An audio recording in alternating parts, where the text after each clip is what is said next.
nigendere n'isisi wacu, nigendere mwari dukunda, nigendere n'isisi wacu, nigendere mwari dukunda, nigendere n'isisi wacu, nigendere mwari dukunda, nigendere n'isisi wacu, nigendere Gatumba mwari dukunda, nigendere n'isisi wacu,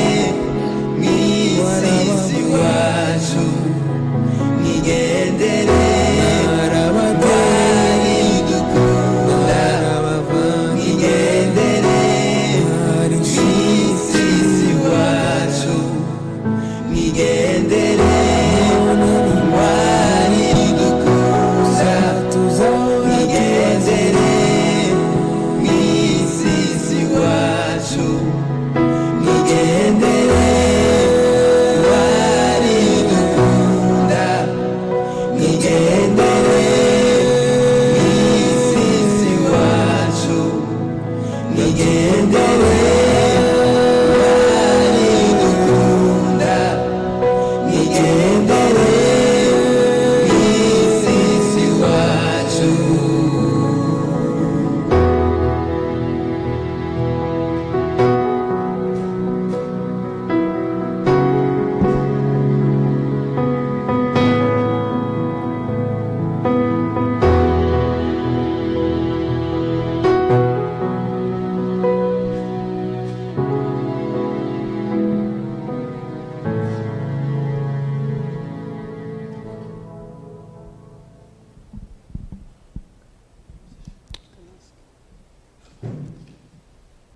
Muraho.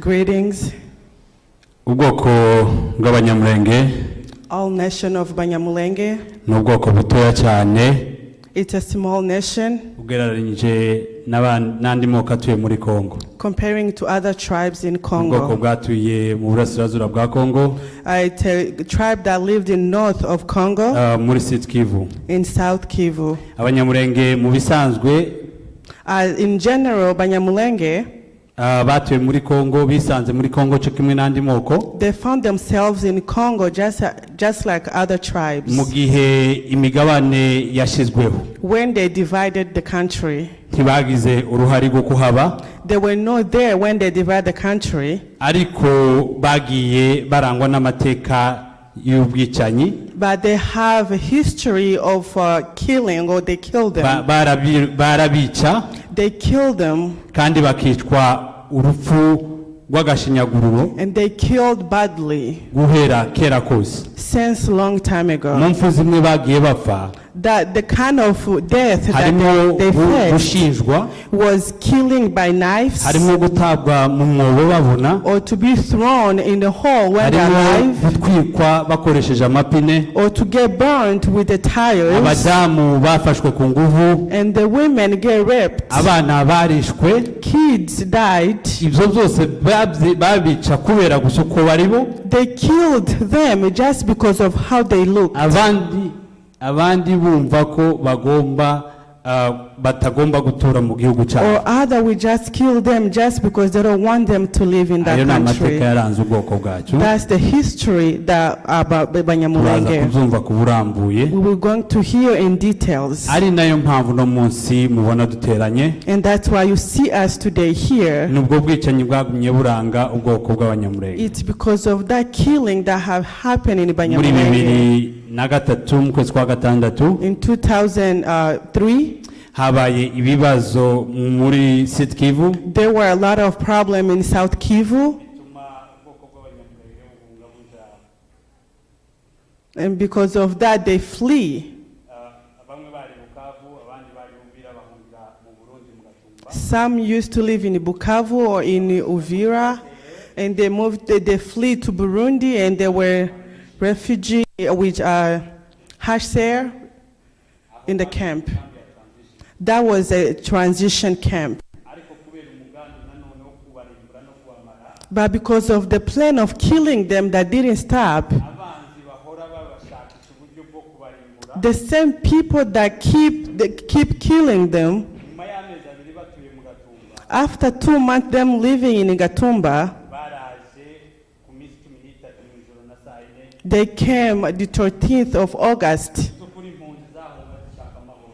The refugee used to found or to look for peace. icyo gihe amahoro bayashakiye mu Burundi At that time, they flee to Burundi to find ariko peace. nanone umugambi w'abanzi tuwanditse kugira ngo barimbure But the plan of killers didn't stop there. bapfuye urupfu rw'agashinyaguro They killed them. urupfu rubabaje They killed them sadly. abana Kids. abadamu cyane cyane n'abana nibo bapfuye muri icyo gihe. During that time, mostly women and Mu kids kintu cy'isaha imwe, were the victims. Just in 1 hour, twari tubuze abantu 162, we lost 162 people, abantu 116 and barakomereka. 116 people got injured. turashimira Imana kuko umugambi w'abanzi utagezweho muri iryo We joro. thank God that the plan of enemies, they did not hagira accomplish bamwe it as they planned. barokoka n'ubu turi But kumwe. we have the survivors. turashima Imana kuba yararinze abo barokotse. We thank God to protect the survivors. ubwo bwicanyi ntibwabuze ntibwahagarikiye aho ngaho. And the killing did not stop there. kuva ayo mateka yose kugeza n'uno munsi tuba tuvuga mu karere kacu ka Minembwe, From then until today, even in our plan in Minembwe, abantu bari hanze, people are outside. ibintu byarashize, People doesn't have their belongings. abana n'abagore, abana bagwaye bwaki Kids are dying because of malnutrition. kubera kuko ari Abanyamulenge. Just because they are Abanyamulenge. ariko bibagiza abaturanyi ndetse n'abategetsi ko turi abantu kandi dukeneye ikiremwa muntu cyo kimwe n'abandi bose. But our neighbors and authority, they forgot that we are human beings just like ubu nyine mu everybody ntambara else. zabaye guhera muri 2017 kugeza ubu nyine 2017 From 2017 until today, hamaze gupfa abantu barenga 400. more than 400 people has died. inka zirenga 160 More than 10,000 cows zaranyazwe. inka have been zirenga loaded. 80 zarapfuye zicwa n'ubwaki cyangwa n'inzara. Many cows have died. amazu arenga 300 yarahiye. Many houses have been destroyed or amasomo burned. arenga amasomo ndetse arenga 170 yaratwitswe. School, more than 700, they got destroyed. ibitaro birenga 57 byarahiye. And the hospitals or health centers, more than 50, they destroyed. murumva ko karengane ubwoko bwagiye bugira Can kugeza you none feel munsi. how the Banyamulenge have felt since then? iyo niyo mpamvu yatumye duterana kugira ngo twebwe ahari ibyo byose biba byaravuze nk'uko ibindi bivugwa, That's why we are gathered today here. ariko amahanga ntabivuga, And we know the nation are not doing igihugu cyacu anything. ntikibivuga. Our own country is not doing anything about it. ariko twebwe bizasaba ko duhaguruka tuvuga amateka yacu But we have to stand and speak for kandi twiyambaza ourselves inshuti n'abavandimwe, and calling for our friends twiyambaza opinion international to call for UN kugira ngo umunsi umwe ubutabera buzabagaragare ku bwoko so bwacu. one day we can have justice. inshuti bavandimwe mwageze hano, Brethren who are here, turabiyegereje. we welcome you. intwari Martin Luther King we yaravuze ngo Martin Luther King said, ubuzima bwacu butangira gupfa we died, mu gihe twirengagije cyangwa twibagije we die when we start to forget ibintu by'ingirakamaro. the most important bimwe things. by'ingirakamaro dufite ni ibi ngibi twaje guterana What do we hano. have? The most important things is this for us to turabiyegereje be kugira ngo here. muze muhumurize imfubyi n'abapfakazi. We welcome to come and comfort the turabiyegereje widows kugira ngo and the dufatikanye orphans. twese kugira ngo dushake ubutabera. We welcome you to come and join us so we can find justice. iyi ni inshuro ya 16 twizihiza kwibuka abacu bapfuye mu Gatumba. This is the 16th time remembering the victims that passed in ariko Gatumba. ikibabaje ni iki? But more sad is nuko abatwikiye bakiri mu mirimo yabo, because that those that killed us, they are still enjoying their nuko lives. abatwikiye bakiya batubyina ku mizimba. They are still enjoying their lives. ariko turagusaba wowe nanje But we ask you and kugira ngo aho I uzozuja uzafatikanya natwe gushaka ubutabera. to where you will go or where you will be, follow, join with us to kugira find ngo the justice, tuzarebe ko umunsi umwe ubutabera buzaboneka kuri bano bantu bacu to aba. see if one day the victims can have we can have justice. Rero insangamatsiko ni ukwibuka So today we are here to remember ndetse no guharanira ubutabera bwacu. and to look for justice. Nimba uri hano turakwiyegereje If you are here, we welcome you kugira ngo tuze gufatikanya mu biganiro biri imbere. so you can be with us. Gahunda yacu y'uno munsi ni ndende We have a long program today, ariko turabasaba ngo mwihangane, but we want to ask you to be patient. turakurikiza amasaha. We're gonna go according to the plan. Mbere yuko twiyegereza umuntu uza kwiyegereza abatumire bacu n'abashyitsi bose, Before we ask somebody to come and welcome all the guests, iki cyunamo ni icyunamo kiri very special this memorial is very special kubera yuko turi mu gihe kandi kiri very crucial, because we are in a crucial time aho iyi ndwara ya corona yugarije abantu bose, where we have this virus going around. amahanga yose yabuze uko abyifatamo. Everybody is worried about this Ariko virus. muri bikeya amaguidance baduhaye, amaguidance Oh, cyangwa the imiyoboro, guidance that they gave us, turasaba abantu bari muri audience we want to ask people kugerageza kuyubahiriza. to please follow the guidance. Niba ntukureho masike wicaranye n'umugenzi wawe, Do not take off your mask, please. kandi naho niba bibaye ngombwa abantu babana mu nzu bicarane, And if you are related or live in the same household, you kandi sit in one binashobotse naho place tugerageze guhana umwanya. and try to keep a little bit distance between Ibyo you byose ni guys. ukugira ngo dukore imihango yacu That's just to protect ourselves kandi twubahirize n'amaguidance baduhaye. and to follow the guidance that they gave us. Mu gihe abandi baguma kuza, As more are coming, turakomeza na gahunda zacu we're going to continue with our program kandi turagerageza kuzubahiriza. and we're going to follow. We Tugiye will try to do kwiyegereza our best. perezida wacu. We're going to welcome our president. Perezida niwe userukiye umuryango w'abakongomani b'abanyamulenge hano muri Austin. He is the leader of Congolese, Abanyamulenge Congolese that lives Araza here. kutwiyegereza ndetse yiyegereza n'abashyitsi bose baje. He's going to welcome us and welcome all the guests. Hari abavandimwe bacu duturanye hano. We have our friends that we live with Dufite them abavandimwe here. b'abarundi kera bamwe bahageze. We have our friends from Burundi. Dufite abanyarwanda. We have friends from Dufite Rwanda. abagande. We have friends from Uganda. Dufite community africaine yose. We have all the African community Ndetse n'iki gihugu cyatwakiriye. and even some from the country that we are N'abandi bahaba refugee in. dukurikirana ku mirongo And bari muri Afurika no we ku yindi have migabane some who y'isi. are following us online. Abo bose ni abantu tubana muri bino biganiro byacu. Everybody, we are going to be Rero together. turabiyegereje kandi reka twakire perezida aze So let's atwakire welcome abashyitsi bose. President to come and welcome the guests.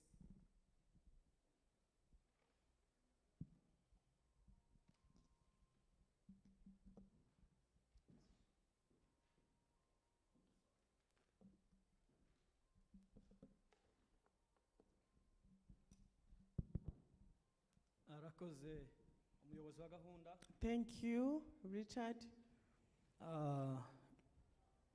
Kudutangiriza iki gikorwa to start this program. aduha gahunda turi buze kugenderaho And he's going to give us all the program. kandi turi buze kubahiriza nk'uko twayanditse. And we're going to do according to the program. Ndumva ndatinze kugira ngo tuze kubahiriza umwanya dufite Before I take so long, nk'uko amaze kubivuga. as he said, Mpagurutse ahangaha kugira ngo tubashe kwakira abantu batandukanye turi kumwe, I'm here so we can welcome different guests that we have. abaje kwifatanya natwe kuri uyu munsi w'akababaro, Those who came to support us, aho twibuka ababyeyi, where we remember our parents, tukibuka abana, where we remember the kids, tukibuka abamama, we remember mothers, twibuka urubyiruko we remember youth, rw'abasore, abahungu n'abakobwa, girls and boys, abishwe bazira uko basa, those that were killed because of how they look, bishwe bazira ubwoko bwabo, They were killed because of their tribe. bishwe nta cyaha bakoze, They were killed with no commit any sin. bishwe gusa kuko ari abanyamurenge. They just killed because they were Banyamulenge. Birababaje, It's very sad. birababaje cyane. It's very sad. Nk'uko yabivuze turaza kubivugaho. As he said, we're going to talk about it.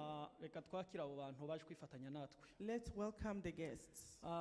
Reka twakire abagize umuryango w'abarundi bageze hano. Let's welcome the Burundi community. Ndahaguruka abo If you bari. can stand up, please. Murakoze cyane. Murakoze kuba Thank you. mwakiriye ubutumire twabagejejeho. Thank you for accepting our Mukaba invitation mwaje kubana natwe muri iki gihe. to come and support us. Kuko runo rugamba rutureba twese. Because this is a great battle. Ubwicanyi bukorerwa muri bya bihugu by'iyaga bigari. The killing that is happening back in Rimwe na rimwe Africa. usanga hari abantu bugenda butoranya. Sometimes we see they have people that they face the certain Mwagize killing. neza ubwoko bw'abarundi mwaje kubana natwe. So thank you, Burundian, to come. Abo muhagarariye batabashe kuboneka hano. And the community that you have, Tubahaye ikaze we welcome them. kandi twishimiye kubana namwe. We are very happy to be here with you. Twatumiye abahagarariye abanyarwanda n'umuryango wabo bose hano. We invited those are in Rwandi's community. Nimba bamaze kuhagera, If they are here, ubahagarariye n'abandi bazanye bahaguruka. if there is anybody from Rwandi's community, Turabona nta urahagera. they are not here yet. Twatumiye abavandimwe duhuje ibibazo cyane. We invited our friends Kuko twese twabaye impunzi tuva mu gihugu cyacu. because we're all refugees from our own country, Kubera impamvu duhuriyeho, because we had something in aho common, twishwa tugahigwa n'abaturanyi bacu. where we were killed and be chased by our neighbors. Bikaba ngombwa ko tuza kuba impunzi, And it got to the point that we were refugees. tutari abakene, We were because we were poor, atari inzara twahunze. no because we are running away from hunger. Ariko impamvu nyamunini ituma abantu benshi bari hano n'ahandi hirya no hino But the main cause of our flee our own country, ni ibibazo tugenda duterwa n'abaturanyi bacu, it was the problem that we faced because of our neighbors, aho bumva ko twe tutagomba kubaho. where they feel like we don't belong there. Abo tuvuze ni abavandimwe b'abanyamasisi Those are people from Masisi. abamaze kuhagera. Iyo tuvuga Masisi tuba tuvuze Nord Kivu yose. If we say Masisi, we're talking about the North Kivu. Abamaze kuhagera If you are here, n'umuyobozi wabo twavuganye and the leader that we spoke nabo to, bahaguruka mu mwanya wabo. if they can stand up, please. Bakoze cyane ababashe kubana natwe. Thank you so much for being here. N'imbaraga twese dushira hamwe kugira ngo tugire uruvugiro rumwe. We all have to work together so we can have a strong voice, Dutake tubwire abafite imbaraga so we can speak to those who have power. ariko dukoresheje n'izacu We have to use our own power kugira ngo ako karengane tukarwanye kandi tugatsinde. so we can have justice. Twatumiye abaturanyi bacu b'ababembe. We invited our friend Babembe. Nimba bamaze kuhagera, If there's anybody here, bahageze bahaguruka mu myanya yabo. if they're here, please stand up. Ntaba arahagera. They're not here yet. Twatumiye abapfurero We invited Bafulero. aribo duturanye cyane mu gihugu cya Kongo. They are our close Abenshi. neighbors. Nabo nimba bamaze kuhagera If they're here, bahaguruka tukabakira. please stand up so we can see you. Twagerageje kubwira abaturanyi batuye mu gihugu cya Uganda. We tried to invite people from Uganda. Twabashe kubona umuyobozi wabo ariko twabwiye bamwe mu bo dukorana. We didn't see the leader, but we invite one of the friends that we work with. Baramutse bahageze If they are here, bahaguruka. please stand up. Twatumiye abanyakenya. Arakoze. Thank you so Murakoze much. cyane. Thank you so much. Twishimiye kubana namwe. We are very happy to be with Kuza you, gufatanya natwe to come and support us kuri uyu munsi wo kwibuka abavandimwe bacu on bishwe. this day to remember our brothers and sisters. Biradushimishe cyane. We are very happy. Tubahaye ikaze We welcome you. kandi mwumve ko muri kumwe n'umuryango. Feel at home. twari tuvuze Abanyakenya, and we say Kenyans. turabona nabo batarahagera. We see they are not here yet. Hari aba Nigerian, We had Nigerians. nimba bahageze mu bo dukora narabo twagiye tubwira. If they are here, we invited some that we work with. Baramutse hari uwahageze yahaguruka mu mwanya we. If anybody is here, please stand up. Turabona nta urahagera. They are not here yet as well. Twabwiye n'abaturanyi bacu bo muri iki gihugu dutuyemo. We even invited Americans.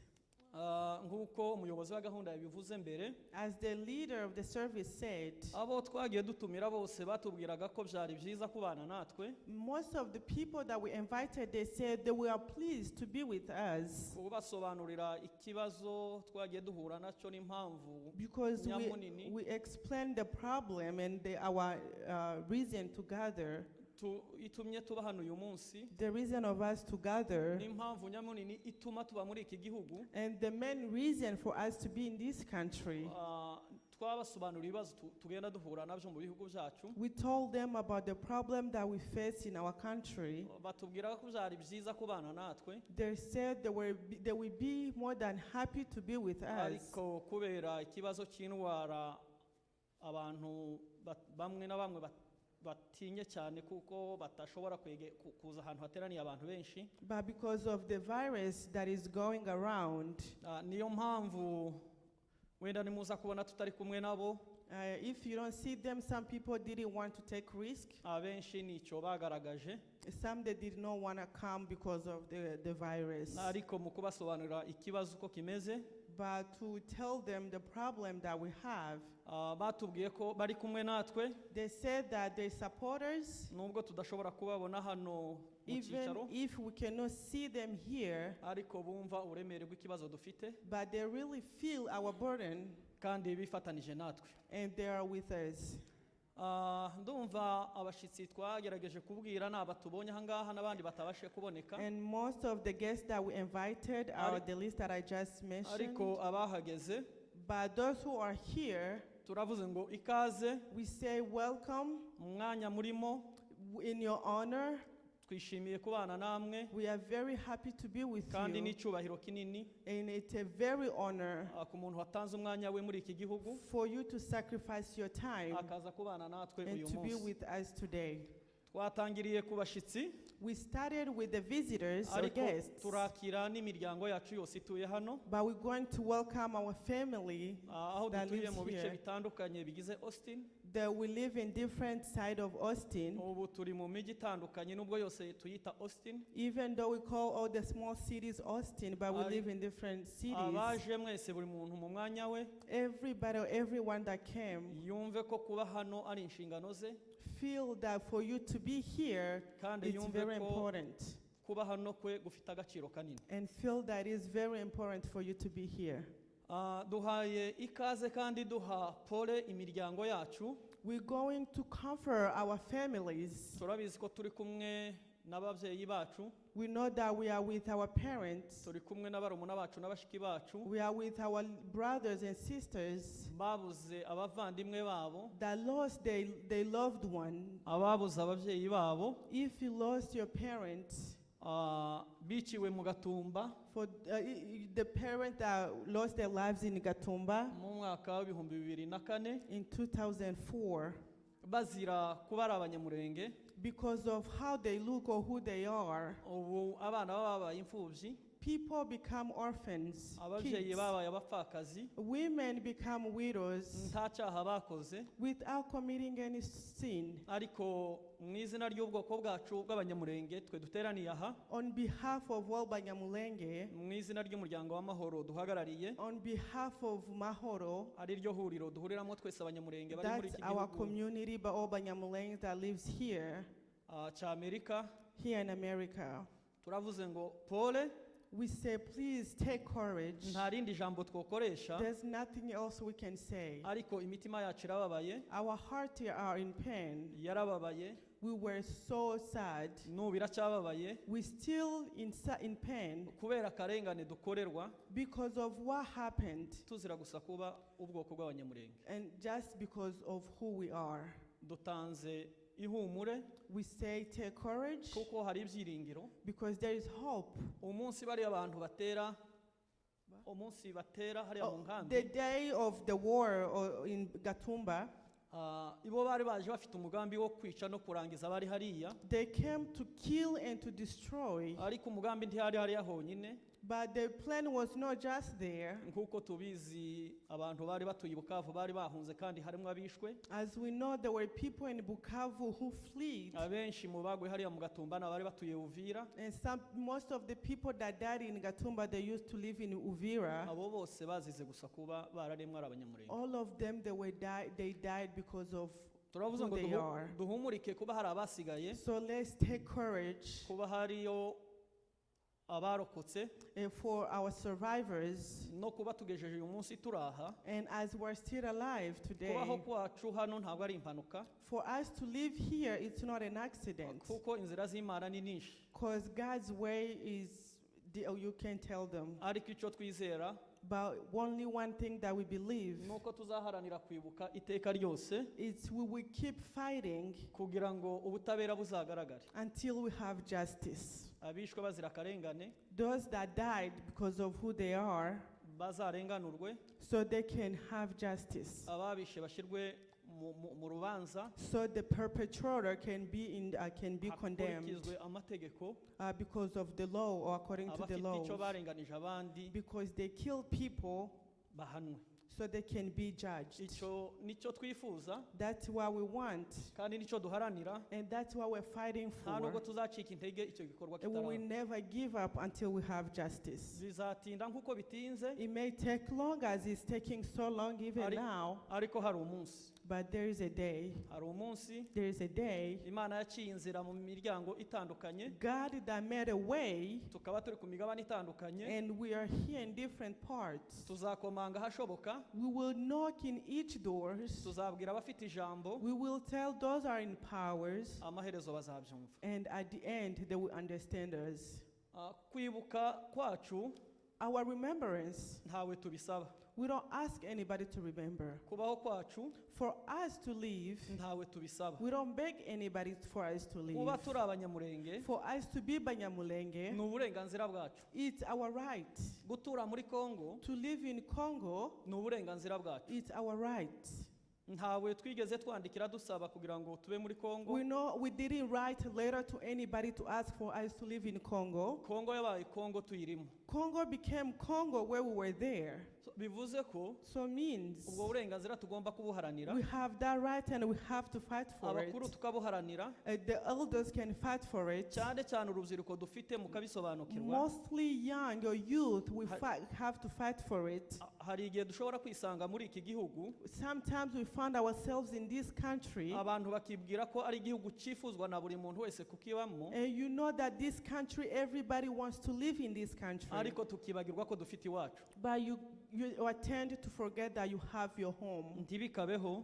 Please don't do that. Urubyiruko batoya Youth, please muzabiharanire, fight for your right. ibiriho bikorwa n'ababyeyi banyu uyu munsi Don't only be done by your parents, bigakorwa n'abakuru banyu, or those things that have been done for your parents and your older siblings. muzabiharanire Please fight for it. kugira ngo izina ryo kwitwa umukongomani muzarigumane. So the name of being called Kuko Congolese, ejo nituritakaza, because if we lose that, n'aha turi nta gaciro tuzaba dufite. even here where we are, we're not gonna have any meaning or value. Kuba dufite agaciro yabo turi bo uyu munsi, The value that we have today, nuko dufite iwacu twitirirwa. it's because we have our home. Mu gihe twaramuka tutahafite, If we don't have our home, uwo ari we wese yadufata uko ashaka. anybody can treat you how they want. Mu bihe nk'ibi twihangane, In this time, please take heart, ariko tugire icyizere, but let's have hope kuko Imana yakunze ko tubaho muri iki gihe, that the God that wants us to be here today, igakunda ko tuba muri ibi bihugu muri iki gihe, the God that wants us to be in this country, dufatanije n'abacu basigaye muri Kongo, joining with our family in Congo, tuzaharanira kubaho kwacu, we will fight for our right. tuzaharanira kwitwa Abanyamulenge We will fight to be called Banyamulenge batuye muri Kongo, that lives in Congo, bafite uburenganzira kimwe n'abandi that bakongomani have bose. all the right just like other Congolese. Duhumurike, Please take heart. turizera ko hamwe n'ubushobozi We know that with the authority, kuko ubwo twari dufite hari ikiyongereyeho because kubwo twari dufite ku bushobozi twari oh, dufite the power that we had, hari ikiyongereyeho that we had more powers now. nituramuka duhuje izo mbaraga If we join together, twese hamwe nk'ubwoko all of us just like a tribe, twese hamwe nk'abakomoka muri kariya karere just all of us like the whole nation from that place, aka karengane hari umunsi kazashira. and we will have justice. Murakoze abamaze kuhagera, Thank you so much for those who are here. twicare dutuze Let's sit down, ibiganiro tubikurikire neza, and we're going to follow the stories and ariko everything. duharanire kuko abacu barenganye So we're going to fight for the victims, bishwe bazira uko baremwe, because they die because of who they are. hari umunsi umwe ubutabera buzashira imbere ababishe. We know one day the perpetrator will go in justice. Murakoze, Thank you. dukomeze tugire ibiganiro byiza. Have a great time. arakoze perezida. Thank you, President. Ikintu avuze cyiza, The one thing that he said, ubutabera ntibuhera. we have to fight for justice. Bishobora gufata imyaka 16 nk'iyi tumaze, It may take 16 years just like bishobora now. gufata 25, It may take 25 years, 30, 30, ariko ubutabera ntibuhera. but we will have justice. Kandi bino turi gukora And just what we're doing now, tuzabikorera n'abandi bazarengana, we will do just for them, all the victims. ntabwo ari twebwe twenyine gusa, It's not just for us, ariko n'undi wese uzarengana nk'uko twarenganye. but it's anybody who's going to be treated. Tugiye kumva undi mushyitsi wacu uvuga, We're going to hear another guest, cyane cyane n'umwe mu bacikacumu, and mostly he's one of the survivor, kandi niwe intumwa ya Gatumba Foundation. and he is the sender of Gatumba Afite Foundation. amakuru menshi atubwira, He has a lot of things to tell us. kandi dutegere neza Let's listen carefully kugira ngo twumve so we icyo. can hear. Reka twiyegeze Pastor Dieudonné Let's welcome Pastor Dieudonné kugira ngo aze atugezeho. so he can come.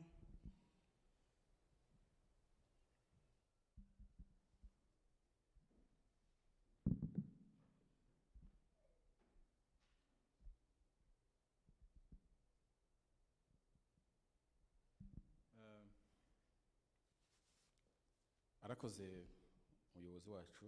Thank you, leaders of the service.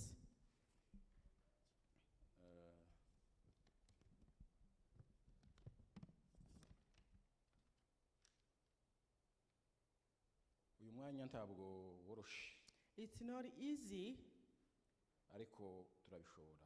but we will be able to do it.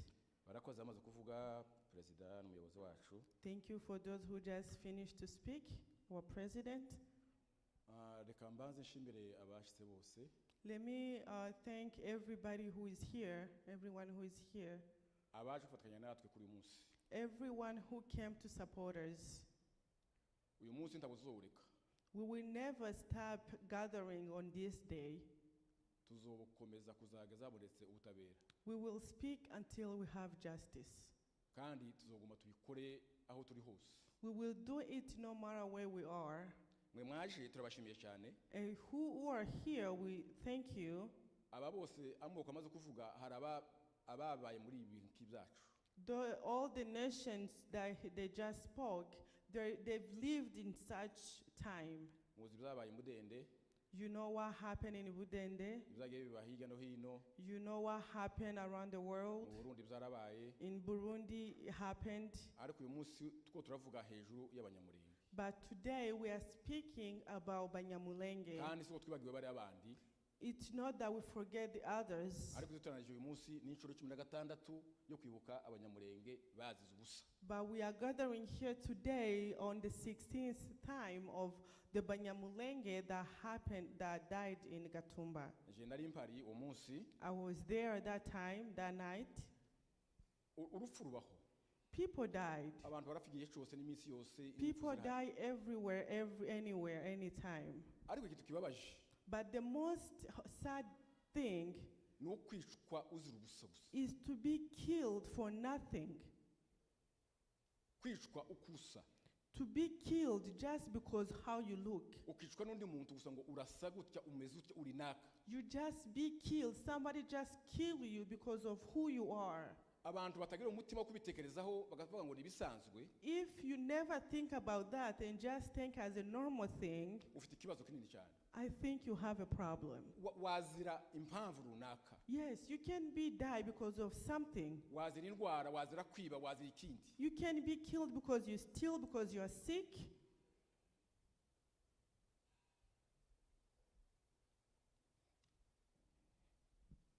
Reka nsubire inyuma bukeya mbabwire ukuntu abantu bapfuye, kuko sinavuga gusa intego yatuzanye, wenda bamwe ntazi impamvu. Let me go back a little bit backward and tell you the reason why people of Abanyamulenge have been died. Hari abaje kuvuga amateka yacu, njye kuvuga amateka ndavuga uriya munsi gusa wa Gatumba. We know people, they're going to tell us Abanyamulenge histories, but I'm going to say just that day on the Gatumba. Abantu bafuye mu Gatumba bazuze. People that died in Gatumba, they died because of nothing. Habaye muri uko kwezi It was- habaho kutumvikana kw'abasirikare. It was during that time there were misunderstood between the armies. Abasirikare bari Bukavu, hari generali witwa Nabiola, There was a general in Bukavu called Nabiola hakaba na koloneli witwa Mutebutsi. and Colonel Mutebutsi. Sinzi icyo bapfuye mu kazi kabo. We don't know what they fight about. Bari Bukavu nako turi Buvira. They were in the Bukavu and we were in Uvira. Bamaze gukorogana bonyine mu kazi kabo. They just misunderstood in their work or where they work. Uwo munsi Nabiola atangira kwica Abanyamulenge bari Bukavu. That same day, Nabiola started killing the Banyamulenge that lives in Bukavu. Kandi atangira kwa sirikare yari afite biwe baramucunze n'abandi bari mu bakatandukanye. He started on his own armies that were around him.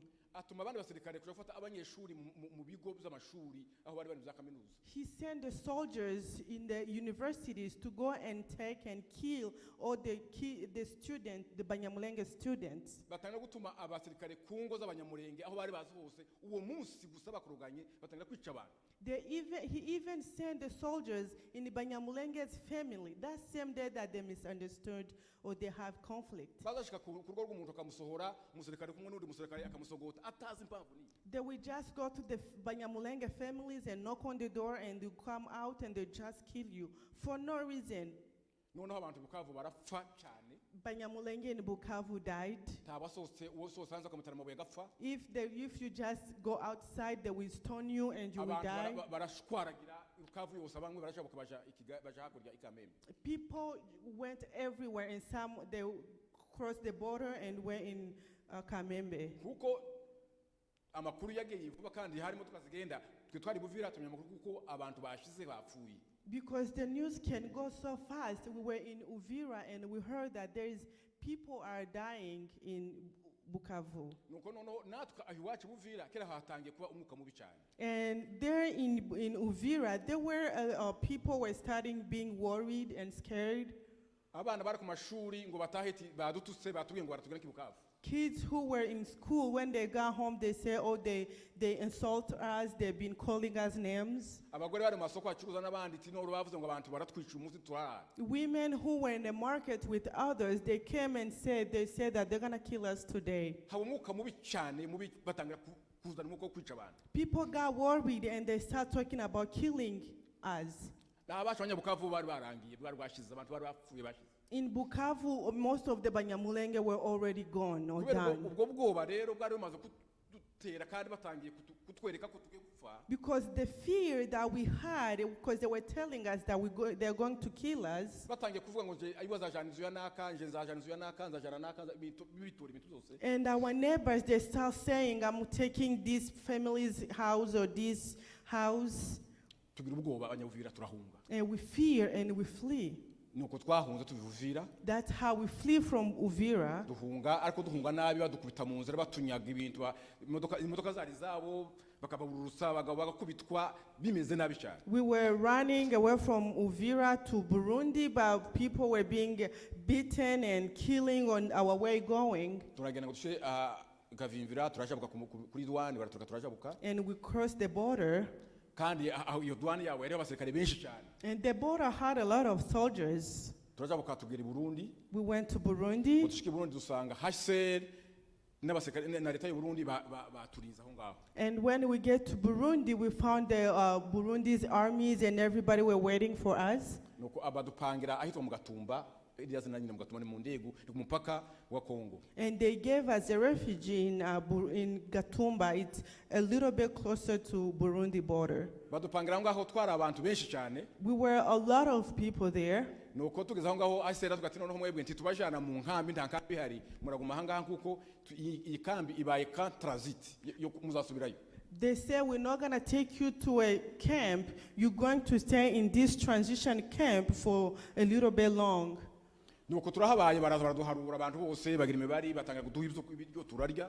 They came and they do everything. They feed us. They give us food and Ariko water. abacu basigaye inyuma basigaye bapfa bataraje bucyo gihe barapfuye barabishe. But those that still in Uvira, they were killed. Nuko rero tubaye mu Gatumba twagize amezi abiri. We lived in Gatumba for 2 years, Nibuka for 2 months. twari hafi yo Sorry. gusubirayo. We were almost going back. Ndetse azarase ruberwa yari yaje umunsi kwinga rishize Like- aze gutanga imitingi no kugira abandi musubireyo amahoro yabaye ibukavu hatekanye abantu bari bapfuye ariko musubireyo ntakibagumisha hari. A week before, Azarias Ruberwa was there telling us to go back because now there is peace, even though people died, but there is a little bit peace. Ikitubara kuko ubwicanyi bwari bwapanzwe no gutumara What tells us that they planned this killing? aho twari turi mu Gatumba hari abasirikare benshi. In Gatumba, we had soldiers, armies. Kuri frontiere hari abasirikare b'u Burundi benshi. At the border, there were Burundian soldiers. Hakurya iwacu muri Kongo hari abasirikare benshi. Across the border, in the Congo border, there were a lot of armies or soldiers there. Uvuye aho mu Gatumba muri ka kilometre 400 hari kaya gendarmerie abasirikare ibihumbi badaharura. Like from Gatumba, like 40 meters, there were a lot of soldiers too. Iburyo naho haruguru yacu inkambi niho hari ikibuga cy'indege hari abasirikare benshi b'Abarundi benshi cyane. And on our right side, there were an airport. There were a lot of military armies there. Mu yundi ruhande naho mu yindi pembe twari twegereye hitwa ngo ni Kaholoholo naho hari abandi basirikare benshi hakaba n'idwani y'abakongomani hari abasirikare. And in other place or other side called Gaholoholo, there were a lot of armies Mbese there. twari hagati y'ikaza abasirikare twari ahantu mu buryo nta muntu wadutera batabibonye batabimenye. We were in the middle of all the borders and soldiers camps. Nuko navuze ati nico kibabasha abantu kubona ufite umutekano wose ariko ukishwa abantu barebera gutya. That's what is sad because we got killed where we were around the soldiers. Nuko tutuye aho ngaho We lived there, habaye ku itariki 13 mu kwezi k'umunani and on 13th of August, hari ku mugoroba it was in the evening. turaryama uko bisanzwe. We slept just normal. Ndetse icyo gihe twari dufite n'amakanisa y'abakorari bari makorari basenga We Imana. had churches, the choir was there. Je ubwanje nari mfite n'abakorari b'iwacu twari tuganira turangije ku saa 4. Myself, I was with the choir of my church gathering there, Nuko basubira amazu yabo mu makambi yabo. and we just said bye and they went to the tents and Yari saa slept. 4 n'iminota 10 gutya ninjiye mu ihema ntararyama. It was at 10 p.m. before I even go to sleep. Ryamanye n'umwana wanje nindeba nyina n'aba bakobwa nabo baryamye hirya. I was sleeping with my son and my wife was with other girls. Tuko tuvuga na Marehemu Rukamirwa yari iruhande rwanje gutya twaryamaga hamwe. I was speaking with the person that passed away, Rukamirwa, Nuko mu kanya masasa aravuga. and then we heard people Aravuga menshi, shooting. avuga menshi. We heard the shoot. Baraceceka They shoot and they stopped, noneho bararirimba. and then they start singing. Baza baririmba indirimbo z'Imana. They were singing God's songs. Baza ngo turi ingabo za Yesu, turi ingabo za Yesu, haleluya turi ingabo za Yesu. They were singing, we are soldiers of God, we are soldiers of God. Kuko aho hari twatumenye nko dusasu tweguke twabizi binka. Because we were used to a little bit of shoots because of that we come and steal the cows. N'ibiraro butahari mu biraro We byinshi. were around the farms or cows. Noneho abantu farms. baracanganyika abantu bamenye ikibaye. So people didn't know what is happening. Ariko bari baje gusaba viziye umunyamurenge. But their vision was only Munyamulenge. Hari kazi ibiri hari kimwe yacu yari nini cyane. We had 2 camps. We have one big camp. Hakaba akandi kambi gatoya kari iruhande rwacu karimo abakongomani benshi. And there were another camp that was next to us, but mostly people that lived there was the other tribe of none Congolese. harimo n'abanyamurenge baravanze kari gatoya ariko ikonti bagatera bama baca hagati barihuta baje kurya yacu. They didn't go to that other little camp. They went straight to the big camp where all Abanyamulenge were. Hafi y'umugabo umwe musaza ise wa paseri Gatware Elder Gatware passed away from. nawe ntiyishwe n'urusasu yishwe n'ubwoba barashe amasasu menshi yari umuntu umusaza urwaye arahwera. He didn't die because they shoot him, Nuko but he baza had biruka heart attack batangira and ku he ihema died. ryo hasi ngenda ku ihema ryo bawobedi no bari ku ihema ritangira. I know Inyuma yacu. Obed used to live behind us. baza baririmba izo ndirimbo nyinshi cyane kandi bihuta. They came singing the songs and they were so in speed. none amasasu ngo abe menshi nije babwiye abana ngo ni muryame muje hasi. And when they start shooting a lot, I told my kids, sit down and lay down. Nuko baba barinjiye. They came in the camp. bari bagabuye bari benshi. They were a lot of them. bari bagenda bavuga imvugo zitandukanye. They were speaking in many different bavugaga languages. ikirundi They were speaking bakavuga Kirundi. ikinyarwanda They were speaking bakavuga Aranda. Iswahili They would speak bakavuga Swahili. iringara. They would speak in Lingala. bagenda bavuga cyane urusaku rwinshi. They would speak loudly. ibyabaye muri ako kanya k'isaha imwe cyangwa iminota 40 sinabivuga. What happened within just 1 hour, we can't speak about it. nuko barinjira They came in batangira kwica abantu. and they start killing abantu people. bari imbere bagendaga barasa n'amasasu. They were shooting people. ababakurikira bagendaga bacumita n'imbugita n'udufuni. And the one who were behind the one that were shooting, they were killing with knives. abagatatu bari bakurikira bagendaga batwika amahema bafite esansi none ubwo batahorereje bagatwika bagatwirira. And the third people, they were coming, burning. wumve urwo rupfu. Can you imagine that kind of death? umuntu nkawe. Just a human like you. umuntu nkawe. A human just like you. nuko batwishe. That's how they killed us. utarishwe n'urusasu If you didn't killed by the bullet, yishwe n'inkota n'agafuni. you got killed by the knife. uwasigaye muri uwo mwanya inyuma baraje baramutwika. If you didn't get died by the knife, they ariko came and kuko Imana burned ari you. imbaraga. Because our God is almighty, abantu bamwe bararokotse. we have survivors. Imana igira zayo. God have its way. bakoze ibintu byose hari abatwiye mu mahema abandi bijya mwabonye bose simbitindaho. As everything that you've seen, ikitwemeza kuko ari abantu bari bafite umugambi kutwica. the reason why we are sure that the people that planned this, hari twakumwe n'ababembe. we were with Babembe tribe. turi mu ihema rimwe bari haruguru y'ihema. They were just across another barasa tent. umukobwa umwe agatsinsino. They shoot one of the girl on the leg, mwamare arataka mu kibembe arambiza mu kibembe. and she cried in Kibembe. urya mujenesi urya mwicanye aravuga ati se muno hari ababembe. And the killer asked, "Do we have Babembe aravuga here?" ati ndi umubembe. And she said, "I am Mubembe." muri gute hano. And he asked, "Why are you here?" titwarahunze. He said, "I flee." aramukurura mujana inyuma y'ihema. And the killer took the girl away because she's Mubembe. bari abantu bari barabigambiriye. There are people who planned this. kandi bari baje bafite intego y'ubwoko bumwe gusa. They came with only one mission to rero kill a hafi Munyamulenge. y'ababembe 13. There were 13 Babembe passed abo during the day. bishwe no kutuzira kuko twari kumwe n'abakundi barapfu. And those, they died because they loved Banyamulenge. rero intego yacu rero uyu munsi wa none. So our mission today, Habaye mu our gitondo. purpose. habaye mu gitondo. And that day in the morning, ibihugu byose baraje hasere yaraje. all nation came. reka nsubire inyuma bukeya amasasa atangiye kuvuga. Let me go back a little bit. When they start shooting, hari abantu bacu bari hanze bafite amatelefoni bahamagara bakomanda ayo maka yose yaradukikije yose. people who were around us, they called all the soldiers' camps. bakavuga ngo ntibaduhaye oda. And they would tell them, "We don't have any order to batabaza ba come." generale bose b'abarundi baradukikije bose ngo nta oda They bahawe. called all the general and they said, "We don't have order." barisha They killed bararangiza and they destroyed basubirayo. and they went back nta musirikare n'umwe urakandagira muri iyo kambi. without not even one soldier to Mbese come and see. barisha uko bashaka kose. So they killed and destroyed however bari they bafata wanted, n'amahuzu n'amasakoshi barikorera until bahambira. to the point they start taking things. abasirikare baje kuza nyuma y'isaha. Soldiers came 1 hour after. abasivile bacu aribo babanje mu nkambi. The civilians or people, family members were there naho already. aho muri kambi yacu.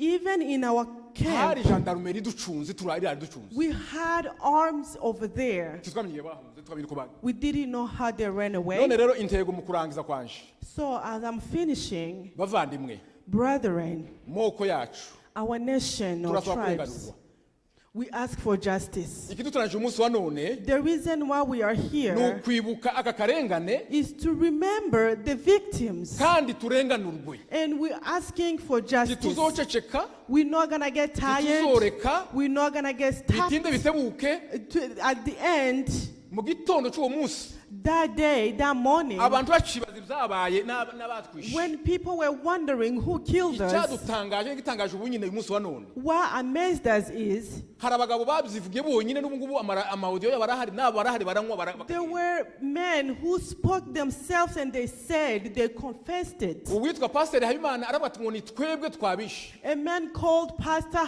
Habimana, he said, I killed them. umukuru w'umugambwe witwa agato rwasa aravuga ati ni twebwe twabikoze And Agathon Rwasa said, I did it. uwo munsi raporo yasohowe na oni ivuga kuko ari abicanyi batwishe The report came out. Oni- UN said it. oni isohora raporo UN made a report, hcr isohora raporo and HCR, the leta y'u burundi report, isohora raporo and the government of Burundi have ayo the maraporo yose report. barayafata yose bayishyira munsi y'isanduku They gather all the information, but they flip it over. rwasa agato ubu ngubu ni umutegetsi yicaye ku ntebe Agathon Rwasa, now he's a king. abapfakazi ni benshi We have a lot of widows. imfubyi zarahamutse We have orphans who have mental ariko breakdown. aritegembya muri vile arakora imirimo yose But he's around the world just going around. turasaba oni We ask UN. turasaba ibihugu bikomeye We ask all the great nations. tuzokomeza kubivuga We will speak. ntituzoceceka n'umunsi We n'umwe will never gonna habe stop. niyo tuzoshira abana bacu bazobivuga Even if we died, our kids will n'abanyuma speak. abanyama bizavugwa And they will speak kuzogira igihe tuzorenganurwa until to the point we have dufite justice. uburenganzira bwacu ijana ku We ijana have our right 100%. kandi natwe turabatu nk'abandi bantu We are human beings just like everybody else. none rero oni itwumva So UN, if you can hear ibihugu us, bitwumva nation, if you can hear us, tafazari turasaba kurenganurwa please, we need justice. dusabye We kurenganurwa need justice. batangire kuri agato rwasa hariya yica From bamufate Agathon Rwasa there, batangire kwa imana bamufate and Pastor Habimana take him, n'abishe abandi barahari babafate and everybody else who was there. kuko umwicanyi yoguma kugendagenda akama akagenda gutyo How can a killer or criminal be around and just doing normal life? ikibabaje kandi What is more sad, n'uyu munsi kutuvuga even today that we're Abantu bacu speaking, barishwa. our own people are being died or killed. minembwe ubu ngubu bari mu kabande kamwe In Minembwe, all of them are in one small place. abana ko baricwa n'umwuma bagapfa bagahwera Kids are dying because of malnutrition. impfu ziri ku misozi zidahambwa People are dying. We have dead body all ni around the ukubera iki world. ubutegetsi mwotureka Why? How can the nation just keep turi quiet? abantu nk'abandi We are human beings just like everybody ntacyo else. twazize We didn't do anything bitinde wrong. bitebuke bizakorwa No matter how long it's gonna take, we'll have nk'umuryango wa justice. gatumba As a Gatumba hamwe n'aba bose Foundation, bicaye ahangaha and everybody who is n'abandi bose bari here, ahandi and everybody gathering turasaba different kurenganurwa. places, we ask for turasaba justice. ubucamanza We ask for justice. agato rwasa afatwe May Agathon Rwasa get habimana captured, afatwe Habimana get captured, abanyekongo bafatwe and all the Congolese Bacibwe who were involved imanza get n'izo captured. bakoze. May face the justice, kandi bizakoreka and it will happen. imana izabikora God will kandi do imana iri mu it, ruhande rwacu and God is on our side. murakoze Thank you. murakoze pasiteri Thank you, Pastor.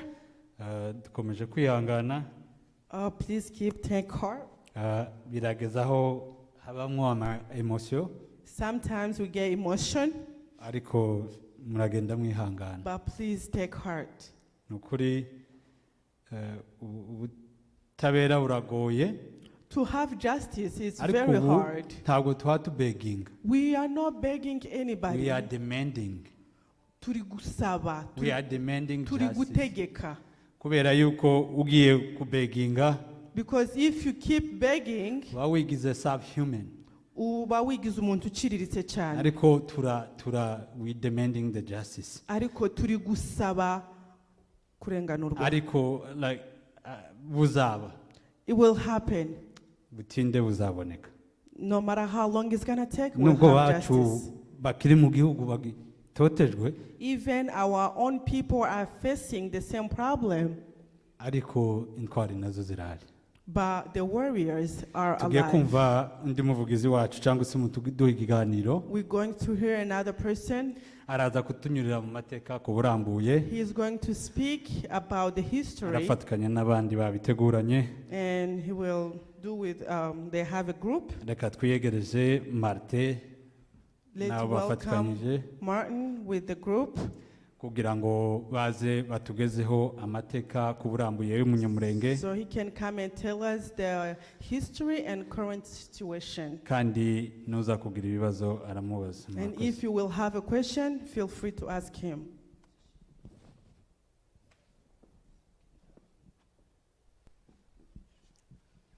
dukomeje kubaha ikaze mwese abadukurikiye MBC Radio, abadukurikiye kuri YouTube, Facebook zacu. Arakoze umuyobozi wa gahunda. Thank you. Ntabwo byoroshye kuvuga nyuma ya pasiteri, It's not easy to speak right after Pastor, ariko kandi mbere yo kugira icyo mvuga ku but mateka again, before I y'Abanyamulenge, say anything, nagira ngo mbanze basabe mwese aho muri I would like to ask everybody gusubira mu Gatumba ku itariki 13 muri 2014. to think about the 13th of August in 2004 in Gatumba, Uko byari bimeze how it was. twese twarabyumvise. We all heard about it. Kadufata umunota umwe Let's take 1 minute duhagurutse as we're standing dusubire mu Gatumba. and think about the victims. Umwanya rero akaba ari umwanya wo gufata umunota umwe twibuka abazize buriya bwicanyi. Abari hano bose rero bakaba bafashe umwanya wo guhaguruka ndetse no kwibuka inzirakarengane. Akaba bigaragara ko ari abantu bafite amarangamutima ndetse Murakoze. Thank you. birakubabaye cyane.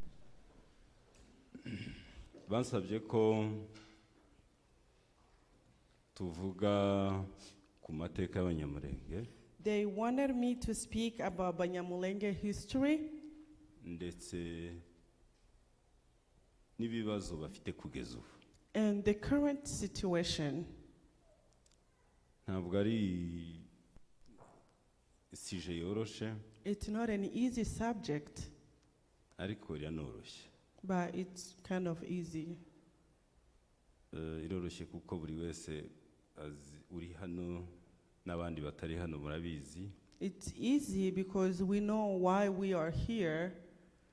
Ikindi nanone gituma yoroha nuko n'ubuzima tubamo ni amateka y'Abanyamulenge nta nubwo aturuka kure cyane. And again, it's easy because Banyamulenge's history, it's no long time ago, Ku buryo umuntu yayoberwa kubivuga yaba mu ncamake. that anybody can speak or can know our history. Gusa nkuko mubibona no kuri gahunda As- ibi twabikoranye na Cyprien As we see, I prepared with Sprie. ndetse turaza no gufatanya, We will work together, ariko ngiye kubanyuriramwo muri make, hanyuma waze gufata umwanya mutoya haramutse hari icyo nibagiwe cyangwa yumva yakunganira araza gufata umwanya mutoya nawe bivuge. I'm going to speak as much as I can, and he is going to support me if there's anything that I forget. Muri make nagira ngo tubanze dusubire inyuma gatoya twibaze ngo umunyamurenge ninde. First, I want us to ask ourselves, who is Munyamulenge? Ntabwo iki kibazo nakibajije nkuko mubibona hariya muri biriya bice biza kugira kino kiganiro, I did ask this question according to the PowerPoint that I have, ariko bivuze muri make abanyamurenge ni abantu kimwe Bany- n'abandi bantu ariko bo mu bwoko bw'abatutsi nk'uko bakunze kubivuga. Banyamulenge is a tribe or Tutsi tribe, as they say. Ikindi nanone ni uko turi buze kubirebera mu gihe mbere y'ubukoroni, mbere y'uko abazungu baza muri Afurika. And again, we're going to speak from before the colonization. Tukavuga nanone wenda na nyuma y'ubukoroni We're going to cyangwa mu gihe speak, cy'ubukoroni. and then we're going to speak after or during. Ndetse tuze no kureba noneho kuva wenda nyuma ya independence kugeza uyu munsi. And again, we're going to speak from the independence time until now. Hanyuma rero Abanyamulenge nyuma cyangwa mbere y'ubukoroni, mbere y'uko abazungu baza, Abanyamulenge ni bantu ki? Who is Munyamulenge before we were colonized? Abundi abashakashatsi n'abanditsi b'amateka batandukanye bagaragaza ko Abanyamulenge baturutse muri biriya bihugu bituranye na Kongo. The researchers said that Banyamulenge came from the neighbors countries of Congo. Cyane cyane mu bihugu nk'u Rwanda, Burundi ndetse na Tanzania. Mostly Rwanda, Burundi, and Tanzania. Ariko abenshi baturutse mu Rwanda. But mostly they came from Rwanda. Tanzania abantu benshi bavuga ko si benshi cyane ariko bariho. From Tanzania, it's not that many people that came from Tanzania. Hari n'izindi version nyinshi zivuga ko bashobora kuba baraturutse muri Uganda. And some people say maybe they came from Uganda. Ariko izo version nanone zigenda zishimangirwa n'abantu bagiye bandika amateka nabo umuntu atakwizera kugeza ubu. But the people that wrote that, we cannot be sure that what they say is true.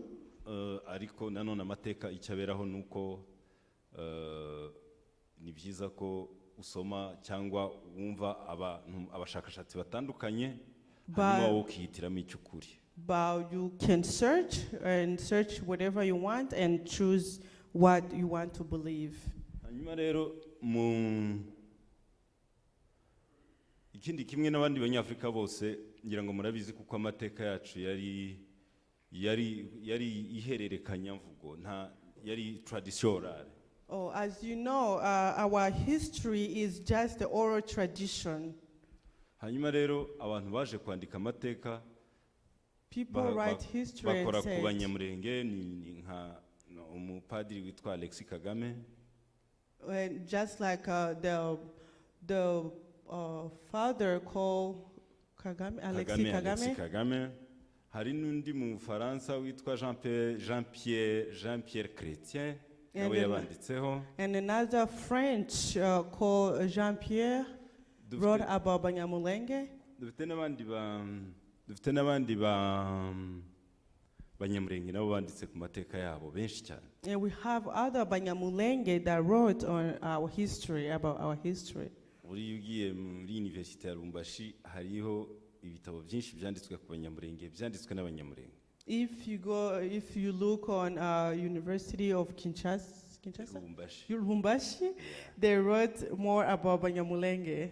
Ugiye nanone muri kaminuza y'u Rwanda Butare hari ibitabo byinshi cyane byanditswe n'Abanyamulenge byanditswe kuri histoire y'Abanyamulenge. And if you look in University of Butare, there were people wrote about Banyamulenge as well. Hari n'abandi bashakashatsi benshi batandukanye bagiye bandika ushobora gusanga muri universite zikomeye z'i Burayi nko mu Bubiligi, igihugu cyakolonije Kongo n'u Rwanda. If you can look around, there were people like in Belgium, they wrote about Banyamulenge as well, since there were people who colonized the Congo and Rwanda. Abanyamulenge rero bava muri n'abandi batutsi, ndeka tubishyire no muri rusange n'abandi batutsi bose bavuye mu Rwanda batuye muri Congo ubu ngubu duhuje ibibazo. And as we can say in general, all the Tutsis from Rwanda to Congo, we face a common problem. Zimwe mu mpamvu zabavanye mu bihugu bari batuyemo iy'ingenzi ishingiye ku ntambara. Most of the problem or the reason why they flee from the country where they used to live is war. iya kabiri yari ishingiye ku buryo bw'imirimo bakoraga y'ubworozi bwa buri munsi. And another reason was the job that they used to do with their cattle, like being farmers. Intambara buriya muzabibona mu Banyamulenge abantu b'abanyabyinshi nkuko babivuga Daire na Alex Kagame ubwo arabivuga muri kiriya gitabo cye. As they said, a family of Banyabyinshi in Banyamulenge tribe. Bivugwa ko bari baturukaga muri famille royale muri famille royale mu bantu bari bategetse. They came from a royal family. Ariyo royaume Nyiginya, ariyo ubwami bw'Abanyiginya. Or the royal of Banyiginya. Ubwami bw'Abanyiginya rero nibwo bwari buyoboye u Rwanda. The kingdom of Banyiginya was the one that ruled the Rwanda. Ntabwo abatutsi bose bari bayoboye u Rwanda. No, all Tutsis from Rwanda were rulers, or they didn't rule Rwanda. Hanyuma haza kuba kutumvikana bararwana bituma bamwe bava mu bwami barahunga. And they had conflict, and some ran away from the kingdom and they ran. Hanyuma rero uko bagiye bagenda bagiye muri Kongo, ariko Kongo nayo ukwiriwe yitwa Kongo ntiyari Kongo, ntiyabagaho, ntabwo cyari igihugu. And they flee and went to Congo, but before Congo became Congo, because the time that they went, it was not Congo. Kongo bundi byibuze u Rwanda nubwo ari kari n'agahugu gato, ariko kari agahugu kari kiorganije kariho kitwa u Rwanda. Even though Rwanda is a small country, before it was just Rwanda, even though it was small, but it was organized and had a name. Ariko Kongo uko muyibona ubu yitwa Kongo, n'Ababirigi bayise ko bashingiye kuri royaume de Bakongo. Royaume baturuka muri iwabo abakongo babaye harya ni muri Bandundu ni Bakongo. The name Congo, it came from the Belgium. They came and just named the Congolese, or the people that used to live in Bandundu, Bakongo. They called them the Royal of Congolese or Congo. Bivuze ko imiterere y'ubwami muri kiriya gihe umwami yashoboraga u Rwanda rwashoboraga gutera mu bice bimwe twita Kongo ubu bakahafata bakayita u Rwanda. How it was a long time ago, a king, let's say king from Rwanda, will go to fight in the Congo or one of the areas of Congo. Once they conquer, they will call it Rwanda. Bivuze ko n'u Rwanda uko rungana ubu siko rwanganaga icyo gihe. Means that even how big the Rwanda is, that's not how it was. U Rwanda rwabaga ahantu bita ngo ni u Rwanda rwa Gasabo, murabyumva? Rwanda used to be called Rwanda rwa Gasabo. Kara akantu gatoya cyane, noneho abami bagenda barwana, bagenda barwagura kugeza uko rungana cyangwa se rwararutaga uko ruri ubu ngubu. It was a small place, but the kings keep fighting and fight, and they had the biggest that they have now. Hanyuma izo ntambara zose izo zatumye bamwe muri basogokuruza bacu mu myaka myinshi tutazi, bamwe bavuga ko ari mu myaka igera kuri 400. That because of the war, that's why our grandfathers, people said almost 400 years ago. 400 to 500 years ago. Impamvu navuze ibi bintu nuko hari abantu benshi yaba abakongomani bariho ubu n'abandi kubera inyungu zabo za politike bashaka kwerekana ko Abanyamulenge ari Abanyarwanda atari Abakongomani.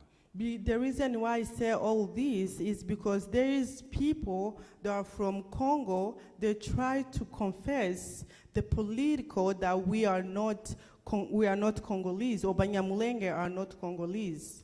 ariko They're nubwo from baba ari Rwanda. nubwo baba ari n'abakongomani nubwo baba ari n'abanyarwanda Even if they are Rwandese, ntabwo bakwiriye kwicwa they are not supposed to die. Like twemere that. ko twemere ko nabyo bishoboka Okay, twemere niyo version ko ishoboka let's even say that that can be possible.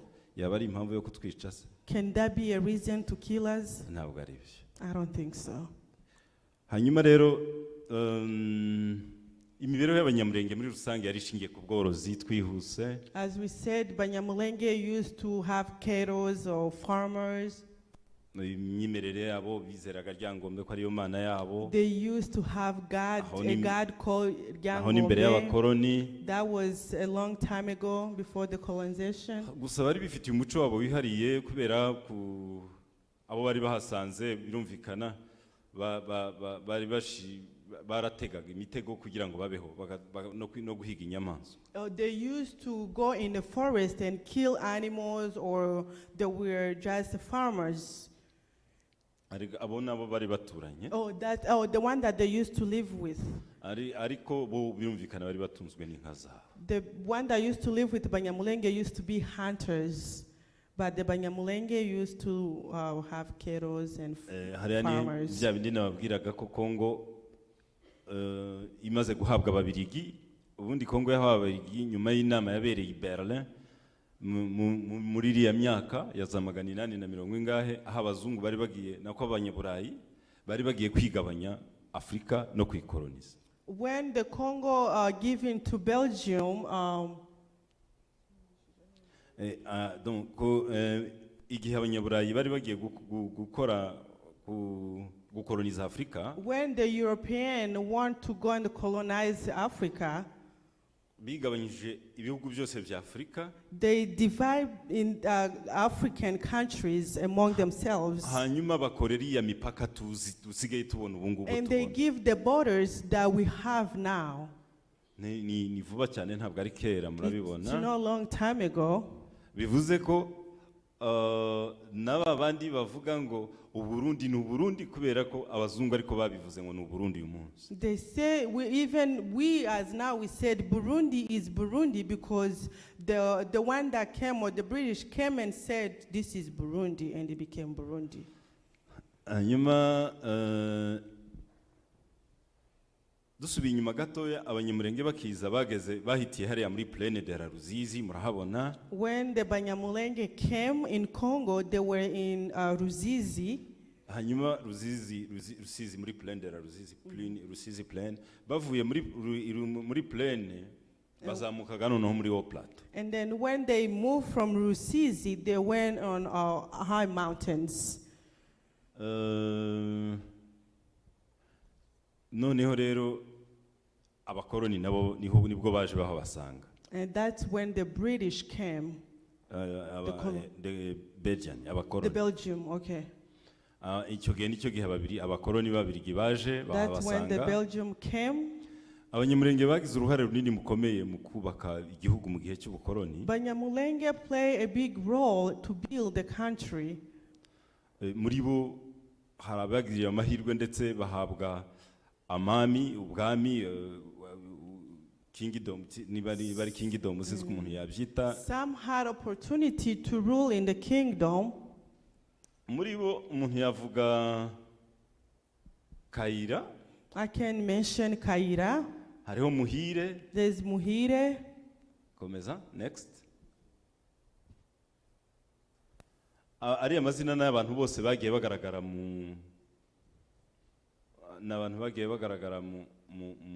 mu miyoborere cyangwa mu bwami, bagize uruhare mu buryo bumwe cyangwa ubundi mu gihe cy'ubukoroni. Those are the names of people that got opportunity to serve in the kingdom or to work in the kingdom. Hanyuma rero twihuse mu 1960, in 1960, hari inkubiri y'abanyafrika bose bashakaga ubwigenge. Hari abanyafrika, ibihugu byinshi bya Afrika byashakaga ubwigenge. Most of African countries, they wanted independence. Kongo nayo yabonye ubwigenge muri 1960. And Congo received their independence in 1960. Ariko muri ubwo bwigenge In nyuma that- y'ubwigenge gato nibwo intambara zahise zitangira. After the independence, that's when the war started. Izi ntambara rero tugiye kurebera hamwe ukuntu zaje guhinduka intambara, aho kuba intambara za Kongo zatangijwe n'abantu bashakaga guhirika Lumumba As we zikaza can, guhinduka intambara z'Abanyamulenge. we're going to mention how this war came from the people who tried to remove Lumumba, but it came the war to fight Abanyamulenge. Murabibona kuri ariya matariki tureba hariya 15 z'ukwa kane havutse umutwe wigometse ku butegetsi bwa Kongo witwaga wari uyobowe n'uwitwa Pierre Murele afatanyije n'abariya bagabo ko ari bangahe. As you can see on the projector, they mentioned the date when the men that they spoke, they tried to fight. Next. Ubundi uyu mutwe watangiriye muri Bandundu nanone. Ukuntu waje gutaruka ugahita uyindukira ukagera muri Sud Kivu ya none. Oh, and these people, they started in Bandundu, and this is how it went all the way to South Kivu. Hanyuma ugasubira ugahinduka Murere, twise Murere cyangwa twumvise ko ari Murere. And it was the one that we called Murere. Iri tangazo Pastor duhaye rivuga ko abantu baparitse imbere y'inzu bagende bakureho imodoka batazitowinga. They said Nyarutse vuba vuba. Abaparitse uruhe ruhande Pastor? Abantu baparitse ahiri. if you parked on this side, go ahead and remove your car before you get towed. Hanyuma rero nkuko mibona ingabo za Kongo ntizatinze zahise zihagarika bahita bahungira muri plateau. Donc ingabo za Kongo zagaragaje kurwana, ngira ngo murabyibuka, zifatanyijwe n'aba mercenaires n'abazungu nihuse. Hanyuma baba mayimayi plutôt ya Murere yose za guhungira muri plateau. As we know, there were war going on in Congo, and they keep fighting, and at the end, the Mulere that we said, they ran and went in high mountains. Hariya muri plateau rero kubera ko imiterere yaho byagoye ingabo za Kongo gukurayo abajenesi. So the way on the high mountains, the place, it was so hard for the Congolese to remove the enemies. Byabaye ngombwa rero ko leta yiyambaza Abanyamulenge. It was necessary that the government will allow the Abanyamulenge to help them. Impamvu yiyambaje Abanyamulenge nuko bari baratangije ikintu bise abagiriye, nibwo batangije ikintu cyo kwirwanaho. Icyo gihe nicyo gihe kwirwaneho yatangiye nyirize. And that time, the reason why the government asked the Abanyamulenge to help them to kick out the enemies was because that's when the Abanyamulenge start to fight for themselves. Impamvu nuko bari abajenesi bari barebere bari abicanyi bari barahungiye muri plateau, uko babikoraga ntibari baragiyeyo gusa, hari inka z'Abanyamulenge bagombaga kurya, bagombaga kwica Abanyamulenge. The reason why they went in the mountains was because they knew that there is cattle and there is Abanyamulenge that they have to kill and eat all the cows. Hanyuma rero Abanyamulenge ubwo batangira kwirwanaho. And that time Abanyamulenge start to fight for themselves. Aretiza kubona ko Abanyamulenge bashobora kuba bafite strategy zikomeye zishobora gutuma batsinda babicanyi. And at the end, the government noticed that the Abanyamulenge can be powerful, or they can conquer or push away all the enemies, the rebel. Nuko leta yemeye kubafasha ndetse baha n'imbundi. And the government accepted to give them the army, the weapons, and help them. Ariko ntimugire ngo byari byoroshye. Don't think that it was easy. Kugeraho Abanyamulenge ubwabo bafata icyemezo cyo kwirwanaho muri icyo gihe. It got to the point where Abanyamulenge decided to fight for themselves. Ntabwo byari byoroshye. It was not easy. Ariko byabaye ngombwa ko babikora. But it was necessary. Byabaye ngombwa ko babikora. It was necessary for them to do what they had to do. ndashaka guhuza ibi bintu ni n'ubuhamya pastor amaze kuduha mbere yuko tunakomeza. I just want to give you guys the clarification about what Pastor just said. Mwese muri hano ibi bintu bamwe byabaye tutaravuka tutaranabibona. Most of us, what I just finished to speak, it happened when we were not even alive. Ariko abantu bapfuye guhera muri 60. But Abanyamulenge who started dying since 1960, icyabishe nicyo kiri kwica n'abandi bantu uyu munsi the reason why they died in 1960 is the same reason they are dying today. Niyo mpamvu rero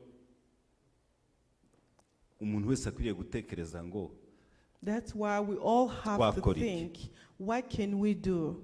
icyo gihe nta n'ikoranabuhanga ryari rihari. That time we didn't even have technology. Ariko ubu ngubu ikoranabuhanga rirahari, umuntu arapfa uwo munsi tukabimenya. Now we have technology, a person will die there, the same day we will know it. Nubwo Abanyamulenge n'ubundi basanga ngo tekinoloji yabo ihambaye, Even though Abanyamulenge we have our own certain kind of technology, dutuye mu gihugu kirimo amamiliyoni menshi.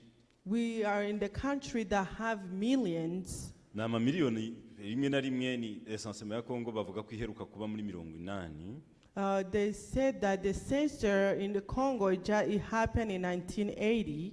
Kandi muri 80 ubu ngubu estimation ivuga ko Kongo ifite abaturage miliyoni 80 nanone. And now they said because of the census that happened a long time ago, they said Congolese have 80 million. Muri izo miliyoni 80 Abanyamulenge ugereranyije ntabwo tuzi umubare wabo, ariko wenda birashoboka ko ari 1%, ari pusa rimwe. It in those 80 million of the citizens of the Congo, Abanyamulenge, we are only like 1% of it.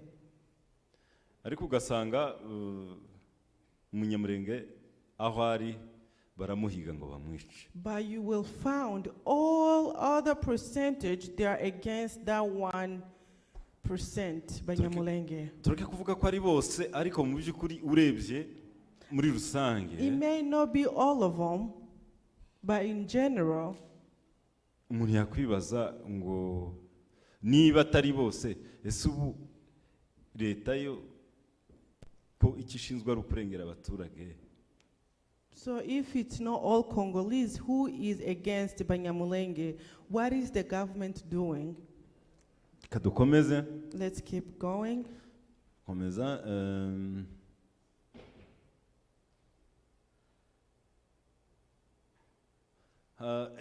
Nanone hari igihe muri za 80 nkubiro muri za 80 hari ikintu bise amatora, abatutsi batangira gukumirwa. Hari yanashatse kubihuza na muri Nord Kivu, abandi batutsi bagenzi bacu babaga muri Nord Kivu. As we can say in 1986 or around 1980s, there were votes and Tutsis, they were not allowed to vote. Ntabwo icyo gihe abanyepolitike batangira gukoresha iturufu bati ari kubundi aba bantu n'abanyamahanga, ntabwo ari abenegihugu. The political just start saying these Tutsis are just the outsiders, they are not from here. Komeza.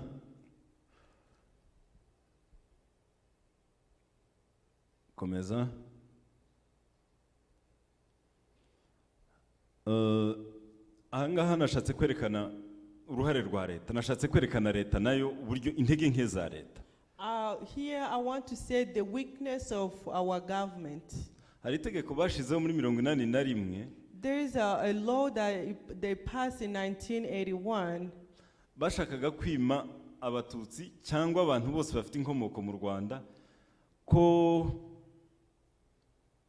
n'Uburundi, u Rwanda n'Uburundi, kuko buriya muri Kongo hari n'abandi bantu bitwa abarundi kandi ari abakongomani. Bashaka gusohora itegeko ribabuza kugira ikindi cyekero cyose cya politike bashobora kwitabira. They pass a law say that any Tutsi or anybody from Burundi or Rwanda is not allowed to participate in any political bashakaga kuvuga ko abatutsi cyangwa abanyamurenge bango batemerera gushaka n'andi moko ibintu bisa n'ibyo. They keep saying the reason was because the Tutsis or Abanyamulenge, they don't allow themselves to get married with other tribes. That was the Komeza reason. next. Hanyuma rero muri 80 nibyo nababwiraga by'abo batutsi, ariko nanone bari baribagije ko Gisaro ubwe, But again, they forget that Gisaro, yaje gutorwa nk'umudepite. he was chosen as one of the deputy. Umudepite. Okay. Hanyuma rero ikindi kintu gikomeye nuko nyine muri 93 ngira ngo murabyibuka, hari impamvu navuze iri tariki no kubera ko 93 nibwo mu Burundi habaye ubwicanyi nyuma yuko Ndada yapfuye. And the reason why I mentioned 1993, that's when in Burundi they had a war after Ndadaye passed away. Niba mubyibuka neza abantu bari ibuvira icyo gihe, If you ibibazo remember bahuye good, nabyo kubera ko Ndadaye yapfuye i Burundi. the people who were in Uvira, they faced hard times just because Ndadaye died. Hari umugabo twari duturanye iwacu, We used to live with one man, umugabo muremure cyane. a tall man. Hanyuma ibya bibazo by'i Burundi byamusanze i Buvira. He was in Uvira when the war in Burundi happened. Yari umugabo muremure yagiraga izuru rirerire pe. He used to be tall with a long nose. Ndetse mama we bageze batera urwenya bakavuga ko iyo agiye gusitara wasitara izuba. They used to make a joke and said whenever they stumble, the nose started first. Ngira ngo Semahoro ashobora kuba muzi uwo muntu. I know Semahoro knows that person. Noneho ageze i Buvira muri za mvururu. And when that thing with the war was going on and the man was in Uvira, Kuri Karyamabenge baramufata ngo ni Kagame. in Kalimabenge, they capture him and say he's Kagame. Urabizi muri 93 nibwo nanone inkotanyi zarwanaga mu Rwanda. In 1993, that's when Inkotanyi were fighting in Rwanda. Ukibaza rero ukuntu umuntu uvuye mu utazi na Kagame utaranamubona utaranarota no kubonana nawe. You can imagine a person who has even never been in Rwanda or who doesn't even know Kagame, they just call him Kagame. So ibi bira byose nibyo nababwiraga by'ubwicanyi bw'Abanyamulenge, uburyo bwatangiye n'uburyo bwakomeje muri 94 rero. Nyuma yuko ex-fare na interahamwe n'abaturage bose bahunze bagiye muri Congo. And in 1994, after the Interahamwe went in Congo, ibyakurikiyeho ni murabizi byose. you know what followed. Abantu barapfuye. People died. Na ideology irahinduka, n'imyumvire irahinduka. Even the ideology or the understanding, people got ideology changed. Hari akantu bise ngo ni coalition pour les causes ethniques des Grands Lacs africains. Murakabona hari ni coalition ni ikintu kimeze nka organization bashinze. It's a kind of organization that they created. Muri Congo ubundi hari hasanzwe nyine ibibazo abantu barapfaga. In Congo, people die all the time. Mutekereza abantu bari bahunze mu Rwanda amamiliyoni n'amamiliyoni. But imagine people who flee from Rwanda, millions and millions of people. Bari bafite imyumvire yabo yuko babona umututsi. Uko babona umututsi. Or they had the ideology of how they see a Tutsi. Bageze muri Congo i Bukavu bakubitanye n'umututsi. They go in Congo and they meet with Tutsi. Ingaruka zagombaga kuba nyinshi. The consequences have to come. Abantu bari Bukavu icyo gihe. People who used to live in Bukavu that Abari time. Buvira icyo gihe. The one that used to live in Uvira at that time. Barabizi ko byari bimeze. They know what happened. Twihuse 98 haza kuba intambara, iriya ntambara yiswe ya AFDEL In 1998, the war came. Iyo ntambara ya FDR itangira abanyamurenge barayizize. The war, the RCD war, Abanyamulenge died. Ntabwo iriya ntambara yateguwe n'abanyamurenge. That war did not get prepared by Abanyamulenge. Kabone nubwo bagombaga kuba barayiteguye ntabwo hagombaga kwicwa abanyamurenge ngo bapfe uko bituriye baborozi. Even if they prepared that war, but Abanyamulenge, the civilians, were not supposed to die because of who they are. Ariko siko bayiteguye. But that's not how they prepare it. Ndashaka guhuza ibi bintu n'akandi kantu umugabo witwa Kasereka. I'm going to compare this with something that a man called Kasereka. Kasereka ni umuvugizi wa leta y'igisirikare cya Kongo ubu ngubu ngira ngo niba ari igisirikare cya Kongo niba ari igice kimwe cy'igisirikare. Kasereka is a spokesman of one of, I think, side of Congo military. Hari ikintu yavuze aherutse kuvuga vuba ngaha. There is one thing that he said. Icyo gihe bari bateye hariya mu nkambi yo mu Mikenke bariya bamayimayi. That the war was happening in Mikenke just recently.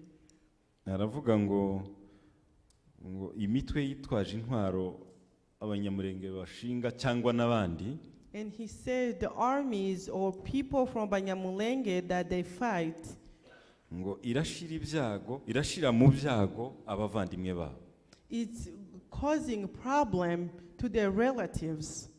Iyo ni Twitter yayishyize kuri Twitter. Oh, he put that on Twitter.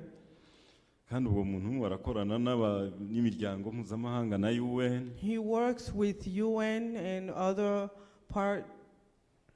Ni ukuvuga ngo niba Pastor Semahoro akoze ikintu kitari cyiza, which means if Pastor Semahoro does something, bivuze ko abana be bafite uburenganzira bwo kubizira. It means that his kids will face the consequences. Myumvire ya Kasereka nuko abyumva. That's how Kasereka said. Next. Komeza nagira ngo twihute kubera umwanya wagiye. Hariya ni amasite y'abantu bapfuye guhera muri za 60 nako ni abantu bapfuye guhera muri za 60. Komeza. Those are people that died since 1990. Hariya naho baguye. That's the place. Komeza noneho tugeze hariya ni ibyo pastor yatubwiraga byo mu Gatumba. And that's what pastor said in Gatumba. Komeza. Amateka y'abanyamurenge ni menshi birumvikana n'izira ntambara zose twazivuze. Komeza. We spoke about all those wars. Komeza. Hanyuma aha niho nshaka kugira gato ikintu mvuga nuko bimwe mu ngaruka za bwa bwicanyi bwo muri 1998. I want to speak about the consequences of the war that happened in 1980. Sinzi niba mwibuka abantu bikabera. I don't know if you remember people from Kabera, how they died. Nabyise byose muri rusange abantu bikabera. I called everything people from Kabera. Ariko ngira ngo hafi abanyabibogobogo bose. But I can say it's all the people from Bibogobogo. Gupfa ko barapfuye kandi bapfuye urupfu rubi cyane. They died, we know that. Ariko hari abantu bakirimo bapfa urupfu rubi none barokotse buriya bwicanyi. But there are people who are dying today. They were the long time ago survivors. N'abana n'abagore. It's kids and women. Batapfuye cyagihe ahubwo babafashe bakabambutsa bakabajyana muri Tanzania. That didn't die that time because they flee to Tanzania. Bamaze kubageza muri Tanzania. And when they got in Tanzania, bakomeje kubafata nk'abana babo. They raised them just like their own kids. Ariko babanacunaguza. By calling them names or telling them bad words. Simbizi niba ari ugushaka ni ikintu giye n'undi muntu uwo ari we wese kibabaza It is the saddest thing. mu minsi itari iya kera cyane muri famiye iwacu twagize gutya tubona akana kamwe karaje cyangwa babiri. Long time, few years ago, we saw 1 or 2 kids came in my family. Hakoreshejwe imbaraga zidasanzwe kugira ngo uwo mwana aboneke. We fighted a lot so we can find that kid. Kandi uwo mwana umuryango we wose warazimye. And that kid, the whole family from that child, they all perished or died. Ni ikintu nashaka kugira ngo mvugeho hariya n'ubu barahari n'abana 153. And there is other 153. Kandi bariya abana noneho ikibabaje kurushaho. And what is the most saddest thing? Na UN irabizi. UN knows about it. Yabishize no muri raporo yayo. He even put in his report. Ariko ntakiri kubikoraho. But he's not doing anything. Komeza hariya naho biciwe abantu biciwe. Komeza next. Hanyuma rero tugiye kubiri kuba uyu munsi ibyo ndabisamarizinga birihuse cyane mwese murabizi. And I'm summarized as I can say we know what is happening now. Ibiri kuba uyu munsi murabizi ni noneho ya plateau yose Abanyamulenge bari batuyemo. The high mountains where all Abanyamulenge used to live. Bose barahavuye. They all left. Basigaye ahantu habiri. Now they are in 2 places. Basigaye mu Mikenke. They are in Mikenke. Nabo bari mu Nkambi. They are in the camp. Abandi bari mu Minembwe. And others are in Minembwe. Mu Rurambo sinzi umubare w'abasigaye muri kiriya gice c'Indondo. I don't know how many people still in Rurambo area. N'abandi birumvikana bakeyi Bubembe. And there are some others still in Bubembe. Amazu yose yarashize murabizi. Houses have been destroyed. Hanyuma kandi nanone n'inka zose zaranyazwe. And all the cows have been looted. Komeza.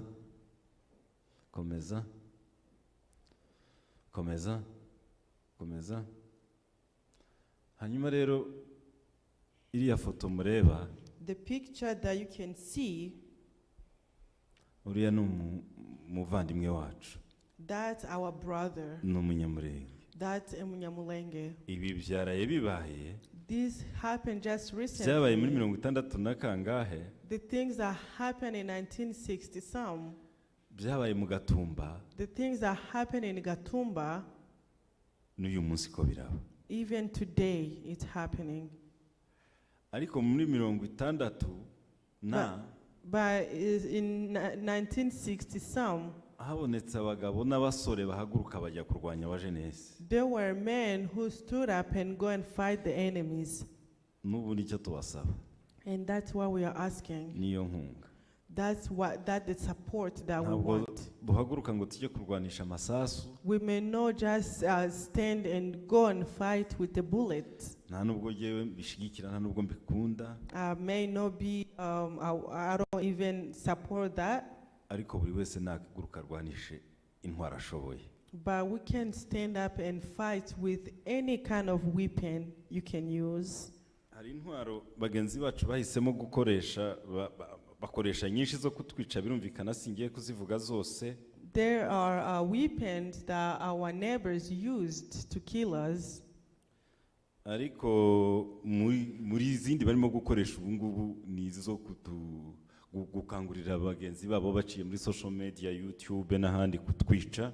And one of the weapons that they're using is to encourage the brothers and sisters through WhatsApp or any social media. Ngewe sindi guhamagarira abandi kwica. I'm not calling you to go fight or kill others. Ariko ngewe ndabahamagarira guhaguruka tugakoresha izindi mbaraga tukabarwanya kandi tuzabatsinda. But I'm calling you to stand up and use other weapons, and we know we will fight them and conquer them. Nagira ngo mbumvise imwe muri audio twihuse vuba vuba. I'm going to listen to one of the voices that they said.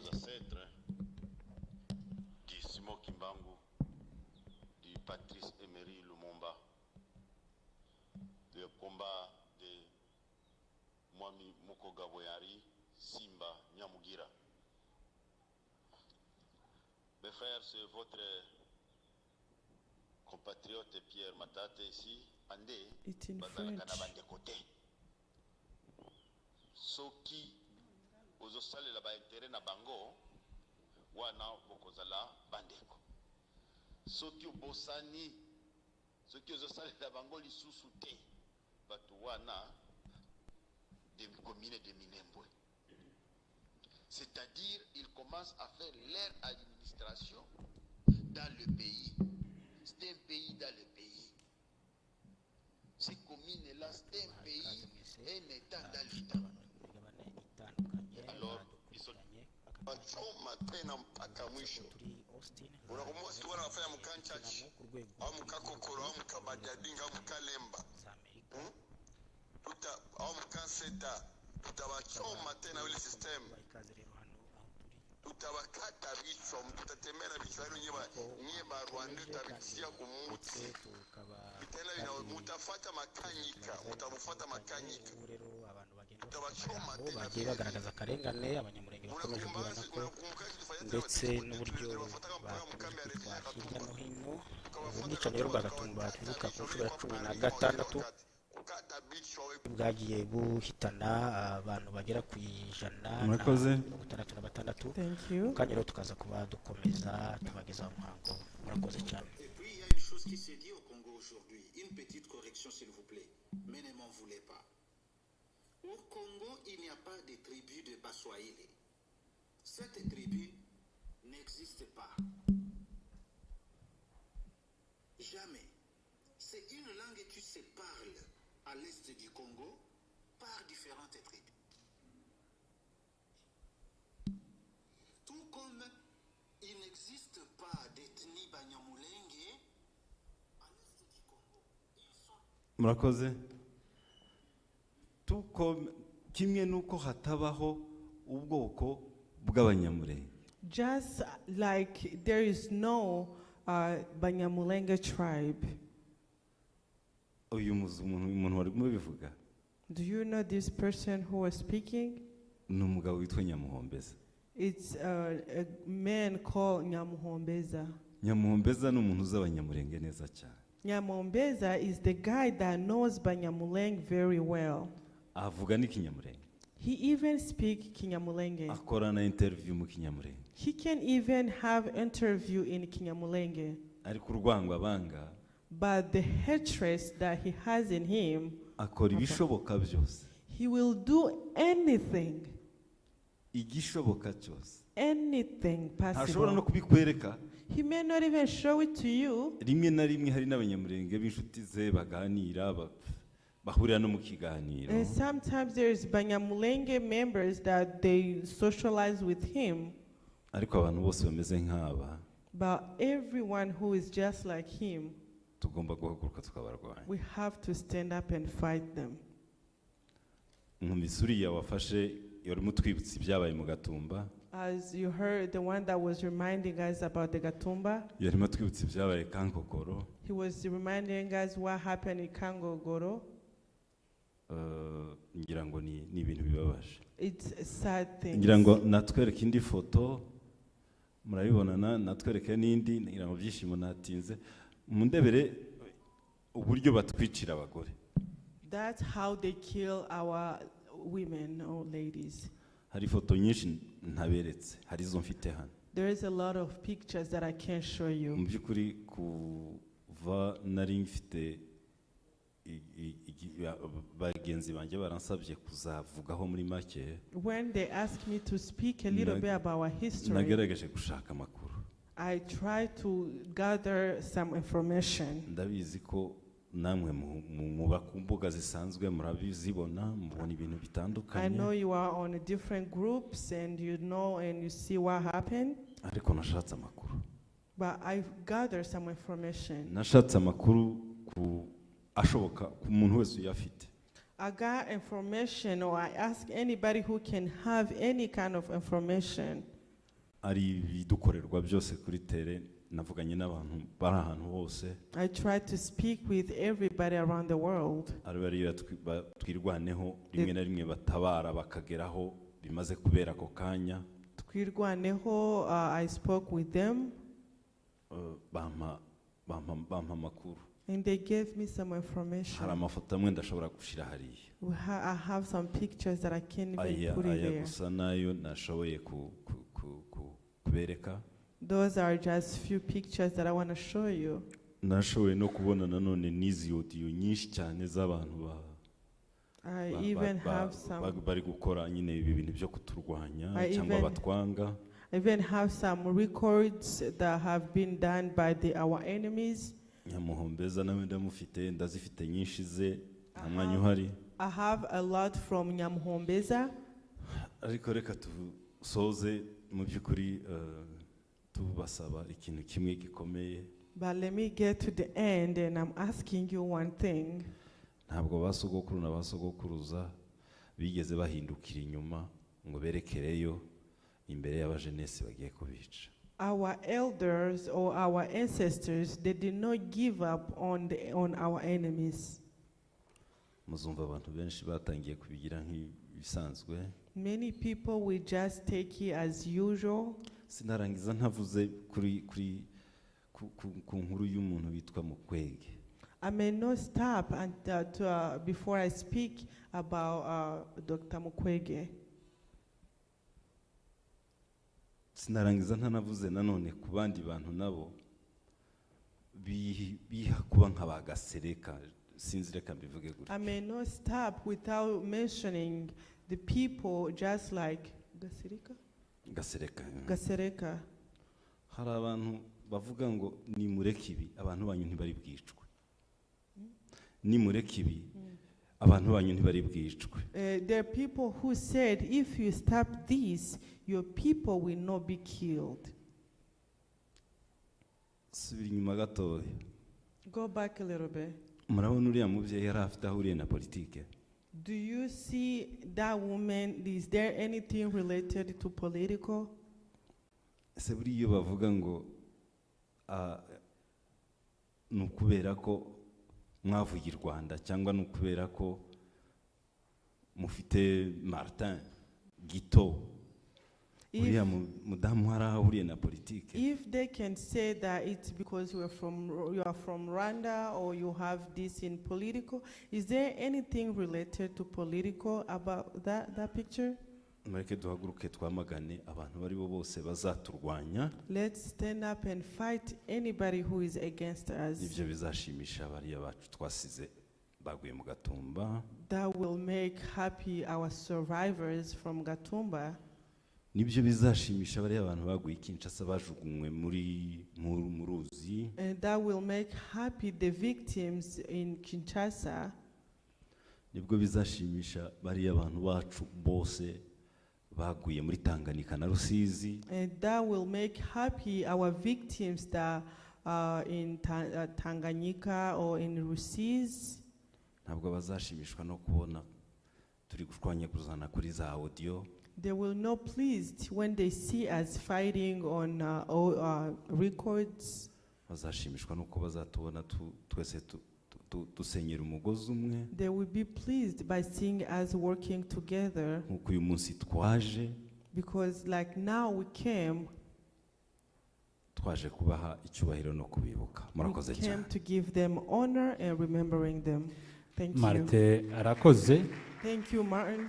Iki ni ikiganiro kinini cyane mu buryo atagikora mu minota 40 cyangwa 50. For this good conversation ariko that we kuko just mwumvise had. kirimo amateka menshi. As you heard, there's a lot of history in it. Tugiye kwakira ibibazo bibiri. We're going to receive only 2 questions. Kandi turasaba Cypriaze aramufasha kubisubiza byenda no kumunganira. We want to ask Cyprien to come. Umuntu ufite ibibazo bibiri yabaza kubwo gushaka kumva no kumenya. If you have any question, you can ask it. Kitano tuzabe dusoje kino ciciro. Just in 5 minutes.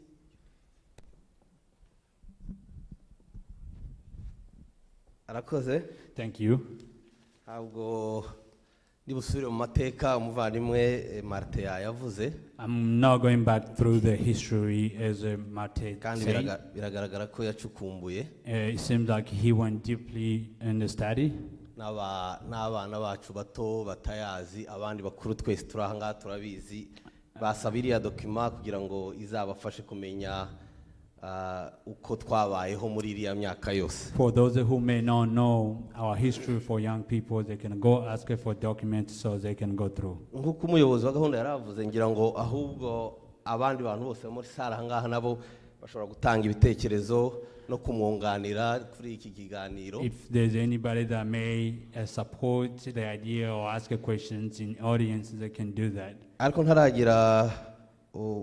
ntaratanga mikoro ku bandi babyifuza. Before I give you microphone for those people who may ask a question, I'm going to go back to two things. Icyambere no kubihanganisha mwese. One, it's to comfort everybody. Kuri iki gikorwa cy'uyu munsi cyo kwibuka abacu baguye mu Gatumba. Today memorial for our felon that passed in Gatumba. Birumvikana hari abari bari muri ziriya camp nka pastor n'abandi bari hano. We still have survivors among us. Abo ngabo bikomeri ni byinshi kuruta uko twe twabyumvaga turi ku ruhande. Those that still have the pain and the wounded than most people who was not inside. Nubwo abo bantu bose bari muri iyo nkambi ari abavandimwe bacu. And those people who was in the camp, they are brothers and sisters. Ariko uwo batwikiye umwana areba.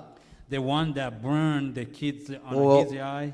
Uwo bateye ifuni bari kumwe. The one that killed by knife. Iyo memoire ntizimuvamo byose. That memory cannot go away. Kandi ni ibikomere tuzabana nabyo ubuzima bwacu bwose. This is the wounded we're going to carry on entire life. Mwihangane rero bavandimwe. Please be comfort. Ndabizi ko bigoye cyane. It's very hard. Ariko nta kundi tugomba kubigenza. But that's how we have to do it. Akantu kamwe nagira ngo ngarukeho ni kuri aya mateka yavuze nari mvuze ko mvuga kamwe cyangwa ubiri.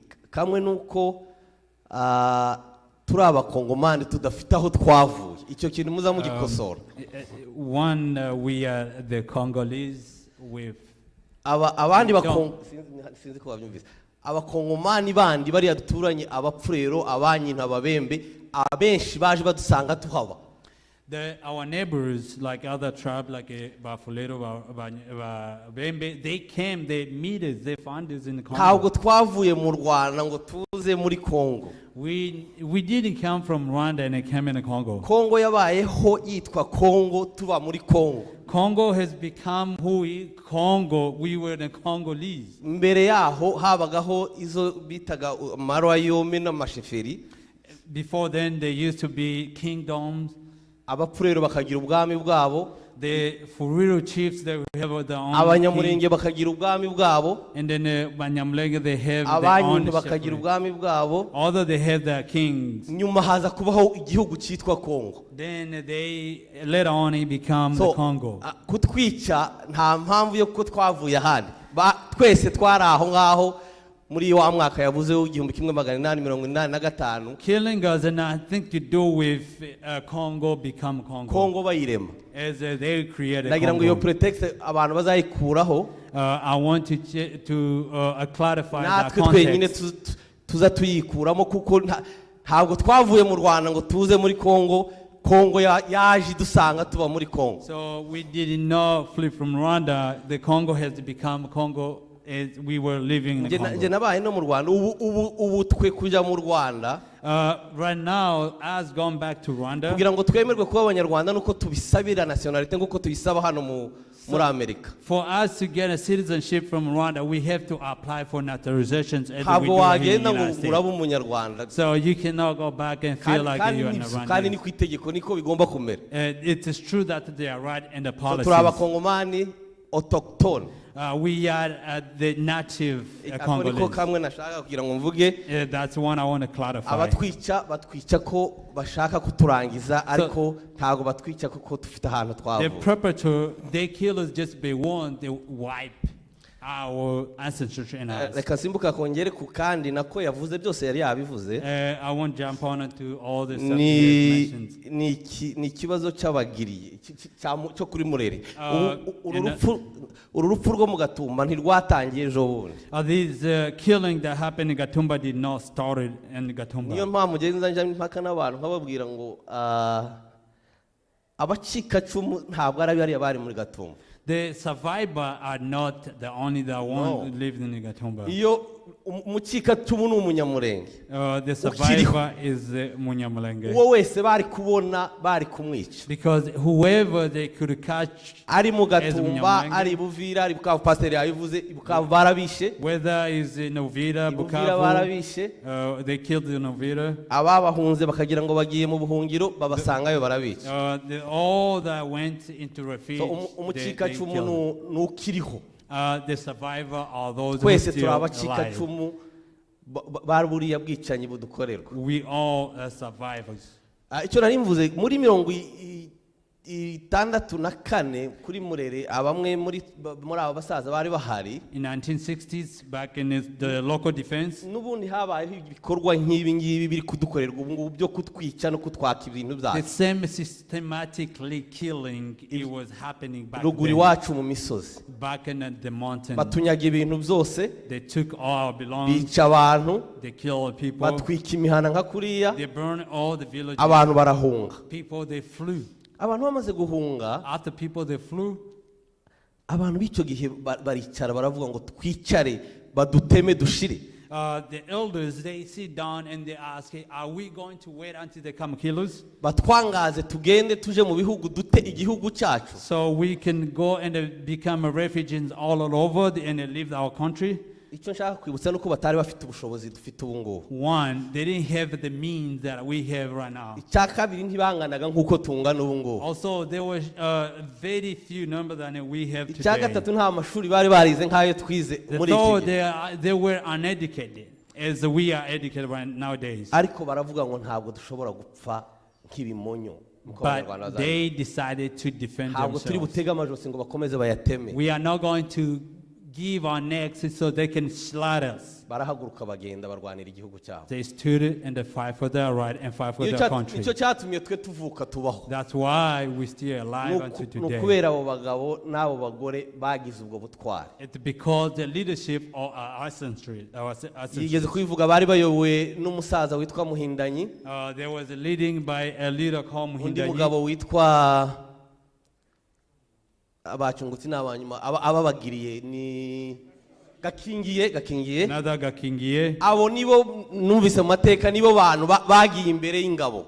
Those are people that was very strong and then lead. Batangiye barwanisha ibyo bafite. They used what they had. Ariko leta y'icyo gihe ibona barengana ibaha intwaro barwanira igihugu cyabo. After then the country of the Congo saw them and they gave their right and the arm. Baragenda igihugu cyacu barasubira barakigarura tugituramo. They rebuild again. Nico kiriya gihugu mwasanze mwavukiyemo. That's the same country you have born in. Bakimenekeye amaraso. They give their blood. Batanze umwanya wabo. They give their time. Batanze ubusore bwabo bari abasore. They give their youth. Ariko batanga n'ibintu byabo. And they give their means. Kuko nanimbabwiye ibyo dufite ubu birenze ibyo ngibyo. What we have is more than what they have. Kandi dufite abandi bantu abo mwumva bitwa twirwaneho nabo bafashe uwo mwanya baragiye. We have other youth that local defense as the elder they went. Abenshi bari bakiri hariya. Some of them. Ariko hari n'abandi banze bavuga ngo ntitushobora kwemera ko ababyeyi bacu bapfa. And then other people they could not hold it to watch their. Nibo bari hariya batangiye gutuza abantu mwumvise za Kamombo ko abantu batangiye gutura. That's now they bring back people who was flew to back to their villages. Ariko Abanyamulenge murabizi ko batashobora gutura badafite amatungo yabo. It's hard to live without their cows. The cows has taken away. All the houses was taken away. All the craft they have. Abo basore bacu barimo baratuza abo basaza muri bwa butaka bwacu. Though the youth come back and want to rebuild the country again, their villages. Wowe urimo urakora iki kugira ngo abo bantu batuze? What are you doing to help the community? justice twayivuze justice we mentioned. ariko ntabwo justice izizana. Justice will not just come along. ntabwo bazahitugemurira ngo nimwakire kado ya justice. We are not going to give it. It's not given. tugomba kuyiharanira. We have to fight for. kuyiharanira ni ibi ngibi tukubwira. We are fight for, and that's what we're doing today. turakubwira ngo utange amadolari 300 abantu bavuye mu mikenke, bavuye mu minembwe, bavuye mu mibunda bapfuye, ubagurire n'umwanya umwe w'ibigori bikakunanira. We ask you to think about those people back home. wicaye ahangaha umeze neza. And then you just live in a comfortable life. twarangiza tukaza kuririra bacu. And then we come. Iyo mbona harimo na looking for the hypocrisy, people. murambabarira. muzaza murambabarira ngiye mbibona, sinumva umuntu ubabajwe n'uko tumeze. I don't see a person that is very hurted how we are. uza akarira ahangaha nk'uko turi kurira uyu munsi. We come in and cry as we are crying today. akaririra ubwoko bwacu, akaririra igihugu cyacu. Crying for our life and our people. ariko udafatanya n'abandi ngo duture. But you are not helping the people to mvuze make ariko mwumve byinshi. I say less but hear hard.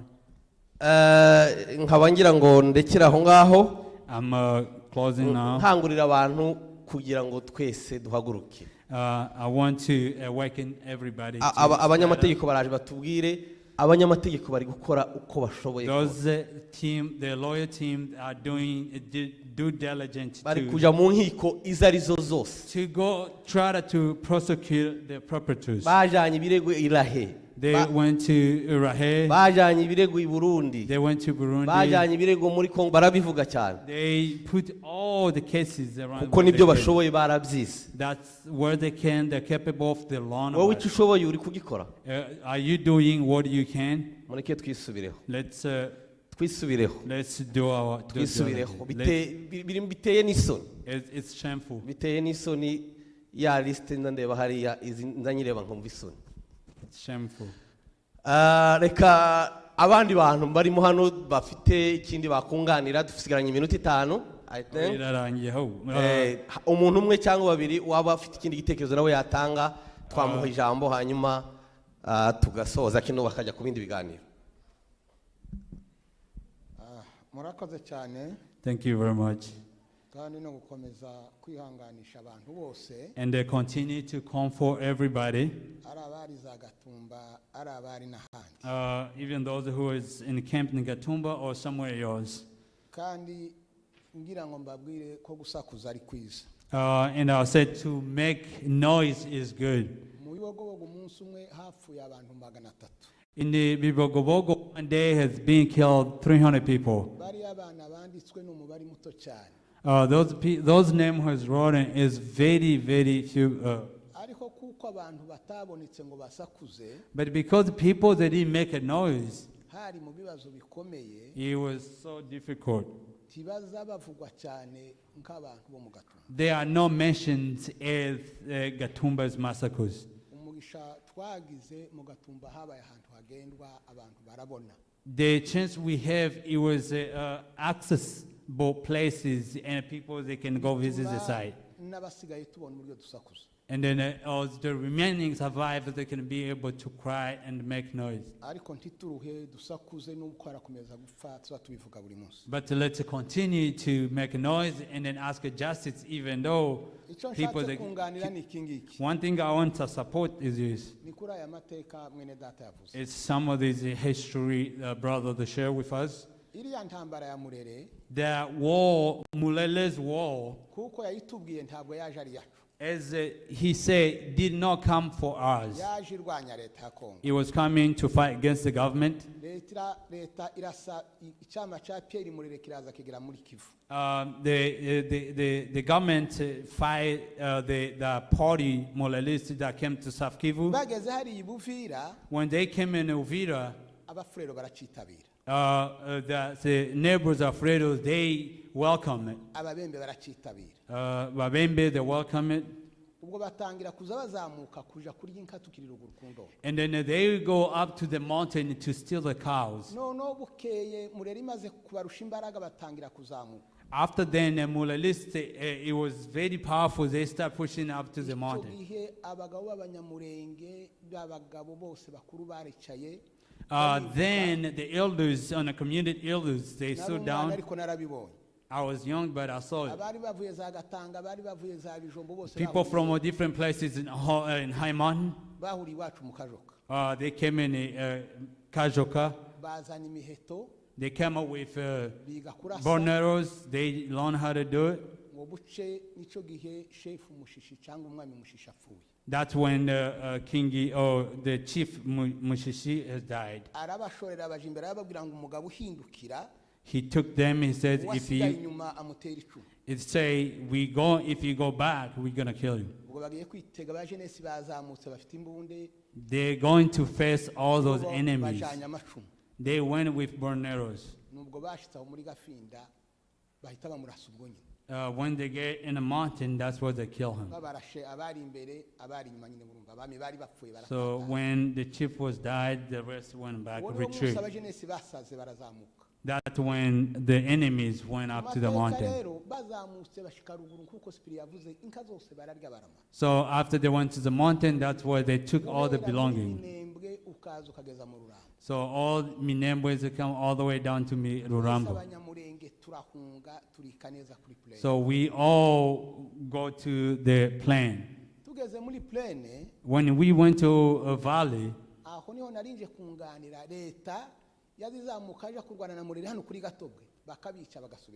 so and then the government, when they go to fight against the rebels, the government get killed and come back down. That's when they have a colonel called Kaniki. They ask who knows the place. And then Abanyamulenge says that's where we belong. That's our place. That's when those men you mentioned, Gakingie, stood. And then Muhindanyi as well. Muhindanyi stood as the chief has.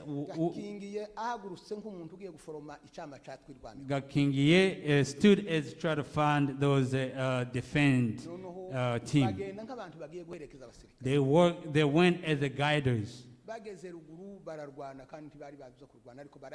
As they went and they helped to fight. As they do, that's when Kanyiki he recruited them to army. That's how those local defense has started.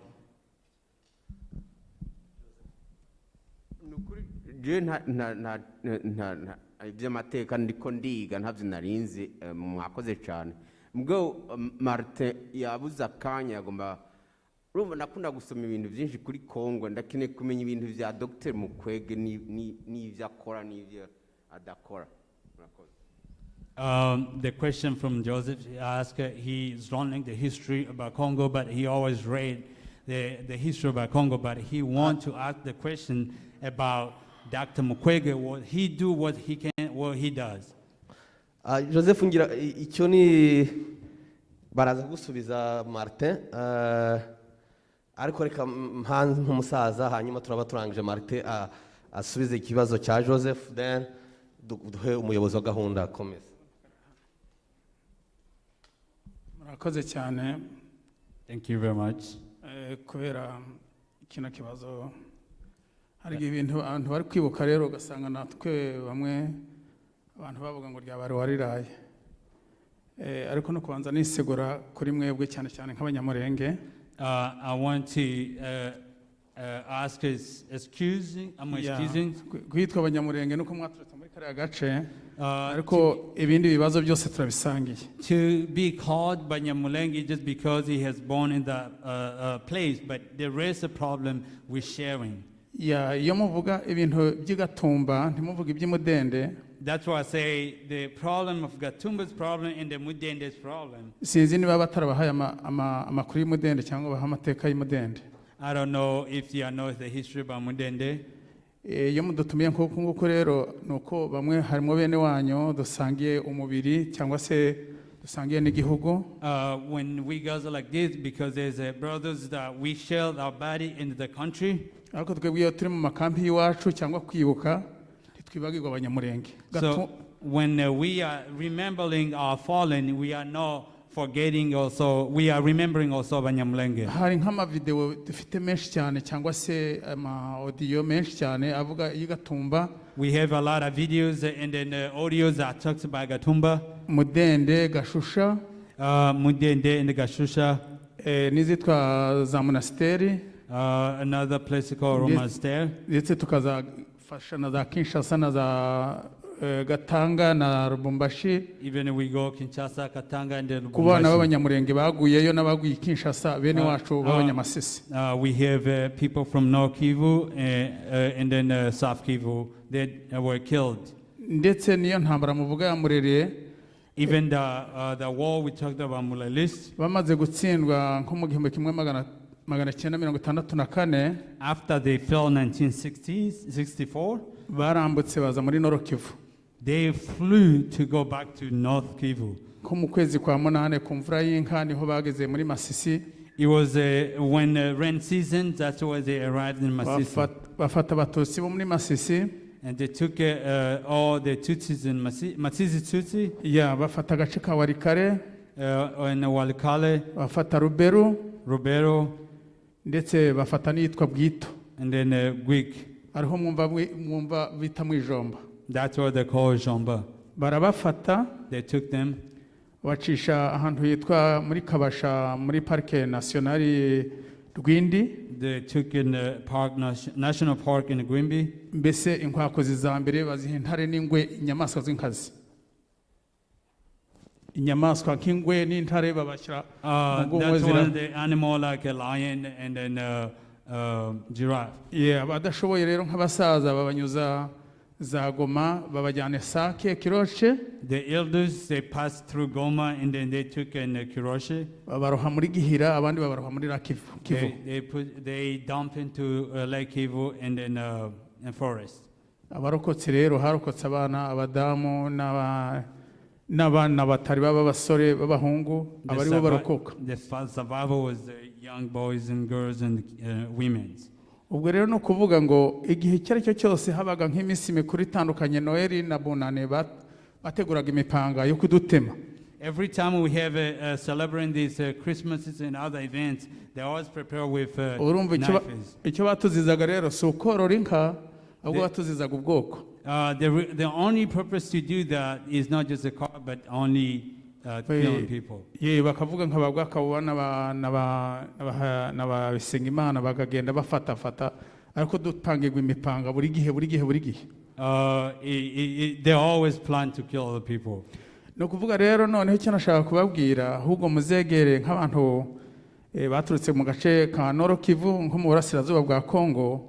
Try to go learn from people who came from North Kivu. Mubegere bababwira amateka. And then ask them and they give some histories. Kuko ntitwokwibuka iby'Agatumba ngo tujye Gashusha ni Bukavu, noho ni mwebwe nimujya kuvuga mwibagirwe Mudende, mwibagirwe n'ahandi. So we cannot only remember the Gatumba Bukavu without Munene. Kandi tuzira ubwoko bumwe.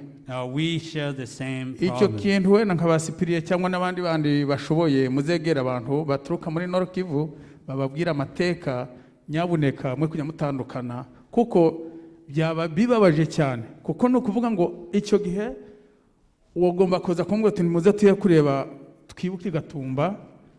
Then you can tell people that let's go remember to utashyiramo ka gace rero nkaza ndi kugononwa cyangwa se kavuga ngo buryo no muntu uje kuntumira rero burya nta nankunda, kavuga ngo burya aje kumbwira atankunda kuko atibuka n'ibyanjye. Maybe he's telling me but he's not loving because he's not sharing mine too. Urabona birababaje cyane nka hariya Imudende ibihumbi 12 byahaheze mu ijoro rimwe, nanjye niho nakomerekeye ukurukure buryo. Mudende has passed 17,000 people. That's when I lose my legs. Nabugingo no bakaba barabahingiyeho hejuru ibirete, amagufa yabo atarashyinguwe barabahingiyeho. Their bones are still there. Birababaje. It's sad. Nicyo nabasabaga kugira ngo muzegera abo bantu bajye bababwira amateka, mwe gusiga bene wanyu ngo mujye muvuga mwenyine.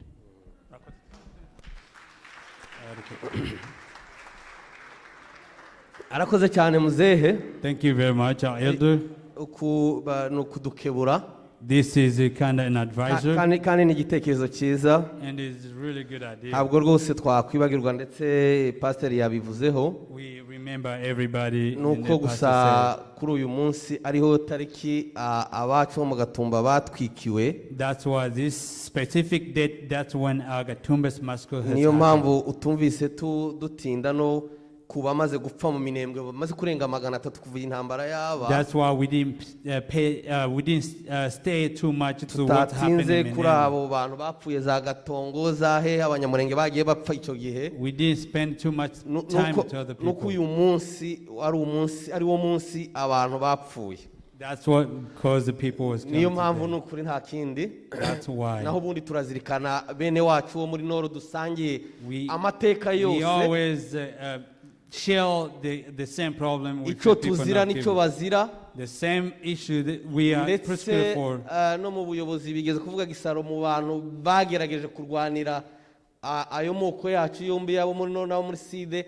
harimo abantu bo muri Noro bakoze imirimo ikomeye cyane bitwa barwakabuba babisenga Imana. The people that fought for the right for the South and North Kivu, the people from dusangiye North Kivu. amateka ariko hari na recommendation atanze. For those hari recommendations. icyifuzo yaravuze cyiza cyuko ubutaha twazahura n'abene wacu bo muri Noro. Next time we can gather together with the people tukajya from dukora imihango tuyikoreye hamwe. so we can share the whole ceremony together. bizagira imbaraga. It will be more powerful. gutanga iyo historique yacu nyine dusangiye. To give the history that we sharing. icyifuzo turacyemeye ubuyobozi bwacu bwahura n'ubuyobozi bwa bene wacu noneho tukazategura mu butaha tugategurira ibintu byose hamwe. Our team will get together to see how they can organize. Murakoze. Martin yasubiza muri bugufi ku kibazo cya mbere yuko Marta avuga amasaha yatugendanye, please be brief. Murakoze cyane.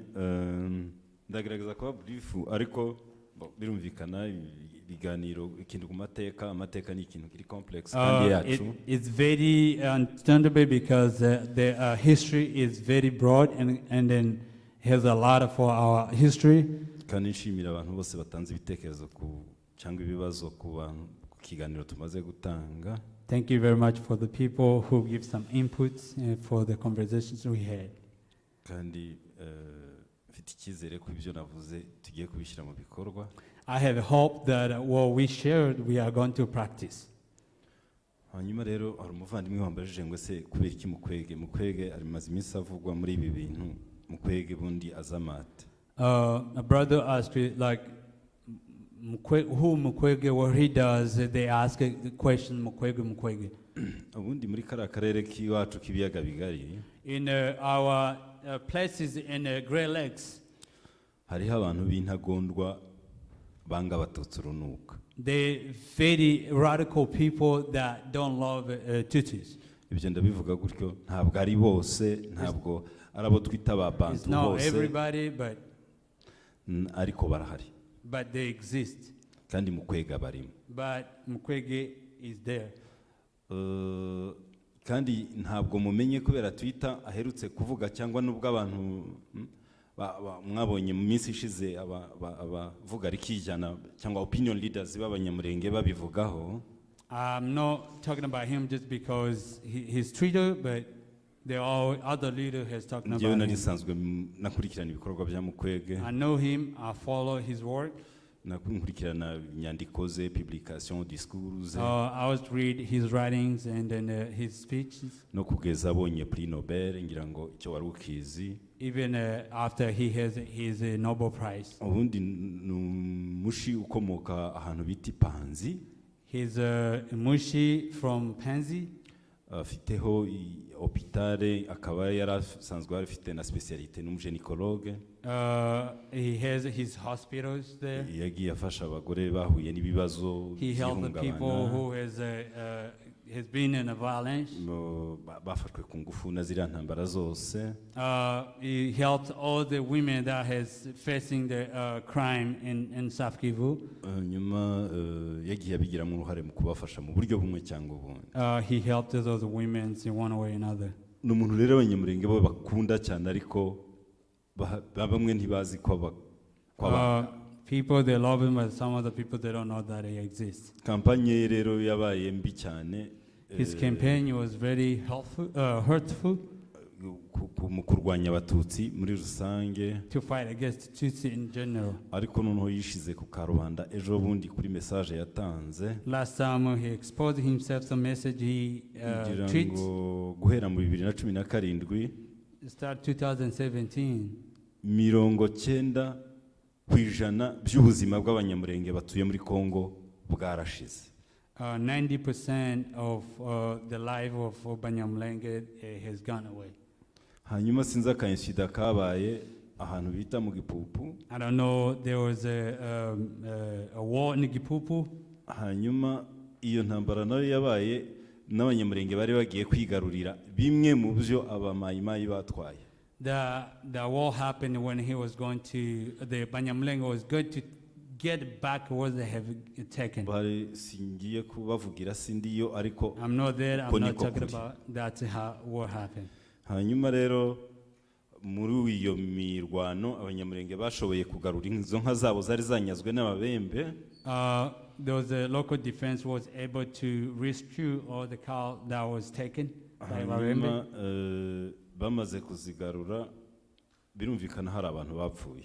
It's understood some people died. Birashoboka ko hari shokwane n'abasivile bapfuye. And maybe there's even civilian. Ariko uburyo byahagurukije abantu barimo n'abadepite barimo na Mukwege nyirizina. Seeing how people has stood and then other local and then local South Kivu leaders. Byatumye rero abantu bakanguka baravuga bati bye Mukwege twabanaga nawe tutamuzi. He awakened people to study and learn about Mukwege more. 90% by'ubuzima bw'abanyamurenge bwarashize. 90% of Abanyamulenge life has gone. Ariko mu Gipupu habaye ako kantu Mukwege n'abandi barahagurutse. Mukwege n'abandi barahagurutse. And Mukwege has stood. Ndatinze rero nuko naho niho byahereye ngira ngo urabyumvise. That's how it started. Reka mbashimire mu by'ukuri. Thank you very much. Hasigaye dukomeze twibuke bagenzi bacu. Let's continue to remembering our kandi fellow. kubibuka neza nkuko twabivuze. And then we continue to remember them. Dukora ibishoboka byose kugira ngo ibyabaye ntibikongere. And they're doing what we can do to get justice. Murakoze Imana. Thank you very much.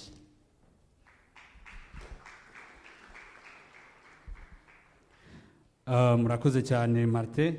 Thank you so much, Martin. Ikiganiro ni ikiganiro gifite amateka menshi. This is a great history. Ariko twongeye kuyibutsa kuko n'umunsi twibuka abantu bayacu bose.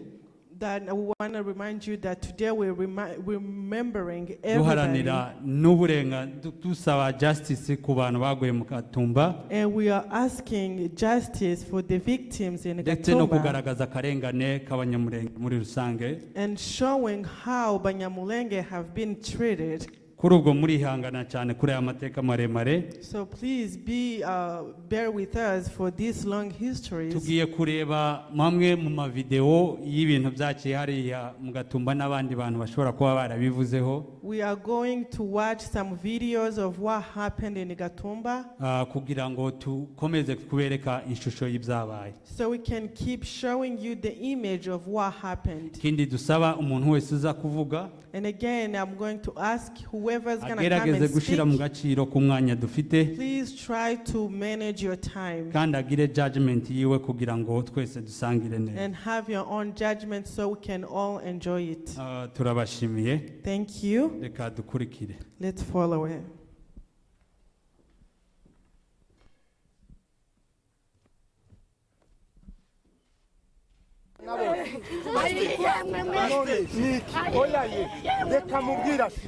Malgré les enjeux politiques, la justice doit continuer à fonctionner. turashaka umwanya uhagije wo kuza bakurikirana kugira ngo bazahanwe.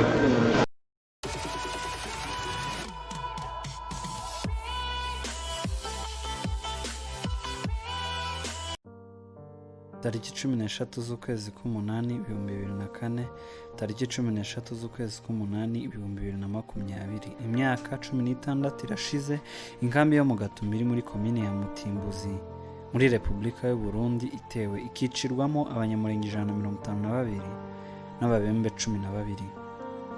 Ibi bikorwa ndengakamere binakurikirwa n'imyaka 60 abanyamulenge bamaze bicirwa iwabo muri Repubulika Iharanira Demokarasi ya Kongo no mu mahanga, nyamara nta butabera butangwa. Gatumba na n'ubu abenshi ntibumva impamvu abantu bicirwa muri metero 300 uvuye ku nkambi y'abapolisi, metero 500 uvuye ku nkambi irimo abasirikare barengaga 100. Mu minota 120 yonyine abarenga 166 bakicwa na 116 bagakomeretswa. Ubutabera butagomba iperereza bukamara imyaka 16 budatangwa kandi ababikoze barabyiyemereye.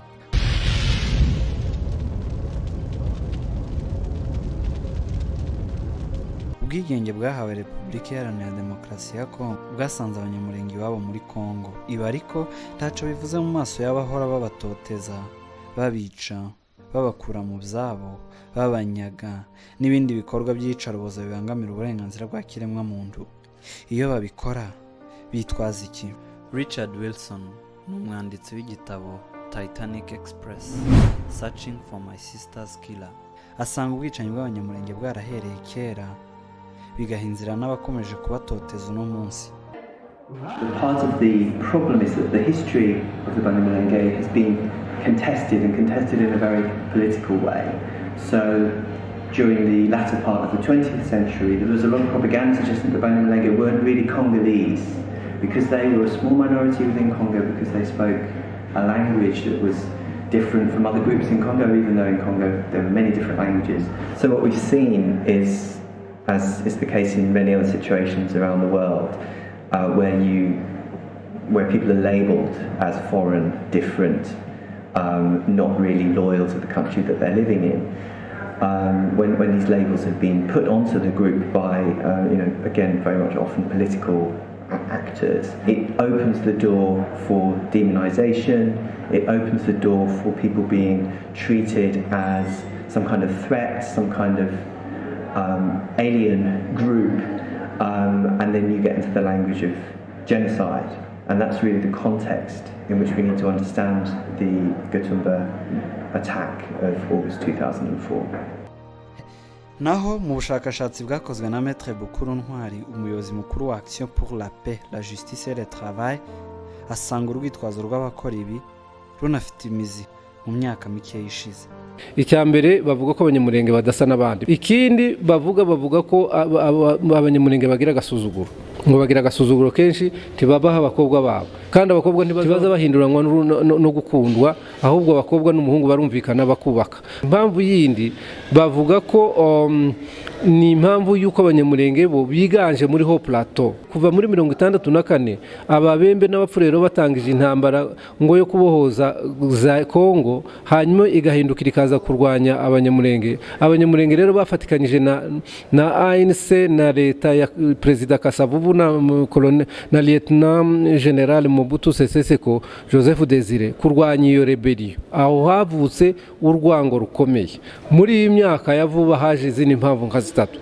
Impamvu ya mbere ni intambara ya AFDL. Noneho yari iyobowe n'abagabo bane bose nta munyamulenge urimo. Ariko iyo ntambara ije kubera ko abanyamulenge bayijemwo kandi gahera iwabo ikanihura muri Kamombo, isenya ikuraho Marshal Mobutu. Ubu ngubu hariho ikintu cyitwa commune ya Minembwe na groupe Mabijombo. Urwo rwango rukiyongera. Commune ya Minembwe kirazigabanuka. Ubu haje balkanisation. Urwanyuma ni integration y'abanyamulenge mu bihugu dukikije, mu Rwanda, mu Burundi, i Bugande, muri Kenya, Etazini. Akantu kubera gusa ko abantu bagwiriye kandi babaye henshi mu isi, abacu duturanye, bamwe mu bacu duturanye bakagira urwo rwango nico warumbajije. Mbere y'intambara ya CNL APL ikunze kwitwa iya Pierre Mulele mu 1964 nta bibazo bikabije abanyamulenge bari bafite. Ariko kuva muri uyu mwaka kugeza amagingaya ubwoko bw'abanyamulenge bwahuye n'akaga gakomeye. Bivugwa ko iyo ntambara ya Mulele yazanywe n'abarwanyi 600 bayobowe na Marandura Musa, Colonel Louis Bidarira. Ariko hejuru yabo hari Gaston Sumialo na Laurent Désiré Kabila. Aba bari batumwe na perezida wa CNL Christophe Benye bavuye Igisangani. Iyi ntambara ngo yari igamije gukuraho ubutegetsi bwa perezida Kasavubu na General Joseph Désiré Mobutu, nyamara aho gukomeza inzira igana Kinshasa, Bukavu, Goma na Kisangani, ahubwo mu mwaka w'1966 yahindukije icumu irizamura mu misozi miremire ya Minembwe ngo irimure Abanyamulenge. Iyi ntambara ya Murere yamaze imyaka 22. Abanyamulenge bafatanyije na leta kurwanya abo bamurere kandi barabanesha. Mu 1994 nyuma ya jenoside yakorewe abatutsi mu Rwanda, intera hamwe n'abasoda ba ex-FAR bagera ku 700 bahungiye mu ntara ya Kivu y'Epfo, maze uwahoze ari perezida kuri guverinoma y'abatabazi bwana Theodore Sindikubwabo ahabwa icumbi na guverineri w'intara ya Kivu y'Epfo Reverend Pasteur Jules Kiembwa wa Lumona. Muri Uvira hari nanone imitwe y'abarundi bitwaraga gisirikare yari ivanze n'ibihumbi 100 by'impunzi. Uwo mutwe witwaraga gisirikare wari uyobowe na Leonard Nyangoma. Ubutegetsi bwa perezida wa Zaire Mobutu Sese Seko bwafashe ingamba zo gutsemba Abanyamulenge. Abari ku ruhembe rw'uwo mugambi ni Leonard Nyangoma, Shweka Mutabazi, Lwa Banji Lwa Singabo na Reverend Pasteur Jules Kiembwa wa Lumona. Muri ico gihe abazayirwa benshi bishize hamwe muri alliance yiswe AFTL barwanya Marshal Mobutu. Urwo rugamba rwari ruyobowe na Laurent Désiré Kabila rwatangije inzira yo gukuraho ubutegetsi bw'igitugu bwa Mobutu Sese Seko bwicaga abaturage bwibasira ubwoko bw'abatutsi, maze ararutsinda. Birumvikana Abanyamulenge batekerezaga ko intsinzi ya AFTL izabazanira amahoro. Niko naho bitekereza, siko byagenze. Nawe amaze gufata ubutegetsi, perezida Laurent Désiré Kabila mu 1998 yahamagariye abandi banyagihugu kurimbura abatutsi. Le peuple doit se mobiliser, tout le monde se préparer pour confronter l'ennemi.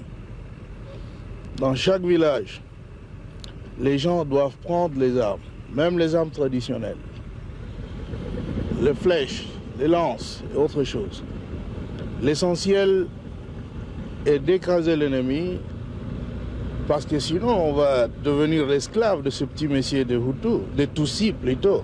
C'est donc clair. Sinaha byarangiriye. Nyuma yaho bwana Herodian Ndombasi yavuze ko Abanyamulenge bagomba kwicwa akoresha ijambo ryakoreshejwe n'abanazi muri Holocaust igihe bicaga Abayahudi. Ce sont des microbes, il faut qu'on éradique avec méthode. Pour nous, ce sont des déchets et c'est même des microbes qu'il faut qu'on éradique avec méthode, avec résolution, et le temps que vous voulez que je chiffre dépend de la résistance des microbes, mais pour ce qui nous concerne, nous sommes décidés à utiliser la médication la plus efficace. Tarehe 26 z'ukwezi kwa gatanu mu mwaka wa 2004 habaye kutumvikana mu buyobozi bukuru bw'ingabo zari ziyobowe intara ya Kivu y'Epfo, maze Abanyamulenge b'abasivile bahinduka inzirakarengane. Ikinyamakuru candikirwa mu Rwanda Imvahonsha cyatangaje ko abantu 3,500 bahise bahungira mu Rwanda. Bwana Segenza Alfred yakoze mu miryango myinshi ishinzwe kurwanya jenoside, asobanura ibimenyetso bigaragaza ko buriya bwicanyi buba bwateguwe. Harimo gutwika no gusahura imitungo y'Abanyamulenge. Byagaragaye Bukavu, Uvira, birimo no kugaragara muri zone ya Fizi na Mwenga na Itombo. Iyo bamaze kubambura cyangwa se kubasenyera no kubatwika, hagaragara barabirukana ni derasinema kugira ngo bakure muri ka karere. Aho uyu munsi nibyo byabaye muri ibyo bice maze kuvuga haruguru. Iyo bamaze kumwirukana babashyira mu nkambi. Ya nkambi ntibahabwa umutekano. Mu Gatumba mwarabibonye ko nta mutekano bahawe, barabica barabamara. Mu Mikenke uyu munsi tubabwira bashyizwe mu nkambi ariko ntibahabwa umutekano. Ikindi kimenyetso cya kane kigaragaza ko ubwicanyi buba bwateguwe mpereye ku biri kubera mu Minembwe uyu munsi, nuko bafashe abasirikare bose b'Abanyamulenge n'abandi bakuru b'ikinyarwanda babakurayo babaringisha abandi mu yandi moko ariko bahiga.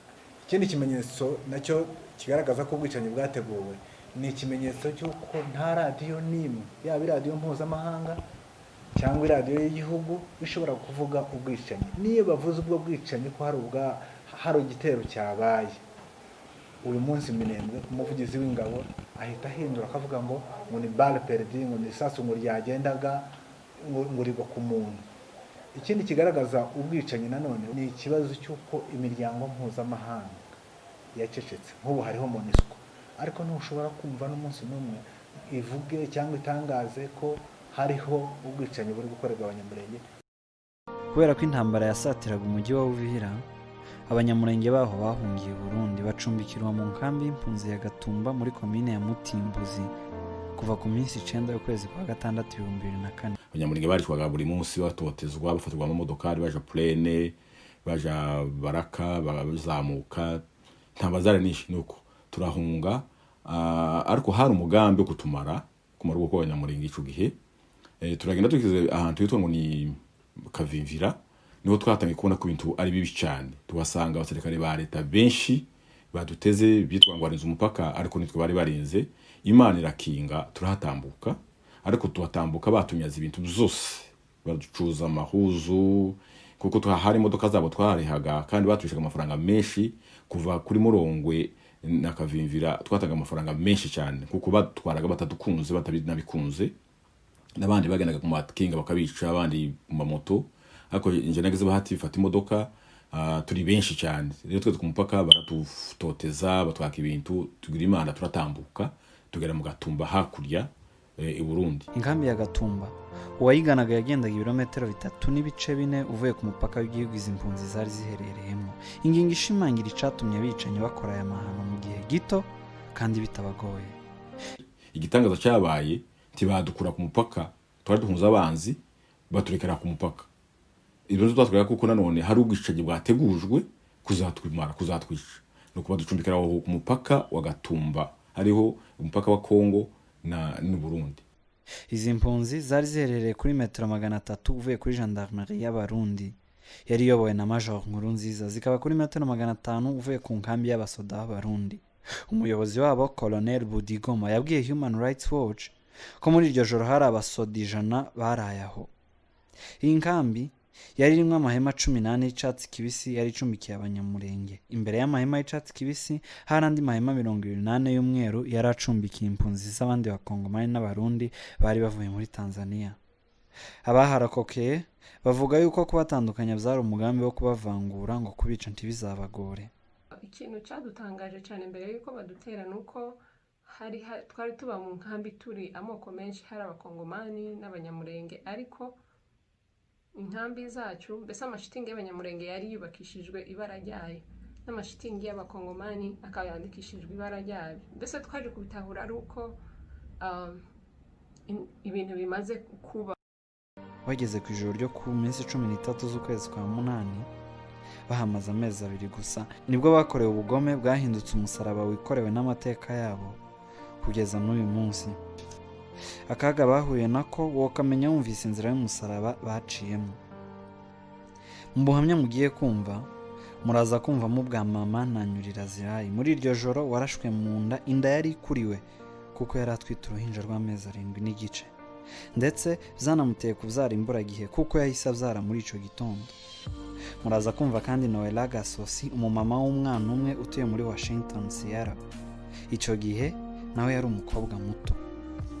Murumvamo kandi Espoir Nindeba, umunyeshuri wiga amasomo yerekeranye n'ubuvuzi muri Harvard University. Ico gihe yari umwana w'imyaka 6. Ndetse na Pasteur Dieudonné Kinyamahanga wari ufite itorero ashumbye muri iyo nkambi. Ndibuka iryo joro duterwa, nari maze gukora inama n'abakorari bacu, hari saa 4 zuzuye, abana bagiye batandukanye, nije mu ihema no kuja kumva ibintu by'indirimbo nishi iz'abantu bavuza ingoma n'urusaku rwinshi cyane bavuga ngo turi ingabo za Yesu. Twari mu buzima busanzwe aho mu nkambi, twari tuvuye muri repetition y'ikorari ndabyibuka, hari nko mu masaa 4 z'ijoro. Muri abantu baduteye baje barimo bararirimba indirimbo z'Imana, bavuza ingoma n'amapendo hanze. Abantu benshi twabanje kugira ngo ni kwa kundi tweganya Abanyamulenge mu nkambi twakundaga kuririmba cyane.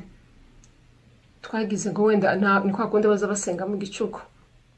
Abantu baje baririmba tugira ngo ni ibintu bisanzwe, ariko ibi ntambara noneho muraburizi hema namwe ntiri barikinze baraturasa, wamare kundasa bandasa munda. Nari nkuriwe, nari mfite inda y'amezi 7 n'igice kandi nari ndemererewe. Barandasa bandasa munda, barasa n'umwana wanje w'umukobwa wari undi iruhande, barasa n'umwana w'umuhungu nari mfite, hakaba kandi gatoya kari kahari iko twagize ngo niyenda yapfuye, ariko uwo mwanya iwe yari muzima kandi yari kwabona ibihe bitambuka byose. Muri uwo mwanya isagerageza kujana umwana ngo amusohokane, uwo w'umuhungu barabarasa, umwana imbere y'umwango nawe agwa inyuma.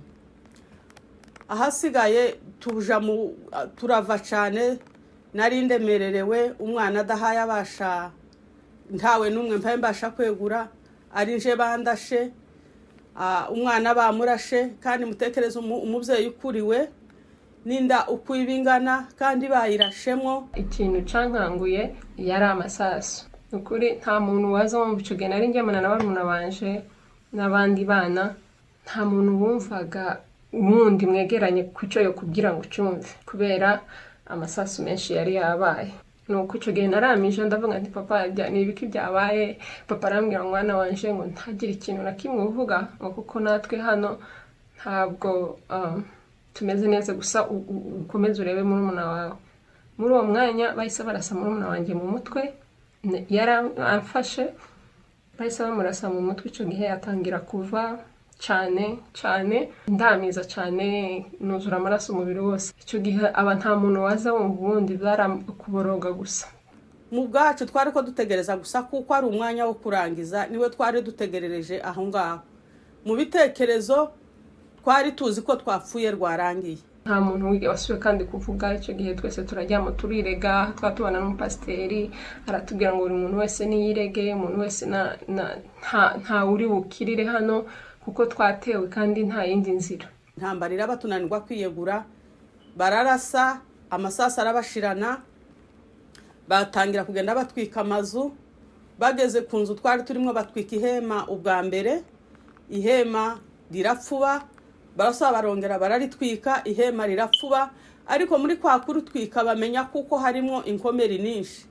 Barahamagarana, umwe abwira uwabo ati muno harimo inkomeri nyinshi kandi amasasu aradushiranye, icyo twifuza ni mutuzanire kuri essence kugira ngo tubatwike. Batangira kugenda batwika intumbi zari muri abo mahema n'inkomeri. Barangije kurasira hanze, barinjiye muri shitingi n'imbere, batangira bagenda bareba uko abantu bajyamye, bagenda babarasa. Icyo gihe ninjye wari unajyamye n'imbere, ariko ntago njyewe bigeze bandasa, sinzi igituma, ariko bari bazi wenda ko napfuye kuko amaraso yabo twaturyamanye yari yantwikiriye ahantu hose. Nanjye mpita njyama nk'umuntu wapfuye, namangarama nk'umuntu nyine wapfuye mbese. Baryama baraza bararasa abantu bose aho ngaho, bafata n'imbugita bagacumita abantu bajyamye, mpambareba. Barangize baravuga ngo muno ngo turabarangisha. Numva umwe abwiye iwabo ngo shanga ufite ngo kakabido ngo karimo essence. None umutima wanjye urambwira nti mana we, bagiye kunyicira hano mu shitingi, mbona abandi benshi basa n'abapfuye. Arambwira, numva baravuga ngo yego. Noneho umwe hagarara mu muryango aravuga ngo basha ngo wibesha ngo wagahaguruka ngo ndamurasa. Umutima umwe urambwira nti genda nanone bakurase aho kugira ngo ushe uri kurumva. Kundi umutima ukambwira nti guma aho ngaho, undi ukambwira nti genda. None ndavuga nti ko bigenda kose nanone ntacyo ndimo ndagendera, abandi bose bashize, nishake nguma aho ngaho. Guma aho ngaho, mu mwanya muto batwika uruhande rw'ishitingi twari turimo, babanziriza uruhande ntari njyamyemo. None ngo babone nta muntu uhaguruka cyangwa ugira icyo avuga, barasohoka baragenda bariruka, aravuga ngo bashe ngo tugende, ngo nta muntu usigayemo muzima. First, I was very young. I don't remember a lot, but I was about 6 years old, and what I remember me getting shot, and my dad had just got out. He had created a hole in the middle of the tent, and he were trying to pull me, but it didn't work out. So I remember me getting shot, my mom getting shot while pregnant, and my older sister as well getting shot. Abanyamategeko n'ababuze ababo bavuga ko guha Abanyamulenge ubutabera bitagoye kuko nta perereza rigomba. Abakoze ico gitero baravyemereye. Mu gitondo cyo kuri uwo munsi umuvugizi wa FNL Palpe Hutu Pasteur Habimana yavukiye ku isonga ry'inzu abwira itangazamakuru ko aribo bagaze ico gitero. Nous avons fait une sortie, nous avons attaqué le camp de l'infanterie de Gatumba et la brigade. Une fois qu'ils se sont vus échouer, ils ont fui dans le cas de Abanyamulenge. Lorsqu'ils sont arrivés là-bas, ils nous ont combattus à l'intérieur du siwe gusa ndetse n'uwari umuyobozi wa FNL ico gihe Agato Rwasa n'uno munsi ntabihakana. Twarasiguye ko byagenze twagiye kurwana n'abasirikare hanyuma mu makambi y'impunzi avamo amashashi abantu byabaye ngombwa yuko bivuna kugira amana kibi hari abasivile baguye mu ngorero. Nyuma yaba mu minsi ishize humvikanye witwa Patrick Macunda wemeye ko ari mu bakoze iryo shano. Kaho ibi bidahagije anongeraho ko yahereye Kinshasa yica Abanyamulenge arabakurikira agenda ibirometero magana abageza mu Gatumba akibica. Wachoma tena mpaka mwisho. Munakumbuka sisi tulikuwa tunafanya mkanchachi au mkakokoro au mkabadiadinga au mkalemba. Au mkanseta tutawachoma tena ile system. Tutawakata vichwa, tutatembea na vichwa yenu nyeba Rwanda tutavitia kumuti. Bitenda bina mutafata makanyika, mutamufuata makanyika. Tutawachoma tena vile vile. Munakumbuka sisi tufanya tena tuliwafuata mpaka mkambi ya refugee Gatumba. Tukawafuata Gatumba tukawakata vichwa, mimi kwa parmi kama yule wakati. Kukata vichwa. Nubwo FNL yitwaje ko bari bagambiriye kwica abasirikare bari bahungiye muri iyo nkambi, Espen Masezerano president wa Fondation Gatumba avuga ko rwari urwitwazo ariko ubwicanyi bwahabereye ari ibyaha bya genocide. I think ibo gutangiye excuse yari uburyo ni excuse ni scapegoat ni ukuvuga batanze amagambo kugira bikure mu kibazo, ariko ndakubwira ko hariya hapfuye abana abamama bari bafite abapasiteri batazi n'ukuntu imbunda zifata. Umva umukoro duhabwa ngo ubutabera bwihute. Dr Ajesha Kamugabe ni impuguke muri politike by'umwihariko mu gisate cyo gukumira amakimbirane. Atekereza ko haramutse yashizweho komite zitatu iyo gukusanya amakuru, iy'ubuvugizi n'iy'ubutabera, kera kabaye byazageza ku ndoto za benshi zo kubona abakoze ibi bagejejwe mu nkiko. Komisiyo ya mbere ya documentation mu rurimi rwacu rero documentation no gukusanya amakuru. Kubera iki? Kubera ko niyo ubutabera bukozwe iteka buhera ku iperereza, kandi iperereza nta kindi riba rikusanya amakuru hirya no hino. So iyo rero ya documentation yabikoze umurimo w'ibanze ubutabera buzaheraho guca imanza. Ariko hagati ya documentation n'ubutabera hakenewe na komisiyo y'ubuvugizi yakwitwaza ayo makuru ikayageza ku nzego zitandukanye. Buriya hari abantu benshi barokokeye mu Gatumba ariko batazi n'umuryango bakomangaho mu rwego rwo gushaka serivisi bagomba. So icyo gihe rero bivuze ko abandi bakora ubuvugizi bagombye ko barimo abantu b'inararibonye bajijutse, abanyamategeko, abanyamateka, bazi science politique, bazi socio ubumenyi butandukanye bwakuzuzanya nta na bumwe bwihagije muri ibyo byose. Iyo komisiyo nayo ikaba yafata izo nshingano zo kubuza amahwemo inzego zifite ububasha bwo gutanga ubutabera. Iyo ubutabera yo yaba ari iya gatatu yakorana cyane n'urukiko ruzaba rufite izo nshingano zo guca imanza kuri buriya bwicanyi bwakorewe mu Gatumba. Baba bahamya, bakunganira, bafasha bacitse ku icumu n'ibindi bikenewe. So ntekereza rero ko ari byo byakorwa mu rwego rwo gushaka gukomeza guharanira ko abantu biciwe mu Gatumba babona ubutabera, nubwo byatinze bihagije ngira ngo uyu mwaka wa 16 bishwe. Hanyuma ikindi navuze bidakeneye komisiyo ariko gisanzwe kinakorwa no kwibuka. kwibuka nako buriya ni ubutabera bwo mu rundi rwego, hari ababwita ko ari ubutabera buri symbolique. Iyo ugiye kwibuka cyangwa uherekeje umuntu wabuze umuntu we ukamubwira uti humura, kumufata mu mugongo, bimwereka ko yatakaje ari umuntu w'agaciro. Ubwo rero kwibuka nabyo bifite icyo bisobanuye, uretse ko birimo kubungabunga ayo mateka, ariko birimo no gusubiza agaciro abantu bacu twabuze, kimwe no guhumuriza abarokokeye mu Gatumba n'imiryango yabo. Inshuro nyinshi iki kibazo cyo guta muri yombi agatorwa sa Pasteur Habimana nabo bafatanyije muri ubu bwicanyi kibazo Parquet Général y'u Burundi, ariko igisubizo camye ari iperereza. Le dossier RMPG 449/NTC mettant en cause Rwasa Agato, Habimana Pasteur et tout consort n'a pas encore été clôturé, il est toujours en instruction. C'est-à-dire que ce dossier est toujours dans la phase préjuridictionnelle, donc tous les éléments du dossier ne sont pas encore réunis pour s'exprimer là-dessus. Iyo Abanyamulenge babajwe n'ubu bwicanyi bwabakorewe banabazwa by'umwihariko nuko nta butabera bwatanzwe, uwo muco wo kudahana ukaba uri gukomeza guhembera ubwicanyi bukomejwe kubakorerwa n'uno munsi. Mu 2011 Ifizi Abanyamulenge 7 bari abakozi ba Ebenezer baratezwe bakurwa mu modoka baricwa. Hari n'abandi benshi biciwe mu biraro, Itombwe mu Magunda, Bijombo, Kamombo, Rulenge, mu Minembwe, mu Mibunda n'ahandi. Kuva muri iyi myaka kugeza n'uno munsi Abanyamulenge barishwe, abandi baratekwa, barakomeretswa, imihana irenga 300 irasenywa, inka zirenga 134 ziranyagwa, naho izirenga 80 zicwa n'inzara ndetse n'indwara. Jeremy Kigeli Basanda ni umuturage w'Igasiro mu Mibunda, akaba n'inzirakarengane y'ubwo bwicanyi. Mu kwezi kw'icumi mu 2019 yarasuye mu Gahwera ubwo baterwaga n'abagwanyi ba Mayimayi. Iyo Kigeli asobanura inzira y'umusaraba yanyuzemo, ababazwa cyane nuko abaza baje kubatabara aribo bashira ubuzima bwabo mu kaga. Kuri we MONUSCO na FARDC taco bimaze mu Minembwe. Ariko rero leta ishitse ivyo twibwiye biba ibinyoma. Nta munsi numwe leta yigeze isa naho igiye mu ruhande rwacu. Naboke kabisa n'ababivuga bashakisha ni ibinyoma.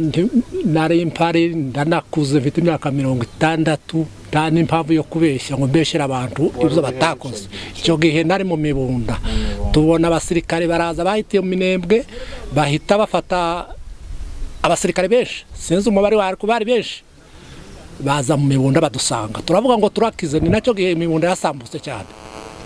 Abasirikare uwo munsi bahita bafatikanya na bamayi.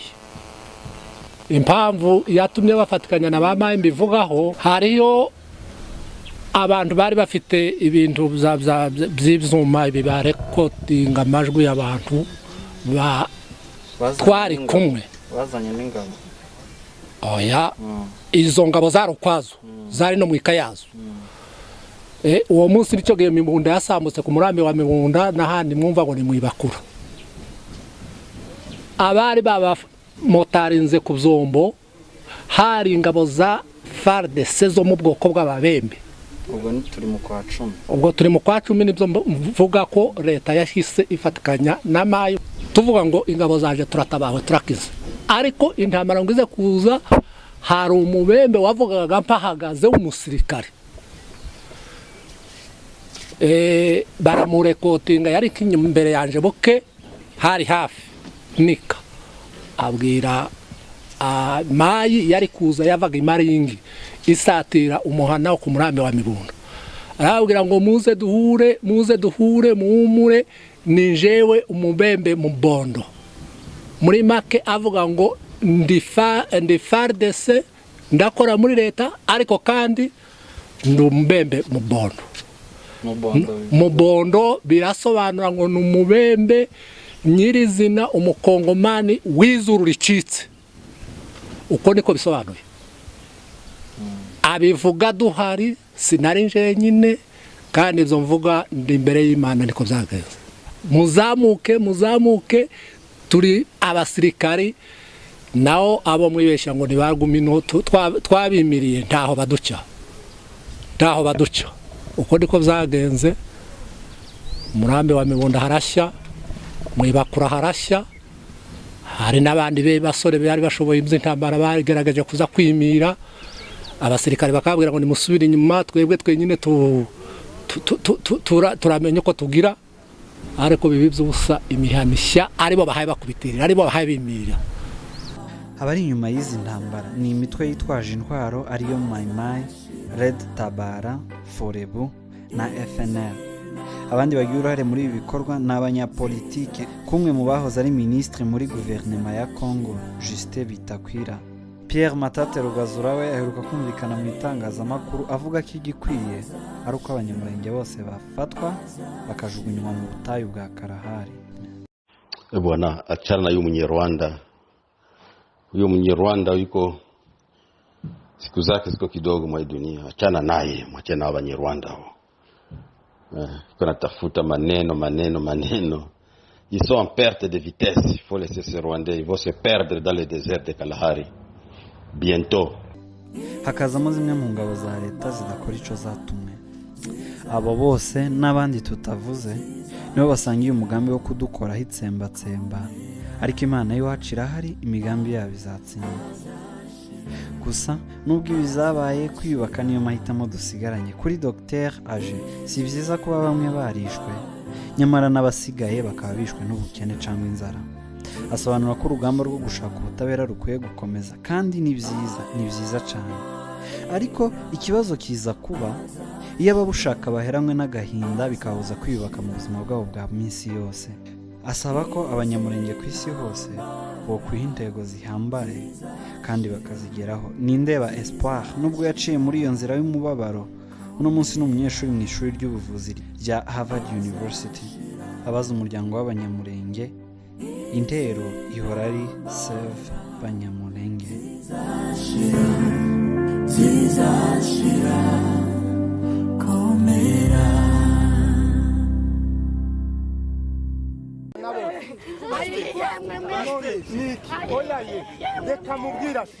Malgré les enjeux politiques, la justice doit continuer à fonctionner.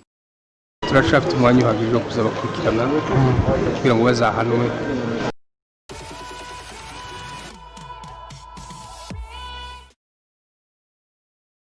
Names of those of the victims. Barasoma bo ariko mu gihe tubisoma turasaba abantu bafite amabuji.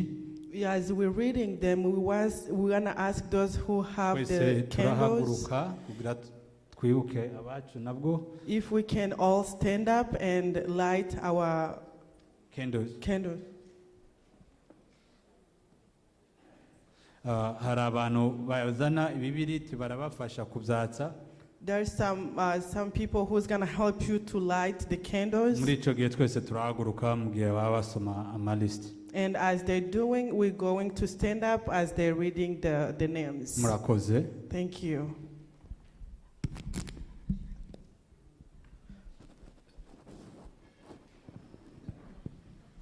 Buri muntu agenda afasha uwo bicaranye. You're going to help your friend who's sitting next to you.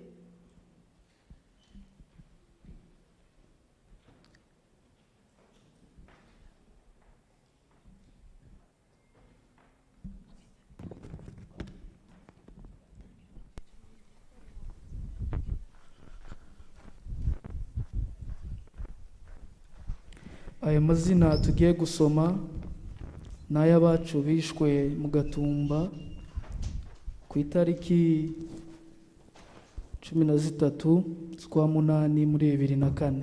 The names that we're going to read are for our beloved one who have passed away in August 2004. Komeje kubaha ikaze mu bigacu aho twabyimuriye Austin mu ntara ya Texas. Famille Minyati. Kwibuka ku nshuro ya 16 bakorewe aba Faustin Minyati, Kadafi Minyati, Merewe neza Minyati, Nyanome Minyati.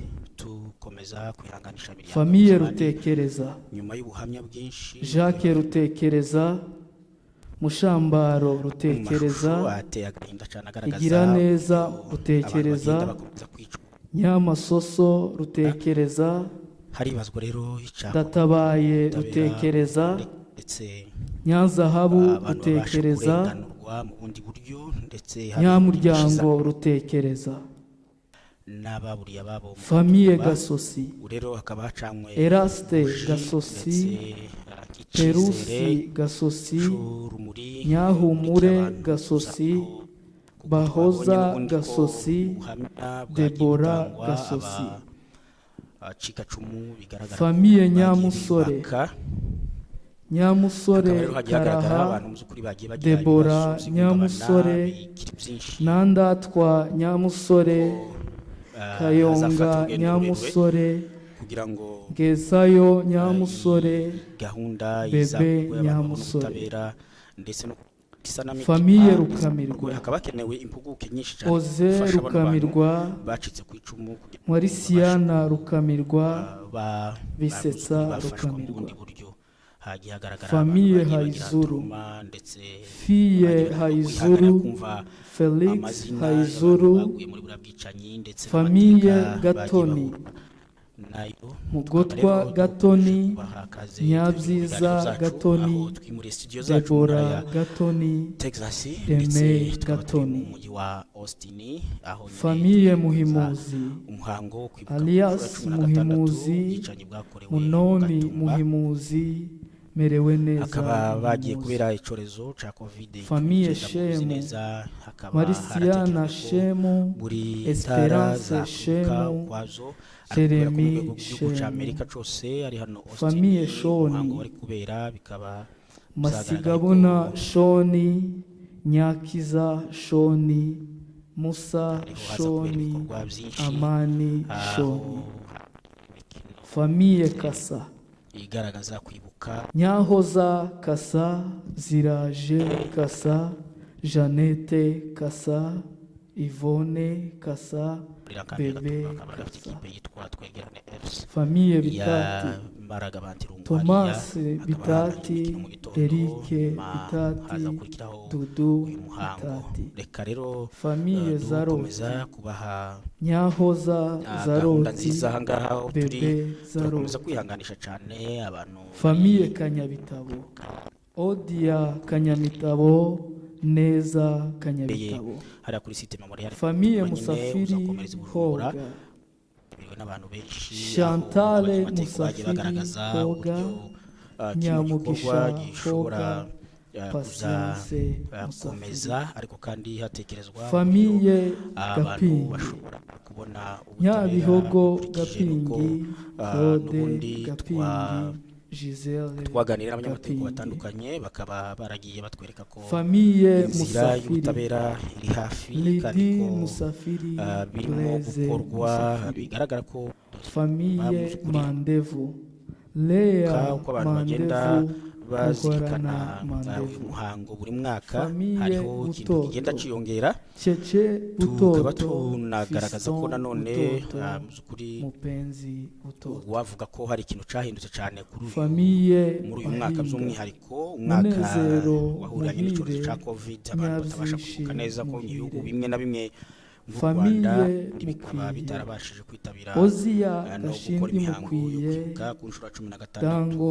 mukwiye Lisi ubwicanyi bwakorewe abanyamulenge hariya famiye Gaturuturu rero bimwe bikaba bitarabashije kwibuka cyane cyane mu Rwanda kubera ibibazo by'indwara ya covid famiye Mugabe umusaruro w'icunamo cyane Nyabahinga Mugabe Nyabirori Mugabe n'ubundi abantu bagerageza guhozaho famiye ibingibi rero bikazatuma Claude Nzabakiza kutaheranwa n'agahinda bishobora Nyagazura ubutabera buboneka ndetse hagatekerezwa n'uburyo abacikacumu babona Murekatete icyo twakwita we n'indishyi y'akababaro cyangwa se reparation mu rurimi rw'igifaransa nk'uko bagenda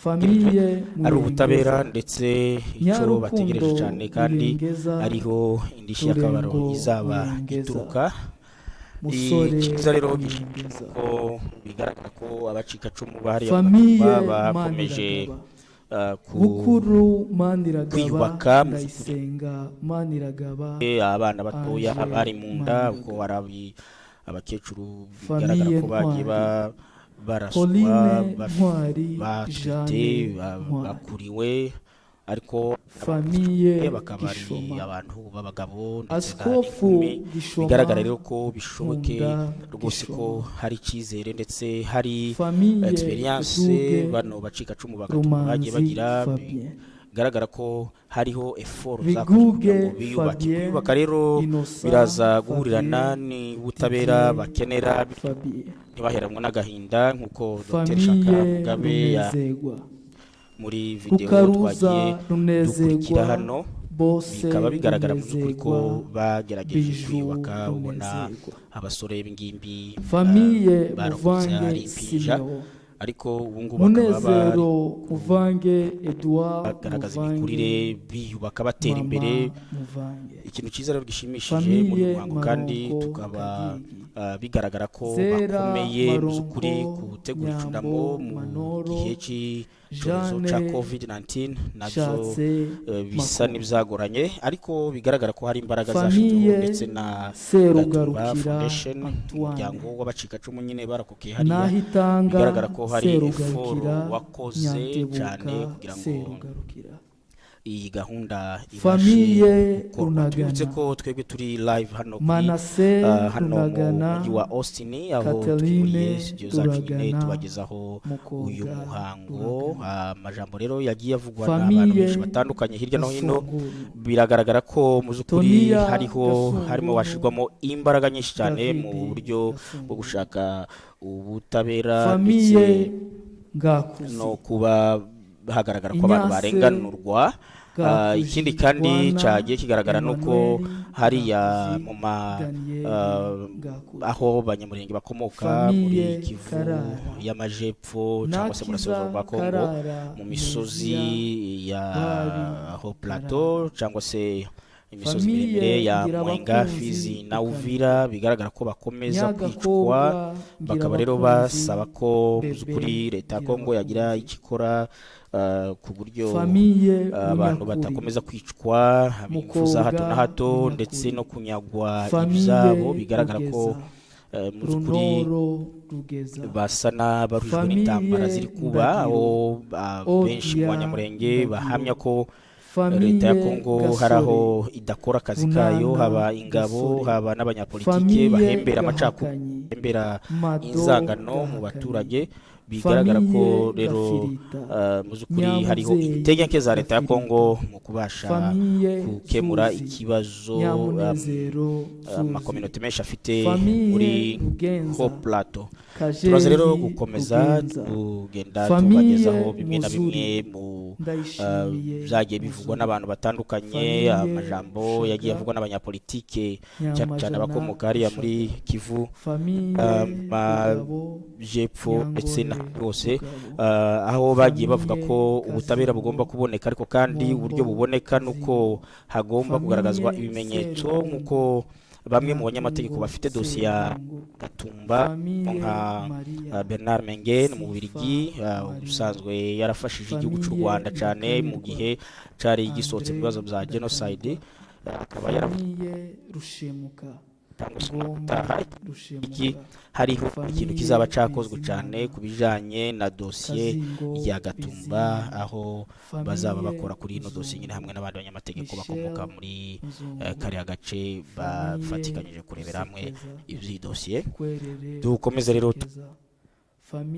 mwakurikirana hanyuma tubamenyeshe ko tuza kuri stade aho haza kubera umukino wa nyuma w'irushanwa rya Gatumba Memorial Foundation igisata cya siporo aho bari kwibuka ikipe yatwegerane yari yapfuye abantu benshi cyane hariya mu Gatumba abakinnyi babo rero bamwe bakaba baraguye muri masakre biza rero gutuma famiye musore kubibuka no ko yari ikipe ikomeye yari ikipe yubatse izina muri kariya gace dore ko yarigizwe n'impunzi nyine nyinshi ahanini z'Abanyamulenge. Tubitse ko hari n'abandi bantu babashe kugwa muri buno Sekabumba. Hariho n'indi kominote y'Ababembe babaga mu nkambi nabo kadusoma amazina yabo Canada, bigaragara ko batakagombye kuza no kubera icyorezo cya covid, ariko akaba ari kizere nanone ko Bahati Nyakamba utaha wenda byazaba byiza bateranye, byazaba byiza wenda nabo baje kugira ngo batange ubuhamya ku byababayeho, dore ko atariho Abanyamulenge bonyine babashe kupfira hariya, ahubwo harimo nyine nabo Babembe imiryango yabo, aho tuzagerageza ariko kubashaka kugira ngo nabo bavuge uburyo babona buriya bwicanye ndetse nuko babwabwira. Inshuti bakunze rero ba MPC, tukaba dukomeje kubaha ikaze kandi dukomeza kwihanganisha imiryango yose yagize ibibazo muri buriya bwicanye bwa Gatumba. Walukele Famille Mambo Azangisho Mambo, Famille Sumali, Evangeliste Sumali, Famille Kiza, Jeannette Kiza, Famille Wisumbelo, Lusembelo Isumbelo, Famille Ndelo Naramilenge Ndalo. Nabo bitavye kuri wa munsi, Imana ikomeze ibaheze iruhuko ryiza. Murakoze. Muri uno mwanya turasaba kugira ngo hari abantu banditse poem. We are going to welcome people who wrote the poem. Mbere yuko baza turasaba kuko abantu bakwicara bakazimya n'amabuji, mwihangana amabuji azatwikana, mumenye ntimuje kwitwika.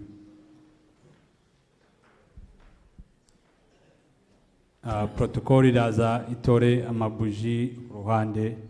Abantu bafite poeme mwihute kugira ngo tuze gucunguza umwanya.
Ai Gatumba we, iyo tugutekereje imitima yacu iva mu mitereko, aho niho twagwishije ishano, dore ko n'ishabo ritazadushiramo. Twari tuvuye Uvira duca Kavimvira tuyirira, kuko Ivira yose yari yaviriye hasi rimwe kugira ngo tuvaneho. Imvugo y'ibyo bivume kwari ukuvusha amaraso, ati reka dusinde imipaka turebe ko twasiba kabiri dusinziriye, kuko abategetsi baduterateranwaga atabo Batutsi nibabateme, dore ko batagira n'itongo. Tugitura imizigo ibyatevye, duterwa dutunguwe n'abatagira impuhwe. Abatema baratemagurwa, abasore barasogotwa, ibitabo bitigeze amatati niho byatukombereye. Aha niho twatakaje intore zitigeze umugabo. Mwamahanga mutwumva nimuduhoze, mu kuduhanira abo bigize ba ruhagwa, wasa n'abo basangiye ubusuma bwo gusesa amaraso yabo badasa.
tubakunze mana yacu bakire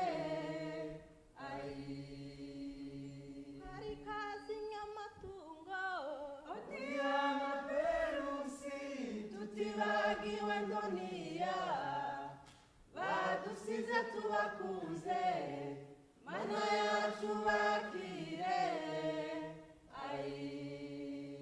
twibuke rutekereza tutibagiwe minyati barinda kemwa mu gihugu mana yacu bakire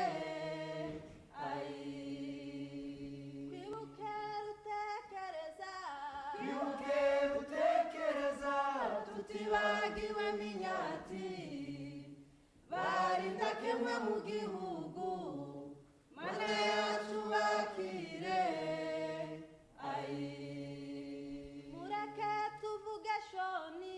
mureke tuvuge shoni tukamigwa n'agatoni barinda kemwa mu miryango mana yacu bakire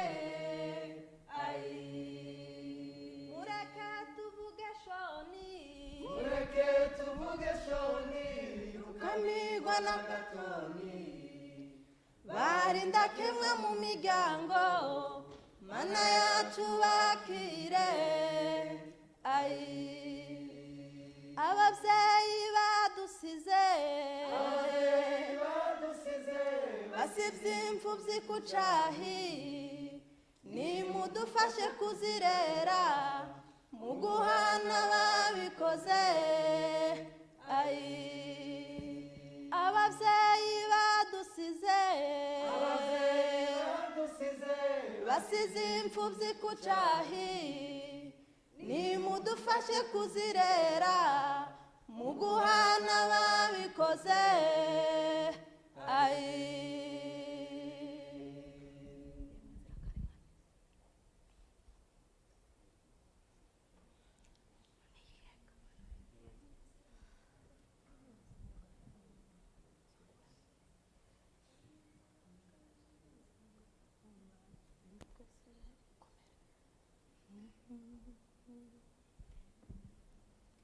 yemwe nzirakarengane zo mu Gatumba kwibaza ubico mwazize bikatuyobera nimwigendera amahoro yo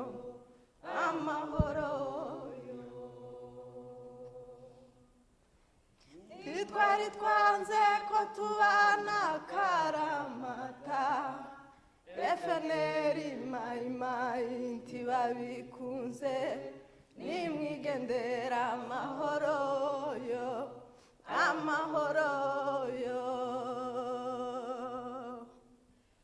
mwari mukunzwe n'abanyubaha no ku isi turemeza neza ku ijuru ry'abishimiye nimwigendera amahoro yo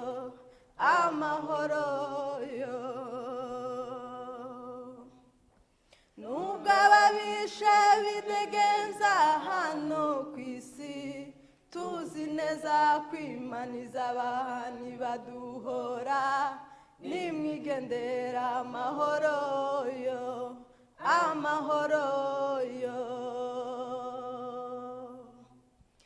impuzi ni nyinshi zatakaye ku misozi data wo mwijuru azadufasha kuzirera nimwigendera amahoro yo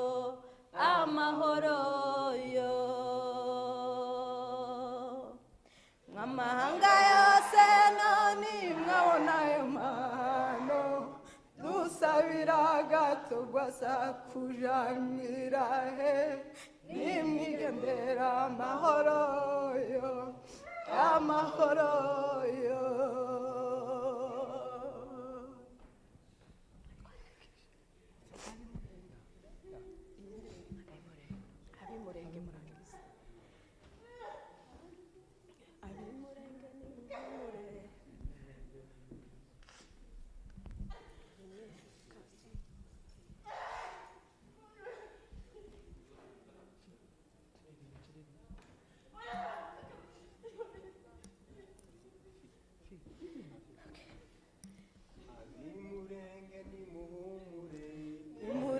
ni iwacu ababyemera n'abatabyemera ababikunda n'abatabikunda ababishaka n'abatabishaka tuzayibanamo abimurenge nimuhumure imurenge ni iwacu ababyemera n'abatabyemera ababikunda n'abatabikunda ababishaka n'abatabishaka tuzayibanamo yemwe ntwari zacu muremye urugamba twangwa na bose twangwa n'abacu mbese tuzaba bande nimukomere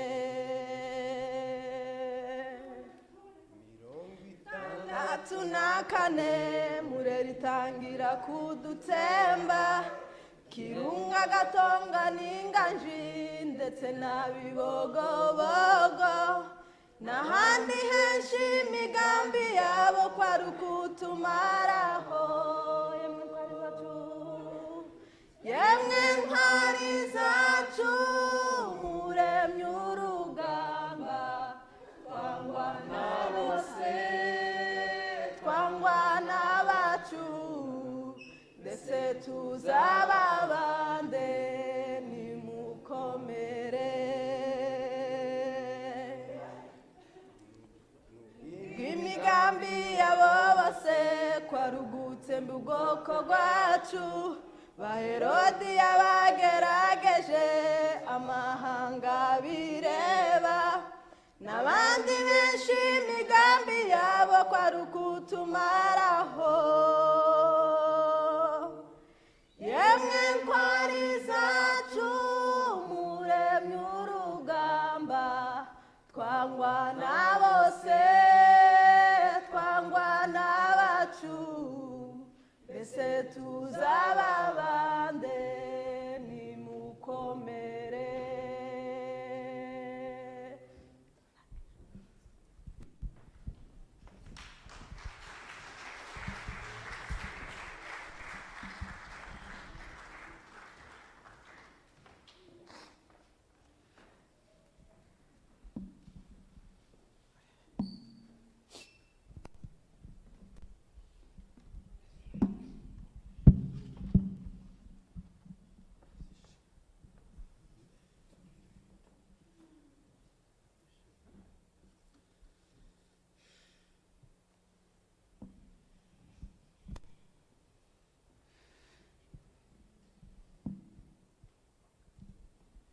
mukomeze mwihangane.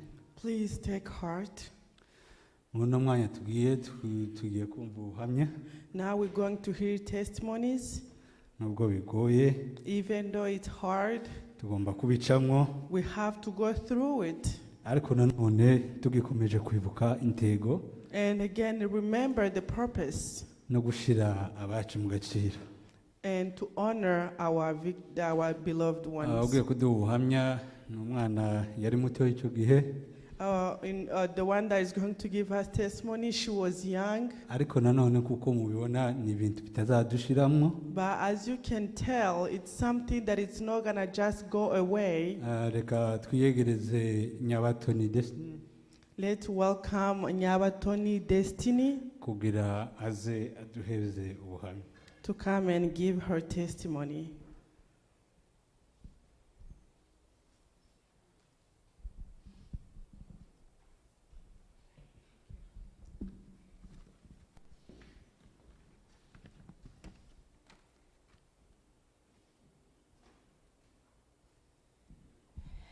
Hi.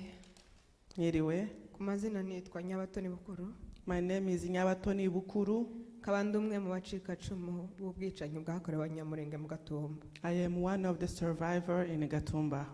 Mbere na mbere mbanje kwihanganisha my fellow survivors. First of all, I wanted to comfort all my fellow survivors. Ndetse n'Abanyamulenge bose ku bumwe. And all Abanyamulenge in general. I stand before you today mpagaze hano imbere yanyu uyu munsi to share my story in honor kugira ngo mbabwire story yanje duha mu gaciro of the innocent women duha agaciro abazize abagore bapfuye, men and children who lost their lives in most gruesome manner. abagabo n'abana bishwe urw'urubozo. Nabuze inshuti, I lost my friend, abavandimwe, relatives, ndetse n'abaturanyi and neighbors. Twaje mu Gatumba tuvuye Uvira duhunze intambara mu kwezi kwa gatandatu. We came from Uvira to Gatumba in June. Dushitse mu Gatumba UN yaratwakiriye. We got in Gatumba and UN received us. Idushira muri transit camp ya Gatumba. They put us in a transit camp in Gatumba. As a young girl, nk'umukobwa muto, life in the camp was not the best. ubuzima bwo mu nkambi ntabwo bwari bwiza, but it was not bad. ariko ntabwo bwari bubi cyane. Naho ubuzima bwari butandukanye n'ubwo twari tuvuyemo. Even though the life was different from what we used to live in, ariko kuri nje it was okay kubera ko nari ndi kumwe na famille ndetse n'inshuti zaje twakuranye. But for me it was a care because I used to live with my family and my friends. Kubatari familiar na campe, abatazi, for those who doesn't know the camp, yagiraga amaparti abiri. It had two parts. Parti yari tuwemo mostly abarundi. The one part you know only Barundi, mostly Barundi. Indi parti yari tuwemo Abanyamulenge. And other camp site was Abanyamulenge. Parti y'Abanyamulenge yagiraga amaranje abiri. And the Abanyamulenge side has two rows. Kandi amahema yose yari green kuya abiri gusa yari white. And all the tents on Abanyamulenge side were green, only two tents were white color. Things were seemingly normal. Ubuzima bwari ubusanzwe, bwari busa nk'ubusanzwe. We used to go to the soccer games. Twagendaga ku kabumbu. Abantu bagenda baririmba quartier yose. People will go around singing. Abakinyi bacu batsinze. As our side or the soccer people, when they conquer or when they win the game. Ndibuka twaragendaga. I remember we used to go. Gusa bavuze ngo n'umunsi wa game, ndibuka abana bose baragenda no kurya nti waryaga kuja kuri game. I remember when they said that it's a game day, you couldn't even eat, but you will want to go to the game. That was fun. Byari ibintu biri fun. Until umunsi umwe byose birarangira. Until that one day everything was perished. August 13th. Kumkwezi kumunani kuminsi 13. Wari umunsi nk'iyindi. It was just like a normal day. Abantu barabyutse bakora ama activity yayo nk'ibisanzwe. People woke up and they did their normal activities. But nobody could have predicted ko it was going to be a worse nightmare. Ariko ntawaruzi yuko uwo nguwo ugiye kuba umunsi mubi tutazongera kubona. Ndibuka nja kuryama nk'ibisanzwe. I remember when I went to sleep just like a normal kid. Nararanye na Kiyobe muri munanje kwa data wacu. I slept with Kiyobe, my cousin. Na Maria umukobwa w'umurundi wafasha mamudogo umwana. And Maria, a Burundian lady who used to help my auntie with the kids. Nawe ya ari mu bishwe mu Gatumba. She's among of the one that died in Gatumba as well. Nakanguwe n'urusaku rwinshi rw'amasasu. I woke up in the midst of the noise. Induru z'abantu. People crying. Ndetse n'ingoma. And drums. Nasanze mamudogo aryamye next to us. I saw my auntie who was sleeping iruhande rwacu. Iwe kera ari maso. She was awake. Ico gihe abantu muri tente yacu bariko basabana imbabazi. And people in my tent, they were repenting. Mamudogo aratubwiye ngo nituzuke duhunge. My auntie said, wake up, stand up and go. Twarahagurutse. We stood up. Tugerageza gusohoka. We tried to run. Ariko tugiye gusohoka duhura n'amasasu menshi. We tried to go out of the tent, but when we were about to leave, they shot us a lot. Mbega abanzi barasa bari mu muryango. So the enemies were by the door. We went back to the room where we were. And remember, the tent had only one exit and one entrance. We only had one door, which was exit and entrance. I remember Maria was so scared. She was shaking. In the back. I don't know how I looked in yanje. And then I saw somebody cut the tent and went out. And then I thought of myself, let me follow that person.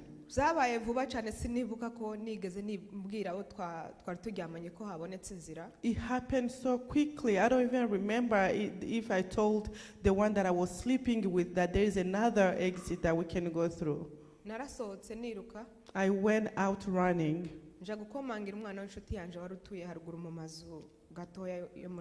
And I went to knock on the door of one of my friends who used to live in the houses. They opened the door for me, but we heard a lot of noise. We ran away from that house again.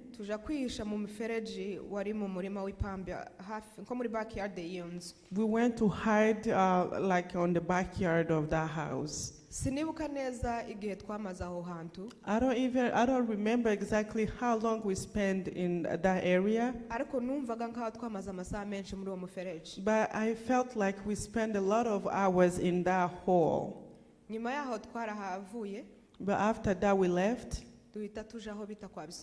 and we went to Bisokoza. So it was like on the center where everybody were going. We went to Bisokoza and I met my younger sister Nyambo. She was very young. She was naked and she looked very cold. I saw her and I was very happy. But at the same time, I felt sorrow in my heart.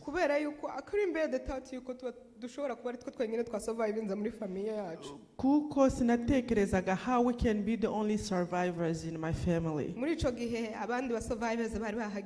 At that time, other survivors came and more people came. And people start talking about what is happening in the camp. They start mentioning who was already dead, who is injured. I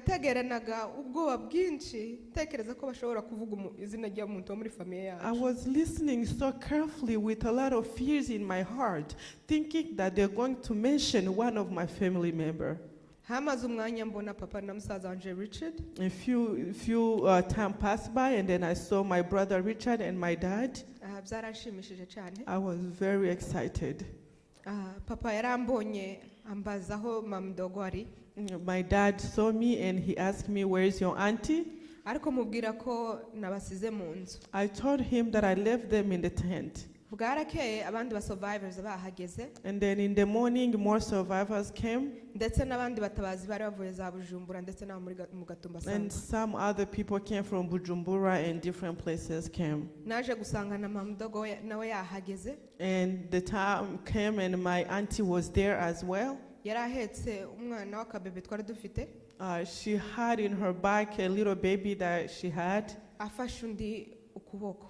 holding another one in her hand. But she didn't have Maria with her. I saw her and I was so excited.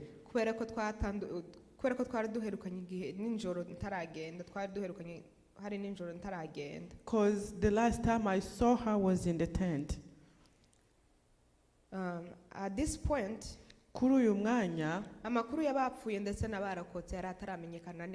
People didn't know who died or who survived. What to expect. We didn't know what to expect. ndibuka abantu twaramanutse twese. I remember many people came down to go to the tent. Twari ku birenge. We were walking. Abantu benshi bari amasereri. Many people didn't have shoes, they were barefoot. Twinjiye mu nkambi umurambo wa mbere nabonye wari wa musaza wanje kwa data wacu. We entered in the camp, and the first body I saw was my cousin's body. I remember seeing him the day before. Ndibuka mubona umunsi ushize mbere yuko yitaba. Yari arimo araseka. He was smiling or laughing. Aganira neza. Talking normally. And he was full of life. Yari afite ubuzima bwose muri we. Kumubona ari umurambo byari bigoye kubyemera. But to see him as a dead person, it was hard. Uko wagendaga wigira imbere niko wagendaga uhura n'imirambo ahantu hose. The more you get closer in the camp, the more you found bodies. Ndibuka twageze ku matente yari mostly occupied n'abagabo n'abasore. I remember when we get closer to the tent, most occupied with men and young men. Yari yahiye. It was burned down. Wabonaga imirambo y'abantu bahiye. You could see bodies of people who has already been burned. Uzumve ko nari ntarabona umuntu wapfuye up close mu buzima bwanje. Remember, that was my very first time to see somebody dead.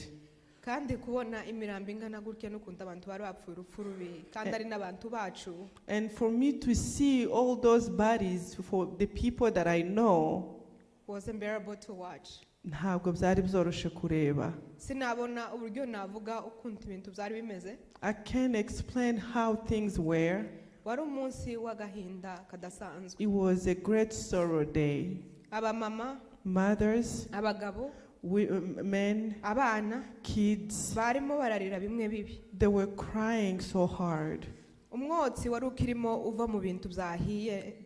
The fire was still coming out of the body or things that were burned. Umuhumuro w'abantu ndetse n'ibintu byahiye wari ukiyaye wari wihumurizaga ngaho. And you could have smelled the body or things that already burned. Yari experience iri traumatizing, that's iri horrific. It was a bad experience. Ubwo twahise tuja iwacu umwe twari dutuye na mama mdogo. And then after that we went to where we used to live with my auntie. Tente ntabwo yari yahiye. The tent was still there. Ako twasanze abantu benshi bapfuye. But we saw a lot of people bodies. Hari harimo kwa Pastor Minyati. As we can mention Pastor Minyati. Kwa Papa Kanyabitabo. Or Papa Kanyabitabo's family. No kwa Papa Kara. And Papa Kara house. N'umurambo wa Maria wari ukiri ku matora twararagaho. And Maria's body was still on the mattress where we used to sleep. It broke my heart. Byababaje umutima wanje. Kubona umuntu twasangiye twararanye the night before yapfuye. To see somebody that we spent the night before.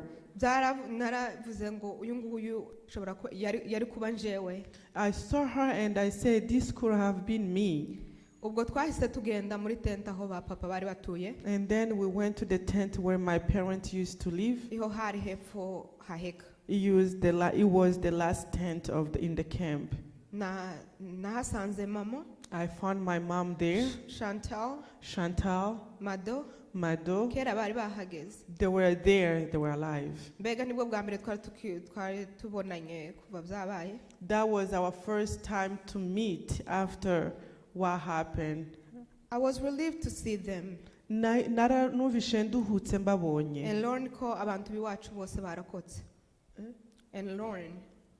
No kumenya ko many people survived. Ico gihe Mama Melissa yari 8 months pregnant of Melissa. At that time, Mama Melissa was 8 months pregnant with Melissa.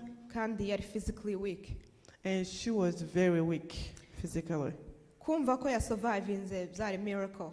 To see her, to know that she survived, byari ibintu bitangaje cyane. Hari abasore benshi ndetse n'abantu bari bafite imbaraga. Because there were young people who were strong, but they couldn't leave the tent. They lost their lives there. When I saw her, my heart got released. Their tent burned down. hahiriyemo abantu benshi, many people burned in that including a very tent. good friend of my family, harimo n'umwe mu nshuti ikomeye y'umuryango wacu, Mama Antonia. Mama Antonia. Byari bigoye gutekereza ukuntu abantu bahiye. It was so hard to think about how people can get burned. Babona kugeza igihe bacikaniye. They burned to the point they know that they were dying when they were burning. I cannot imagine the pain that they must have endured muri ico gihe. Ntabwo nshobora gutekereza ububabare bari bafite muri ico gihe. Abantu bapfuye urupfu rw'agashinyaguro. People died a very bad death. Ariko icambabaje cyane n'ukuntu muri bo utabashaga kubarecognize. But the most sad thing was you couldn't even recognize one person. Kubera condition imirambo yabo yari irimo. Because of the condition of their body. Muri ico gihe ndibuka. At that time I remember. Abantu barimo Croix Rouge bari batangiye gushira imirambo mu masashe yera. People from the Red Cross were starting to put bodies in the white bags. Muri ayo masaha hariho abantu benshi. There were a lot of people there. Ntabwo twari dufite aho turi buje nimugoroba. We didn't even know where to go at the end of the day. We were basically homeless. Twari tudafite aho turara. Nyuma nimugoroba baje kutujana ku mashuri yari aho hafi. And then in the evening they took us to the school nearby. Staying in the schools was terrible. Aho twaraye muri iryo shuri ntabwo hari hameze neza. Amashuri ntabwo yari kure yaho bari biciye bene wacu. The school was not far from where the massacre happened. Twari dufite ubwoba bwinshi cyane. We were so nervous. Kandi n'amajoro yaho yari maremare. And the nights were so long. Kubera ko tutashoboraga gusinzira. Because we couldn't even sleep.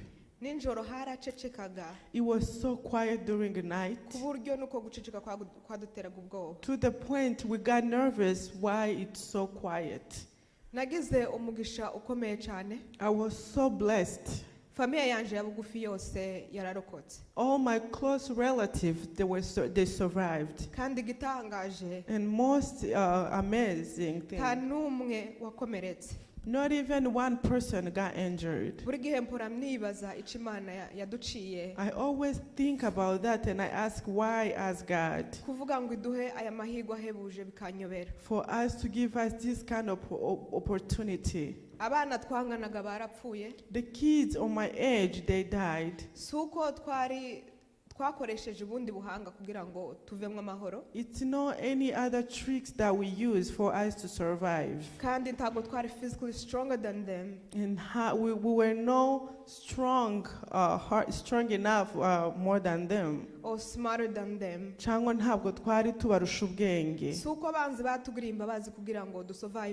Or it's not that the enemies had pity on us so we can survive. But it's by the grace of God. However,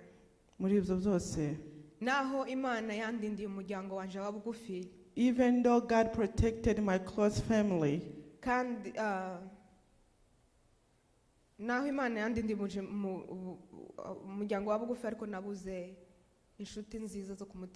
even though God protected my close family, I lost my close friends, even some relatives. Even though I was blessed to come out physically okay, but psychologically I was broken and damaged. After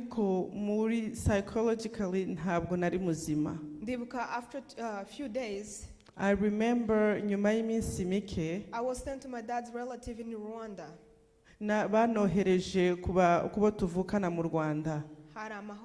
It was peaceful. There were many people in the house. I used to sleep with some of my relatives in the same bed. But I didn't feel safe at all. My nights were so long that time. And when the night comes, I will have fear in my heart. I was afraid to fall asleep. Because nagiraga ubwoba bwo gusinzira. Every night nararyamaga. Buri joro I could go to bed. Karota abanzi bagarutse. And I would dream the enemy were back. Basically, I was reliving the moment every night in my dreams. Bivuga yuko nahoraga muri bwa buzima bwo mu Gatumba buri joro. I couldn't even be afraid of falling asleep at night. During the day. But I will feel okay to sleep kumanywa. Struggling mentally. Even though I was struggling mentally, I could not stop wondering how my fellow survivors were doing. ariko sinarekaga gutekereza uko bagenzi banje bacitse ku icumu bameze, Some of us had it worse. kuko hari bamwe batakaje byinshi. Nari mfite psychological pain. Nari mfite ibibazo byo mu mutwe, But them, they had both physical and psychological ariko pain. hari bamwe bacitse ku icumu batafite n'umwe mu muryango wabo, kandi no mu mutwe n'abatameze neza. I couldn't imagine what they must have gone through during this difficult time. Nageragezaga kwibaza ukuntu abantu bose bameze muri iki gihe. Gatumba took so much from us. Gatumba yadutwaye byinshi. Yagize abantu imfubyi. He made kids orphans. Igira ababyeyi childless. He made the parents batwara abana. Igira abagore n'abagabo bapfakazi. He made women and men widows. Isiga abana bakura batagira abo bavukana mbese babibinege bari bafite abavukanye. And kids grow up without siblings or relatives. Isiga abantu ari bimuga. He made people crippled. Okay, crippled. Gatumba yasigiye abantu inkovu zo ku mubiri ndetse n'izo ku mutima. Gatumba left us with scars in our heart and in our body. Mbese zijya nkovu zo ku mutima udashobora kubona ahubwo that can only be felt. The scars in our heart that you can't even see. Gatumba crushed a lot of dreams of kids. Some of these young people dreamed of becoming doctors, Bamwe muri aba bana bari bafite inzozi zo kuzaba abadokteri, pilots, abandi batwara amadege, pastors, abapasitori, singers, abaririmbyi, dancers, ababyinnyi, comedians, abantu basetsa abandi, actors, aba-actinga, mothers, ababyeyi, fathers, b'abagore n'abagabo, abayobozi b'ibihugu, the leaders of the countries, ndetse n'ibindi byinshi. and more. Murenge yari bategeyemo byinshi, Murenge was expecting a lot from them, ndetse n'amafamiye yabo. and families were expecting more from Ariko them. now we will never know. But ubu ngubu ntacyo tuzi. Gatumba broke our hearts Gatumba yatujenjaguye imitima, and left us vulnerable. itusiga tudafite na kimwe. Today we commemorate the 166 innocent lives that we lost in Gatumba who couldn't be here today with us. Ubu nyine turibuka bariya badusize 166 tudashobora guterana nabo hano. We will be their voice. Tutegerezwa kuba ijwi We ryabo. will speak for them aho badashoboye kwivugira. Tuzabavugira even though they can't speak for themselves. Tuzaharanira justice for them. We will fight for justice ku bwabo. Ariko ikirengeye byose tuzahora tubazirikana. But mostly we will keep them in our heart. Their names will forever be engraved in our hearts. Imitima amazina yabo tuzayahamba mu mitima yacu. Kugira ngo titukabibagirwa. So we won't forget them. And their memories will forever be cherished. Kandi nibyo bakoze tuzahora tubizirikana. We love them alive. Twarabakundaga ari bazima. And we still love them even after death. Turacana bakunda nubwo badusize. Imana ikomeze ibahe iruhukiro ridashira. May God give them a great rest in peace. Murakoze. Thank you.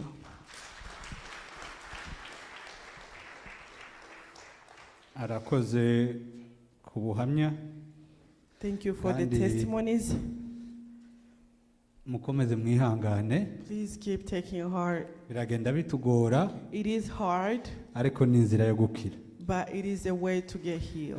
Program yacu yacakomeje. We still in our program. Turabashimiye kubwo kwihangana. Thank you for bearing with us. Kandi turagerageza kugira ngo amasaha azaje kurangira tugize. We're going to try to. Undi nawe tugiye kwiyegereza. Another one that we're going to receive. No musore mutoya. It's a young man. Ariko cyane icyo dusaba abari hano muri audience. But what we can ask from the audience. Nubwo umutima wacu tawutekereza even though our heart is not thinking about getting healed right now, but we know that God has done something for these kids to speak what is in their hearts, and for us to get strength. Let's take comfort, and we have to know that there's a good end. Let's welcome Nindeba. I don't know what he's going to say. Nindeba had a lot of fragments. And he had all the fragments for all these years. It was in his shoulders. But God was there. In this year, they all came out. Even though we hear people speaking, but there's something that God has done. Welcome. Thank you so much. Murakoze cyane. Just like how today is not an easy day. Nkuko mubibona uyu ntabwo ari umunsi woroshe. It's a very tough day for a lot of people. Ni umunsi utoroshe ku bantu benshi. Although it's about the Gatumba memorial. Kubera Gatumba. But also it triggers other people who've been through other wars as well. Ariko biba bikora no ku bandi bantu babaye mu zindi ntambara hirya no hino. So without further ado, I was very young in Gatumba. Mu Gatumba ndatwaye umwanya muremure mu Gatumba nari muto cyane. I was very young. I was around 5-6 years old. Nari mfite nk'imyaka 5-6. And so my memory is very little. Ibyo nibuka ni bike cyane. So the first thing I remember my dad telling me my dad trying to get the whole family to escape. Ikintu cya mbere nibuka papa abwira twese umuryango uko dutegerezwa gusohoka tukagenda. And right before we got outside, mbere aho tutarasohoka, there was a man who was standing in front of the tent. Hari umuntu wari uhagaze aho imbere y'ishitingi. He had a machine gun. He was just shooting. Yari afite imbunde ya machine gun ari kurasa. He was just shooting all over the tent. Yari kwarasa mu ihema ryacu hose. But luckily where we were hitting in the corner of the tent, in the last corner of the tent. Ariko aho twari mwikwe haheka mwihema. And so the bullets didn't get to us there yet. Amasasu ntabwo yatugezeho muri ako kanya. So my dad managed to cut a hole on the side of the tent. To cut a hole on the side of the tent. Papa yagerageje gukata ku ihema. And he cut. Arakata. And right before he got outside and I was going towards him, agiye gusohoka nije wari umukurikiye inyuma. I heard my sister got shot. Numva ko mushiki wanje yarashwe. And not that far along, hatarashira umwanya muremure, my mom also got shot with the stomach when she was 7 months pregnant. Numva mama ko nawe bamurashe kandi yaratwita afite inda y'amezi 7 n'igice. And I think the bullet that hit my mom is the one that went through my shoulders and stayed in my chest. Ntekereza ko urusasu rwarashe mama munda ari narwo rwaje runja mu bitugu. Because there's no way you can get shot on your right shoulders. Kuko sinibaza ukuntu bakurasa mu gitugu cy'iburyo. And the bullet not coming out hano imbere. Yarangiza urusasu ntiruze hano imbere. But the bullet stayed in my system. Urusasu rwangumyemo. And so after that, the man went on the side. There was a lady and some kids as well. Uwo mugabo yahise aja iruhande rw'itente hariho n'abagore n'abana. They were singing, they were playing drums, they were yelling. Bariko baririmba babyina bavuza amadurumu. But there's one thing I heard from them. Hari ikintu kimwe numvishije bavuga. That till this day that I remember. Kugeza n'uyu munsi nkicibuka. They say that ngo mureko uwo mupasiteri ntatambuke ngo mufate nte mumwice. They said, do not shoot that pastor, capture him. And, the guy who went chasing my dad, uwo muntu wagiye yiruka akurikira papa. I want to thank God that he didn't shoot him. I want to thank God that he didn't shoot him. nashimye Imana kuko atamurashe. I want to thank God that he chased him. nshima Imana yuko yaretse kumurasa ariko akamukurikira. And by chasing him, that's how we got saved. kumukurikira kwiwe ni nako nico catumye dukira. Because right after that, kuko nyuma yaho we had some other people left in a tent. hari abantu bari bagisigaye mu kambi yacu. So my mom organized all of us to pray. Mama akomeza duhamagara dusenge. To pray to God and twihane because we were about to die. We had given up. To repent because the time was kuko iyo twariko minsi twako tubona ko umwanya wacu urangiye. But a miracle happened. Thank you. Ariko inzira z'Imana ni nyinshi. My mom said the tent was burning all the way halfway. Ishitingi yacu yari kwisha igeze hagati. Mom said, let's just get outside and make a run for it. Mama aratubwira ngo nitwiruke tureke guhira mu ihema. And after that we all followed her. Inyuma yaho turamukurikira asohotse. We were all running. Twariko twiruka. But we met with other people who were running as well. Duhura n'abandi bantu bahabiruka. And my mom fell in there was a hole that was there. My mom fell in a hole. Hari ikinogo cari inyuma y'ikambi mama acikubitamo. And I was shot. Nari narashwe. My sister was shot. Mushiki wanje yari yarashwe. And my other sister Jojo, she was covered by blood of all of us. Undi mushiki wanje Jojo yari yakwiriye amaraso yacu twese. So by us, we didn't really have a strength to pull my mom out. Ntitwari dufite imbaraga zo gukura mama muri uwo mwobo yari yaguye. But we managed and we helped her to get out of the hole. Ariko twaragerageje turamukwega tumukura muri uwo mwobo. And I want to thank God for that as well. Ngashimira Imana kuri ico kintu. So after that we ran.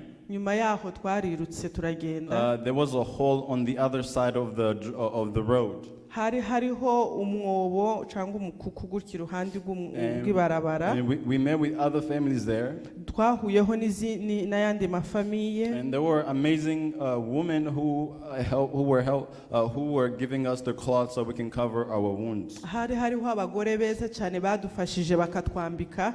If it wasn't for them, we were probably dead, me and my sister. Iyo ataja kuba kubwabo bagore batwambitse cyangwa badufunze ibikomeri tubanenda tuba twarapfuye na mushiki wanje. So I also want to thank God for those women and may God bless their families. Ndashimira abo badamu Imana yo mu ijuru igasanira imiryango yabo. And right after that there was a car that was rescuing those who were shot. Nyuma yaho hari imodokari yari kuzitora abantu bakomeretse. So all of us got in the car. Twese tuja mu modokari. They took us to where they were helping those that were wounded. Batujana ahantu bari ko bafasha abakomeretse. And there we also met with a lot of people who were also injured or who were shot. Duhura n'abantu benshi bakomeretse nabo. And so from there, that's whenever me and my mom went to the same hospital and my sister went to a different hospital. Aho ngaho niho twashitse njewe na mama batujana mu bitaro bimwe mushiki wanje nabamutwara mu bindi bitaro. And we left our sister Jojo just wandering there. Dusiga akarumuntu agashiki kacu Jojo ari aho ngaho tutaza aho tumusize. And as a kid, you can't really think about that. Nk'abana ntidushobora kubitekereza. And we don't know what's going on. Nienda tuba tunazi n'ibiri ko biba. So out of all that chaos, I didn't know what was happening. Muri ibyo byose igihe bicaga abantu sinari nzi ibiri ko biba. But I came to understand it when I got older. Ariko maze gukura niho nabitekereje. Because it's not something that's normal. Kuko ntabwo ari ikintu gisanzwe. Well, also God helped us and they took the bullet out in the hospital. Baramfashije Imana yaramfashije barankuramo urusasu. And the bullet they took it out on the opposite side of the shoulder. Urusasu barukuyemo mu gitugu cy'ibumoso. So the bullet went across on this side. Urusasu rwinjiye mu gitugu cy'iburyo ruragenda ruhagarara mu kw'ibumoso. And they took it out. Barukuramo. And after that, I didn't know I have fragments in me. Nyuma yaho sinamenye ko mfite ama fragment muri nje. Until we got here in America. Kugeza tugeze hano muri Amerika. So I would go in the sun and my skin would itch. Iyo najaga kuzuba buri gihe narishimaga umubiri. I would lose breath. Nkumva umwuka uranshiranye. I would faint sometimes. Rimwe nkikubita hasi. And I didn't really know what that was. Sinamenyaga ibyo ari byo. And my blood sugar would go very low as well. blood sugar. Isukari yanje Isukari ikamanuka. ikamanuka. And so after that, being here, we finally got a doctor. Iminsi myinshi turi hano dushaka umudokiteri. But doctors here are expensive. Abapasiteri barahenze cyane. Doctors. Abadokiteri barahenze cyane. And luckily for me, when I was at the university here, sinzi uko byagenze. Ndi hano ndi ku ishuri kuri universite. I met with the doctor and we became friends. Nahuye n'umushuti w'umudokiteri ku ishuri. And he became my mentor. Aba umwigisha wanje cyangwa umutoza. And I learned from him. Nigiye kuri we. And so he ended up giving me a internship at the hospital. Muri ico gihe yampaye amahugurwa ku bitaro. And so Americans tend to ask you about your life. Abanyamerika kenshi bakubaza hejuru y'ubuzima bwawe. And so I just started telling him about my story. Ntangira kuvuga amakuru yanje. And he started crying. Atangira kurira. And so he said, if he wanted to see this car that was. Arambwira ngo se sinshobora kureba inkovu. But he wanted to see it through the MRI. Ariko agomba kubibona yanshishije mu cyuma. And so whenever he looked in the MRI, egiye yanshize muri icyo cyuma, he found 7 fragments in my body. Yaje gusanga fragment arindwi mu mubiri wanje. One was on my heart. Umwe wari wegereye ku mutima. One was on my spine. Undi wari hano mu mitsi. The other one were on my arm. Undi wari hano mu kuboko. And the other ones were in my stomach. Undi ikindi nayo yari hano muri estoma cyangwa se mu nda. And so I got very scared. Ico gihe nagize ubwoba. Especially because I know I'm a medical student, but I study a lot of things about anatomy, and the one that was on the heart really scared me the most. Kubera nanje mvyiga uwo wari ku mutima niyo wanteye ubwoba. Because the only way to get it out is to do surgery. Kuvuga ngo bayikuremo hakagombwa gukorwa operation. But this is, I feel like, where my faith also became strong. My faith became strong. Ico gihe nico kwizera kwanje kwakomeye. Because God would literally He would do miracles out of nowhere. Imana izikora ibitangaza kudashingiye ku cyacu cyose. And those fragments will move themselves to a place that's safer. Ico gihe ayo fragment aguma azunguruka mu mubiri wenyine. And me by myself, I would take him out. I would cut myself and take him out. Nyine ngakanda nkarikuramo. And I took about 5 of them out. Nafashe zitanu muri izo zirindwi. And the 2 they had to put a monitor on my heart. Izo zindi zibiri bashizeho igipimo gigomba kindeba cyangwa se monitere. And so they were trying to regulate to see if they can get it out. So bacanga gupima kugira ngo bazarebe ukuntu bashobora kugikuramo. And about 2 months ago I got heart surgery. Mu mezi abiri ashize nakozwe operation y'umutima. And they took it out. Babikuramo. And ever since then I've been free. Kuva icyo gihe babikuyemo maze kubohoka. Ever since then I can finally go to play outside. Kuva icyo gihe nshobora kuja hanze ngakina. I couldn't play outside just like any other kids. Ariko kenshi ntabwo nagenda gukina cyo kimwe n'abandi bana. So now I'm able to go and have fun with my friends. So ubu nyine nshobora kujana n'abandi bana tukaja gukina hanze. So I'm also grateful for God for that. Kandi icyo ngicyo ngishimira Imana cyane. So for our youth that are here, ku rubyiruko ruri hano, I just want to tell you guys about what it means to be a Munyamulenge. Icyo nshaka kuvuga nuko nshaka kubabwira uko bisobanura kuba umunyamulenge.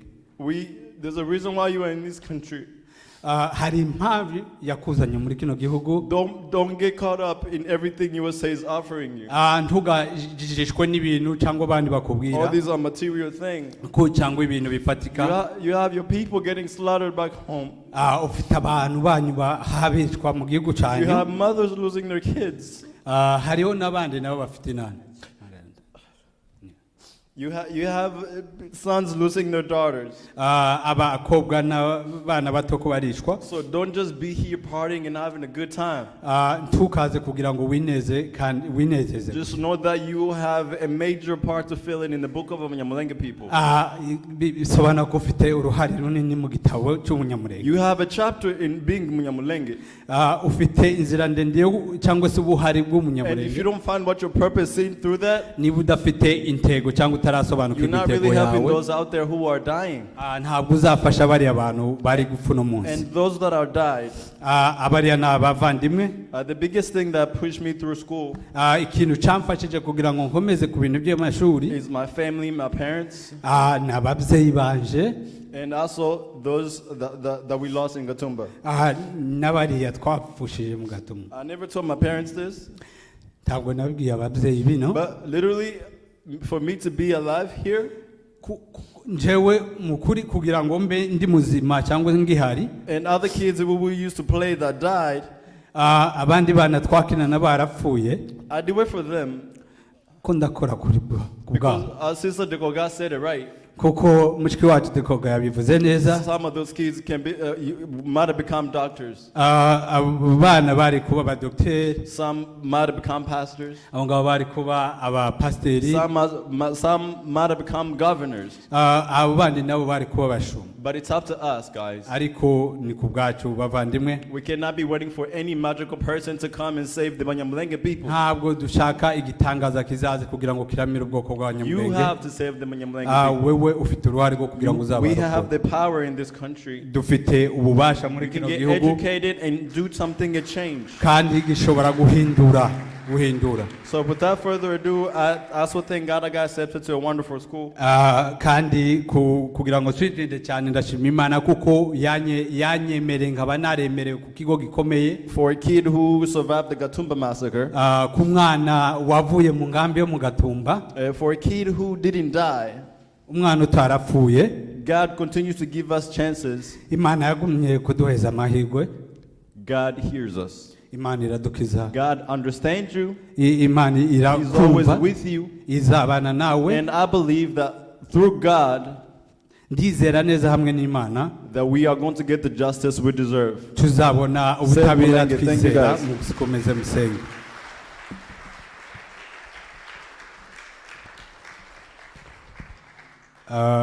Ninde barakoze. Thank you, Nindeba. Ntabwo nshobora kubona byinshi ndi buvuge. I don't know if I can speak more. Ariko yaravuze. But as he said, Imana yamukoreye yamuhaye ihishurirwa. What God gave to him was a revelation. Nubwo umubiri we wari umunaniye. Even though his body was ariko yashatse kwiga kugira ngo nawe azafasha abandi. But he wanted to go to school and study so he can help others. Agiye muri grad school. Well, now he is going in a grad school. Kuri University of Harvard muri medical school. In Harvard Medical School. Turizera neza ko experience yiwe. We know that with his experience. Izafasha abandi muri no processes yo gukira. Will help others in these processes of healing. Muri ubwo turakomeje na gahunda. We continue with our program. Ariko mbere yuko twakira undi mushitsi wacu. But before we welcome other guests. Tumaze kumva abantu batanze ubuhamya. We heard people that gave the testimonies. Ariko turasaba kwiyegereza kandi abantu bose bari kuri site. We want to welcome the people who were on the site. Kuvuga ko bacitse ku icumu kandi abantu bose ntibovuga. As they said, they all cannot speak. Ariko baraza barahagarara mu munota umwe. They are going to come and stand. Kugira ngo baze nigo ko kubekana abavandimwe. Abantu bose bari kuri site bohaguruka turi kumwe n'umuryango wa Maremo agasosi bavuye muri San Antonio kuza kwifatikanya natwe. Umuntu wese ushobora kuba muri ryajoro yari ahari mu munota umwe yakwihangana agahaguruka kuko abantu benshi babonera abanya wo kubabona. Nimba hari abahari baze mu munota umwe mu gihe bari buze. As they are coming, turaza gutegura uza kutubwira hejuru y'amategeko y'abantu bagiriye ubwo bwicanyi. We're going to get ready the person who's kandi going to speak turashaka kwibutsa abantu cyane ko umwanya tuwubahiriza nubwo nyine abantu bahabavuga. And we're going to tell them that we're going to obey our hours. Aba bantu ntacyo bavuga ariko nukugira ngo tubereke kuko Imana yakoze ibitangaza byinshi. These people cannot speak all of them. Muri ico gihe nibamara gushika barabona gusubira mu byicaro byabo hanyuma twiyegereze Maître Sam kugira ngo atambukane imbere. We're going to welcome Sam after that. Mbere yuko hari umuntu ufite imodoka ifite plaque ya KHV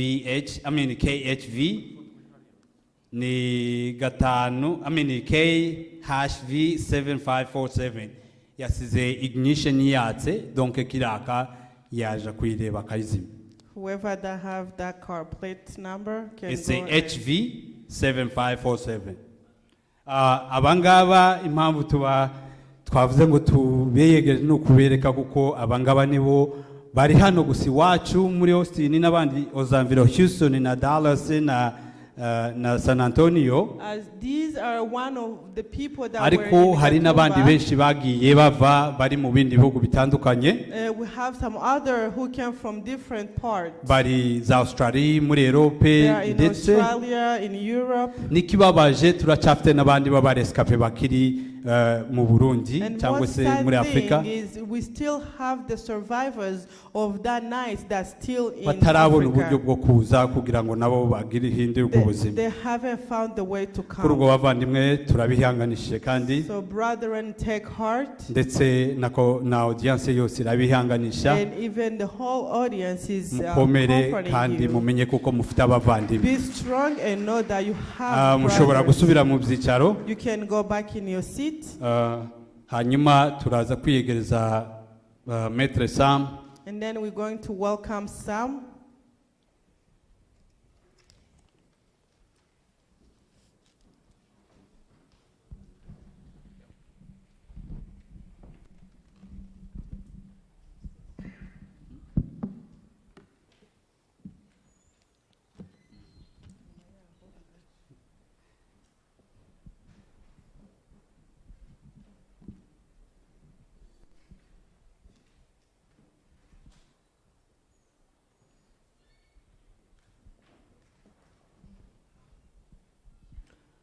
bavandimwe brothers, ndagira ngo nanjye ntangire bihanganisha.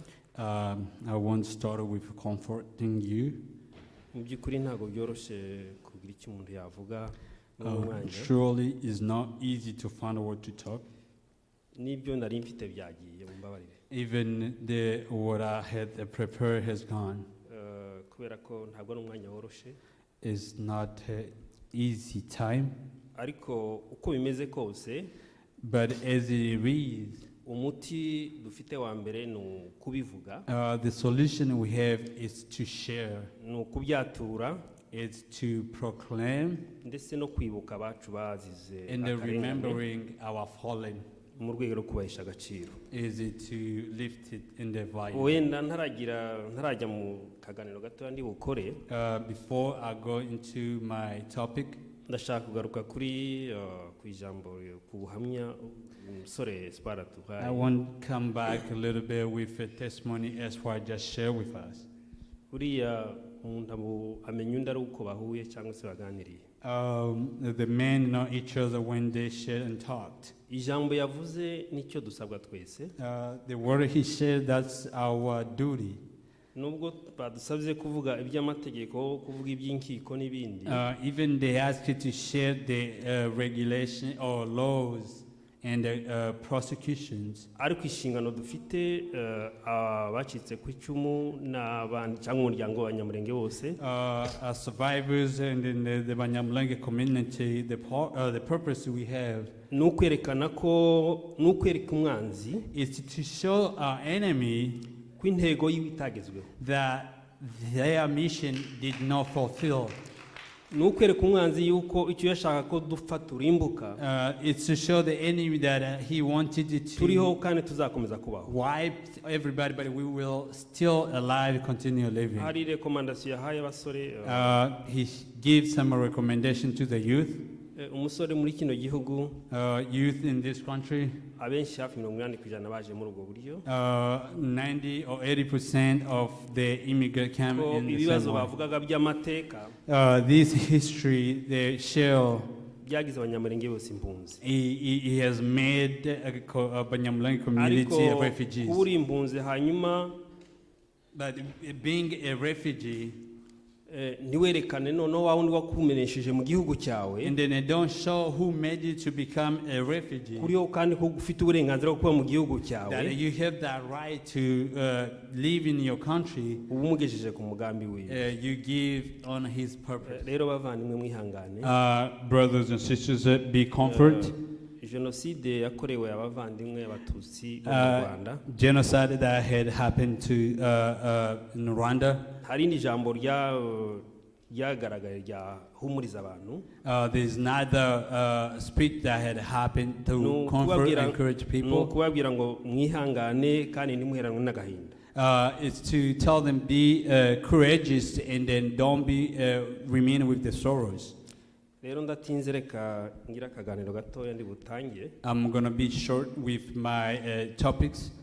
Ibyinshi mu by'ukuri byavuzwe. Many of the conversations have been said. David wamfasha kuri David, you can help me with the slideshow. Ibyinshi byavuzwe niko narimvuze.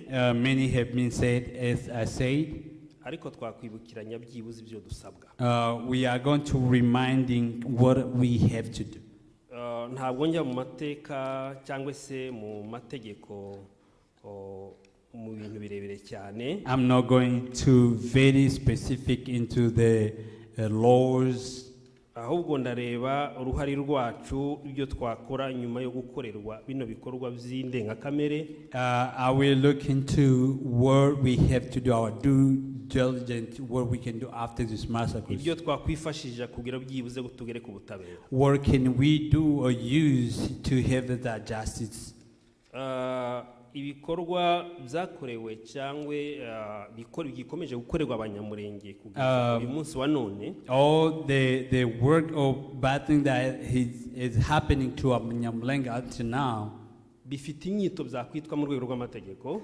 They have the theme they can talk, they can name in terms of laws. Nubwo hari impaka z'ibikorwa bimwe na bimwe nk'ibyo bya Gatumba. Even though they still under discussions, argument, like some of these happened to Gatumba. Ariko muri rusange n'ibyaha byibasiye inyoko muntu abanyamurenge. But in general, this is genocide. Ibikaba rero bikaba byaravuzwe bikaba byaremejwe n'umuryango w'abibumbye kuva mu myaka 48. It have been approved since with UN resolution in 1945.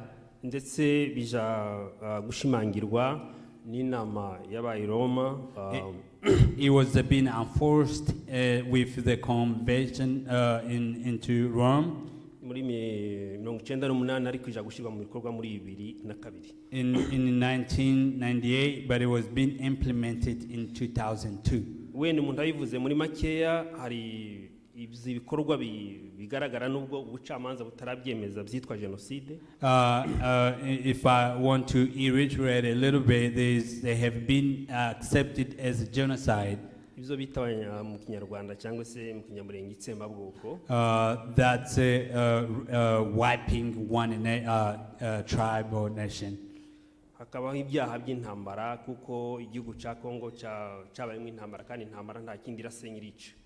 There is some crime for a war crime, and then some of those crime has happened in Congo, and then the war is that the purpose of war is to kill and wipe. Hakaba n'ibindi bita ngo n'ibyaha bitwa crime d'aggression, ukuvuga ko wenda igihugu kimwe giteye ikindi birumvikana ko habamwe ibyaha. There's other crime law that if the country buy another country. Ariko muri rusange hari inyito byitwa nuko ari ibyaha byibasiye inyoko muntu. All those is the crime against humanity. Ibyo rero kenshi bikunze guhanwa n'amategeko mpuzamahanga. Some of those crime is being prosecuted by the international laws. Kubera ko ibihugu muri rusange ibihugu bwabyo bigiramo intege nkeya kenshi ko babifitemo responsibility. Because a lot of the time local governments have their weakness because some of the responsibilities that may has. Ariko rero uru rwego rw'ubucamanza mpuzamahanga rugira intege nkeya. But this international court, they have a lot of chances. ntabwo rubyitabira cyane iyo hatabaye izindi mbaraga zibisukumira. This international court does not really willing to do unless there's other help or forces that comes to help. Ikaba guko ibyo abarega ibyo byaha rero batandukanye n'abakora ibyaha bisanzwe mu gihugu wenda wisha amategeko y'umuhanda. This type of crime is different from some of these crime you may do not following the policies inside the country, like you don't follow the regulation, the street regulation. Icyo gihe umupolisi arakufata cyangwa kwandikira. Then the police will catch or write you a ticket. Ariko rero bino byaha kubera ko nta mupolisi uhagaze aho ugomba kugufata wenda ngo uhite uhanwa uwo munsi. This type of crime, because there's no police that's around that can catch you and then write a ticket. Niyo mpamvu rero bisaba imbaraga za victims. That's why it requires more force or help from the victims. Ariko rero reka nsubire inyuma gatoya ntabwo ndetse iminota 15. Let me back up a little bit and then talk about within 15 minutes. Ibibazo by'akarere umuvandimwe yavuze muri Noro twese dusangiye. A brother shares some of the problem we share from North Kivu. Ibyinshi bifite inkomoko yo mu bukoroni. Some of them they have originality from the colonial era. Ibihugu bita abakoroni igihe baje muri Africa. When the colonials came to Africa, bagabura rero ibihugu cyangwa se bacanga imipaka. When they was dividing the borders, ntabwo bigeze babaza inama abaturage cyangwa basanga butaka. They did not consult to the population, the local population. Aho wasangaga umuntu uvuga ikinyarwanda muri Congo. When you find one person who may speak Kinyarwanda in Congo, akaba umukongomani, right there become the Congolese. Uri muri Zambia akaba umunyazambia. Who if in Zambia become a Zambian. Muri Angola n'ahandi. Angola or elsewhere. No mu Rwanda ni Burundi nuko byagiye. And then in Rwanda and Burundi, that's what happened. Ibyo byonyine ntabwo byarekeye ahubwo bazanye ideology, bazanye ingengabitekerezo. There's no did that only that, but they become with systematic ideology. Icyo go bitaga ngo ni tools icyo ndakwita diviser pour régner. It's divided for winning. Bazanye ingengabitekerezo yo gucamwa abantu. They become with a system to divide people. Kubera ko nkuko babivuze abanyamateka nko mu Rwanda wenda hari ubutegetsi, hari ubuyobozi buhamye. As they share some history from Rwanda, they have kubashobora kwari kuba bibamwo ibindi bitekerezo. In order to conquer them, they have to become with divisive ideology. Icyaje rero kuba kaga with what happened deplorable. Nuko ubuyobozi bwashizweho. It's because of the leadership that was there. Bwagaragaho intege nkeya. He have shown the weakness. Ibyo nibyo byateje ibibazo. That bring the problem. Ntabwo rero nabitindaho cyane muzi nabyo bibazo tuzira ubu ngubu. I'm not going to speculate too much, but that's a problem we know nowadays. Ariko ndatinze wenda kuba abandi babivuze. As I'm not going to spend too much as other people have shared. Umuti w'ibibazo twagize n'ubu. The solution to the problem we had is this. Ikigomba gushakishwa. What we need to looking for n'uguharanira ubutabera is to fight for the justice. No kurwanya akarengane. And then fight for injustice. Ni intambara ndende. It's a long war. Ntabwo ari intambara umunsi umuntu yarwanya. It's no one day battle. Muzamateka y'ivangura ryabaye muri kino gihugu. You know the history of segregation in this country. Imihanda mwumva bita za Martin King. You know some of the street name they call Martin. Muzi inzira byafashe. You know the road had taken. No muri Africa za ba Mandela n'abandi. Even in Africa, South Africa, such as Mandela. Turi muri yo context. We are in the same context. Nubwo batagezaho bakorerwa genocide. Even though they didn't get to the point they had a genocide. But the segregation, it was bad. Rero hari inkingi dushobora kwiyambaza cyangwa se tools. There is another tool we can use kugira ngo wenda tugire icyo twaramira. So we can be able to see if we can achieve some. Abapfuye barigendeye. Those who has fallen have gone. Ariko abasigaye nkuko nabivuze tugomba kubaho. But for us who still alive, we're going to continue to live. Hari byenda ibyo navuga inzira y'ubutabera birumvikana. There's something, there's some of I can share, like the road or the way of justice. Inkiko zibifitiye ububasha. The court that have the power. Wenda tuvuge nko kira kibazo cha Gatumba. Maybe let's say it's talked about a Gatumba massacre. Igihugu cha Kongo cyonyine gifite ububasha bwo kuburanisha bari abantu bakoze ibyaha. The Congo government have the power to prosecute the people who kills.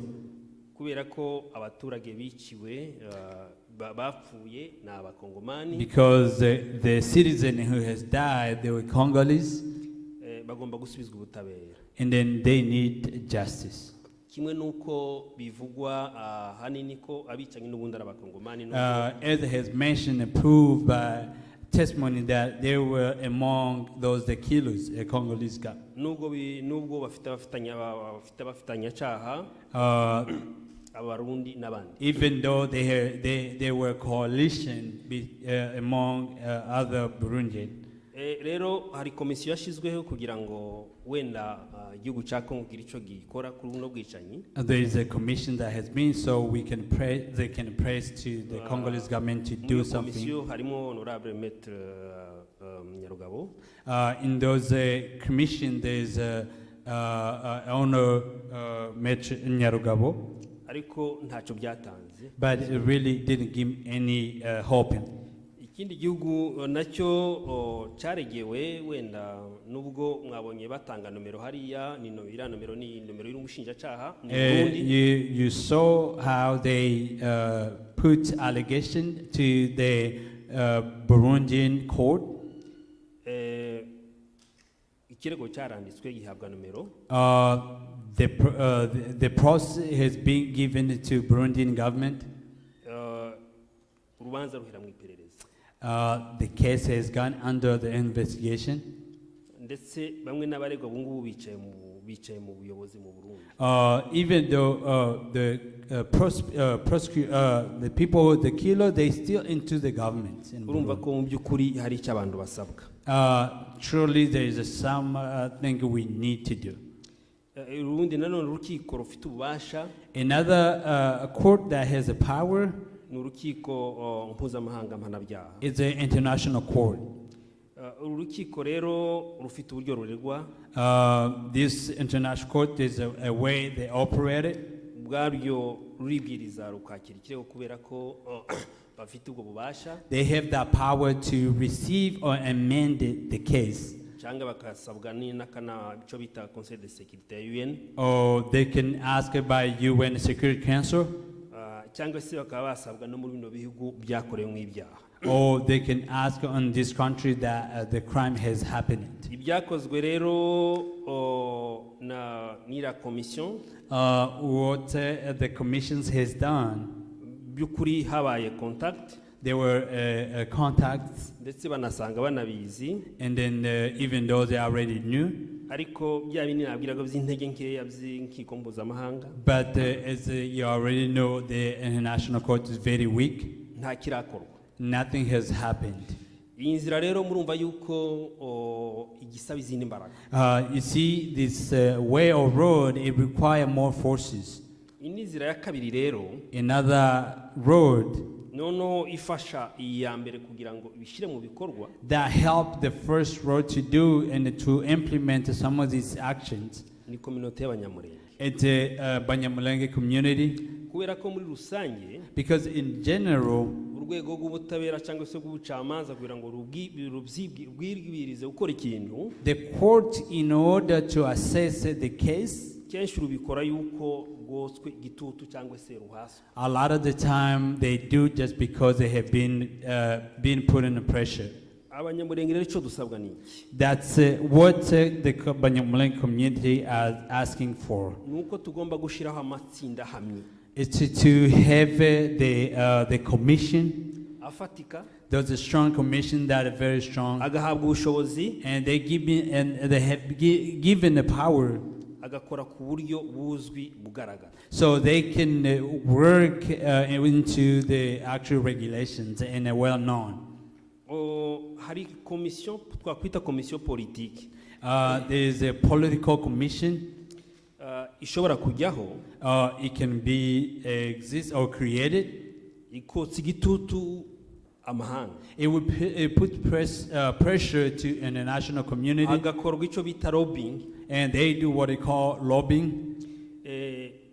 Abanyamulenge akona ubutabera. So the Abanyamulenge communities, they can get justice. Kandi dufite facilities. We have the facilities. Abanyamulenge twagize amahirwe turi mu bihugu hose ku isi. We have given that chance. We are all over the continent. Turi mu bihugu by'ibihangange. We are into this developing country. Turi mu Bwongereza, turi mu Faransa. We are in France, England. Turi muri Amerika. In America. Na za Russia barahari. In Russians, we live in Russia as well. Those are the powerful countries that have a veto in UN. They can refer to what happened to Libya and Sierra Leone, and in Afghanistan, even other countries. There is some crimes small crimes that happen. But they have been created some of the specific team or court team. And then a question to ask, why Abanyamulenge? How many numbers have to attend in order to get those type of commission and a court? In Libya, they killed one minister. But the UN had a commission to prosecute the crime. If this commission be created, and then they do with due diligence and willing, they can give some change. Another commission that can exist, and then it can be done in a professional way. It's how to gather the documentation.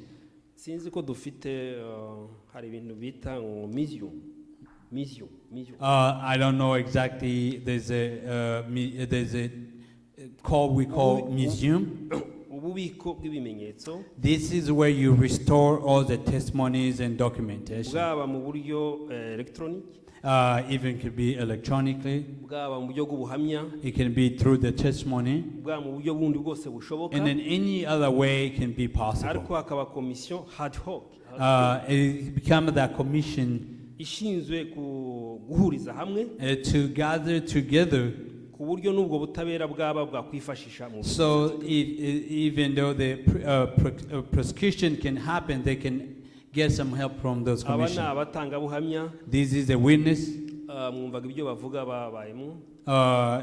The way they were saying was within themselves. That's exactly the justice.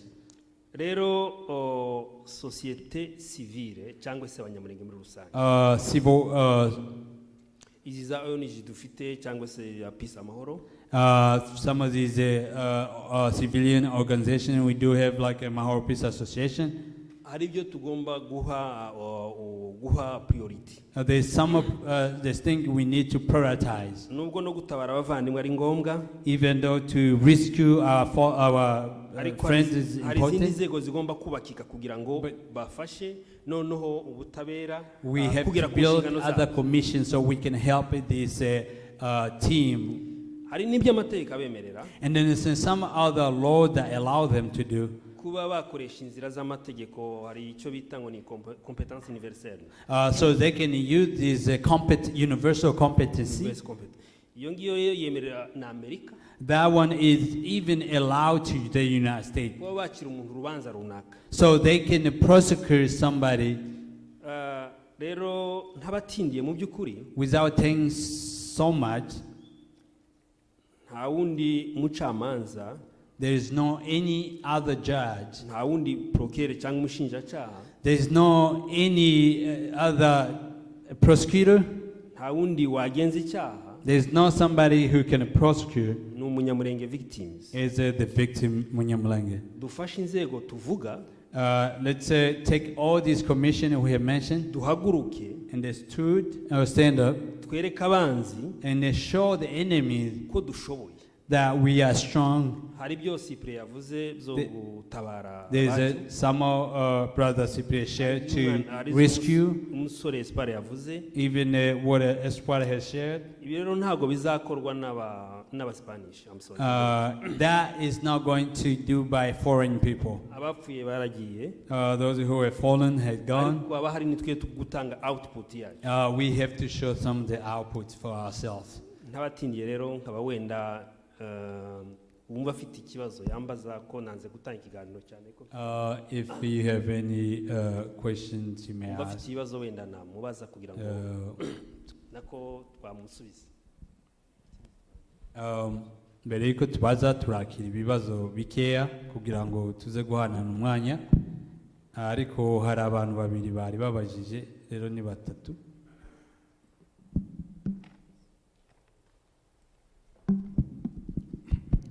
Arakoze cyane Maître Sam kubwira bigomba gukorwa bijanye n'amategeko. Hari ikintu nje ngira ngo nshimangire yakigarutseho ariko ntabwo yagitinzeho. Ikintu nkuko hari n'umuvandimwe wabivuze hano, hari ikintu bita gusakuza. Hari ikintu bita gusakuza no mu Gifaransa barabivuga ngo c'est la loi de tapage. Uvuga ngo igikorwa kibaye abantu bagasakuza. La loi de tapage ni itegeko abantu bize amategeko bifite icyo bisobanuye ni teori y'amategeko bituma noneho ibintu bimenyekana noneho abantu bakaba babona ubutabera.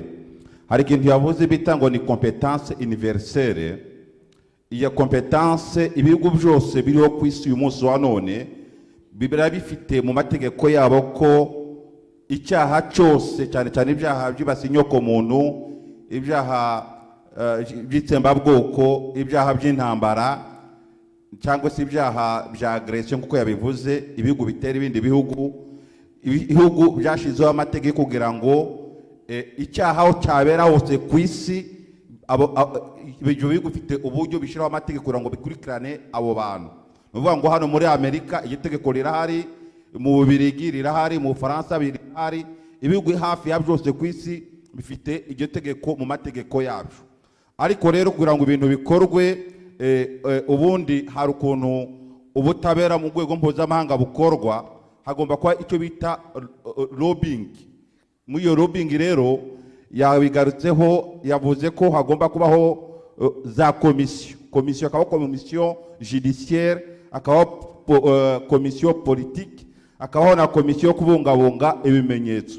Izo komisiyo rero ko ari eshatu ni ngombwa cyane kugira ngo tuvuge nka komisiyo y'ubutabera, kuvuga ngo abantu bagomba guhaguruka bagashaka abanyamategeko cyangwa se abantu bazi indimi, Icyongereza, Igifaransa, kandi abantu bafite bagahaguruke baje muri Kongere ya Amerika bavuge ikibazo Abanyamulenge twahuye naco i Gatumba, berekane ko ibyaha byabaye ko ari ibyaha byibasiye inyoko muntu, ko ari ibyaha by'itsembabwoko, ko ibyo byaha communauté internationale ifite obligation yo gukurikirana ibyo byaha kugira ngo bihanwe, kuko iyo byaha iyo bikozwe bari ibyaha bikorewe isi yose. Ni ukuvuga ngo ibyaha byakorewe mu Gatumba nubwo bitureba twe Abanyamulenge, ariko ni ibyaha byakorewe isi yose. Ni ukuvuga ngo igihugu cyose gifite inshingano yo gukurikirana abo bantu aho baherereye.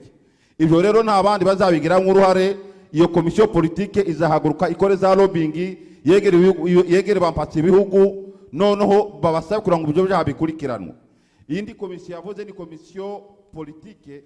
Komisiyo politike irimo byinshi, harimo no kugira ngo Abanyamulenge dushireho za ONG, dushireho amasosiyete civile, noneho ayo masosiyete civile akore ibyo wenda komisiyo judiciaire idashobora gukora. Ni ukuvuga ngo komisiyo za ONG zigende, iyo ONG nibikore hano muri Amerika, igende itanga ikirego mu rukiko hano muri Amerika, irege abo dukeka ko bakoze izo byaha kuri Rwasa, abantu bakaba baza hano bagatanga ikirego, noneho Amerika ikamushyiraho mandat d'arrêt kumukurikirana.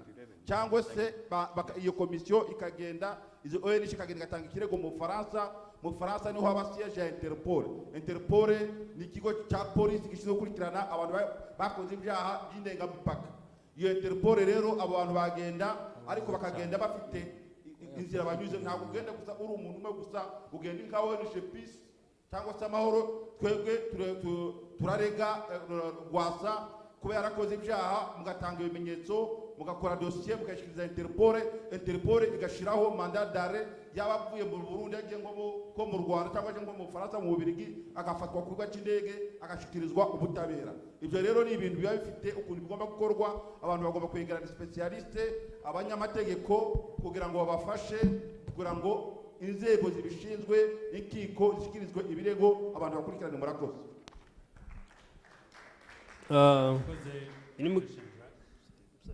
Arakoze. Ni umunyamategeko iwe yanize ibijyanye n'uburenganzira bw'umuntu. Hari ikintu rero wenda nabahumuriza ngo nsozanya nibagiwe kari kancitse gatoya, byenda bitaca abantu intege ngo nta kirakorwa.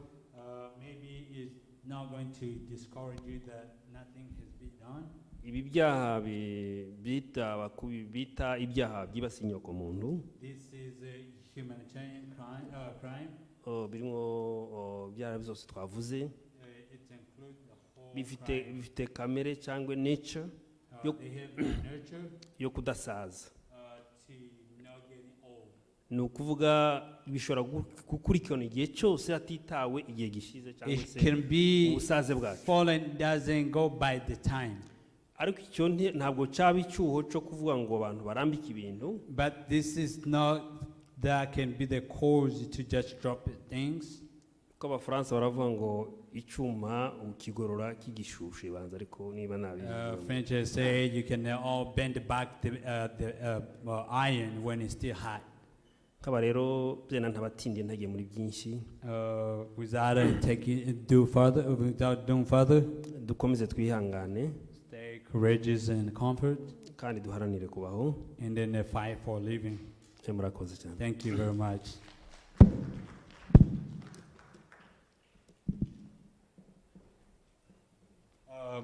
Muri uno mwanya turashimira abantu tugiye kurangiza ubu nyine.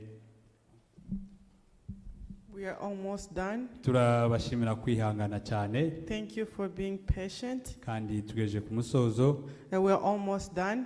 Tugiye kumva message ya Honorable Nyarugabo ningufi. We're going to hear the message of Nyarugabo. Nyuma yayo nihaguruka gutya turumva pastor wacu kugira ngo dumurize mu ijambo ry'Imana. And then after that we're going to hear the word of God. Icyo gihe nawe arakoresha umwanya ushoboka utari muremure cyane. And he's gonna use a short time. Kuko twamaze kwicara ubwo ngubwo gahunda araza kwifata. And we'll be no mushitsi mu mutegere, ntabwo ari umusango hano iwacu. He's a guest, please listen to him. Kandi nge muyiwe muyakire neza. And receive what he had for us. Kuko iduhumuriza imitima yacu. Because we get courage in our heart. Nyuma yabwo turabaheza ibikurikira ariko turarangiza. And then we'll tell you what is going to go next. Thank you.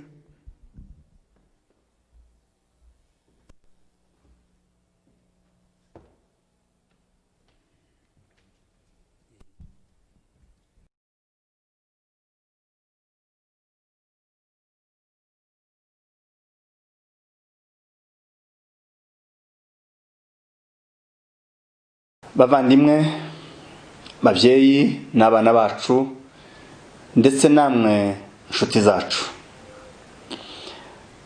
bavandimwe bacika cumu bagatumba. Nitwa Moise Nyarugabo, ndumwe mu bavoka bagerageza gukurikirana iki kibazo ca Gatumba, ariko kandi nkaba n'umudepite umwe ukomoka mu bwoko bw'Abanyamulenge watowe muri territoire ya Uvira muri province yacu ya Sud Kivu. Ijambo rya mbere mbanje kubaha pole mwese aho muteraniye, mbihanganisha ku byatubayeho, ku byabaye kuri uyu munsi duhaye twibuka. Uyu munsi ku minsi 13 y'ukwezi kwa munani ku mwaka wa 2004,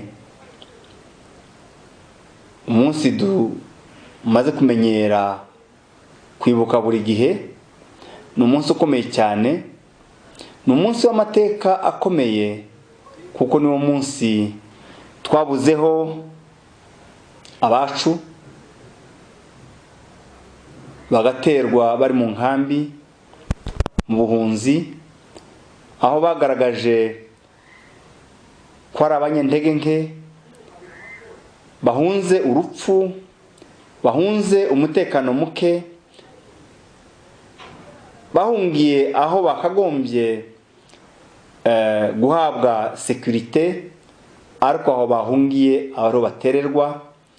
Dupfusha abantu 166 bose twahambye muri rwa rwobo rumwe rw'Ibujumbura, ariko bakomereka n'abandi 116. Niyo mpamvu navuze ko ari umunsi w'amateka akomeye cyane ku bwoko bwacu. Ni umunsi twahekuwe n'abanzi bacu, n'abanzi b'ubwoko bwacu, ariko tunahemukirwa n'ibihugu n'amahanga. Uwo munsi impamvu mvuga ko twahemukiwe n'ibihugu n'amahanga, nuko ijambo rya mbere abantu bari mu nkambi y'igihugu, igihugu kiyobowe, igihugu gitegetswe, igihugu gifite ubuyobozi, gifite n'ingabo n'umutekano, ariko kandi bari mu maboko ya Nations Unies,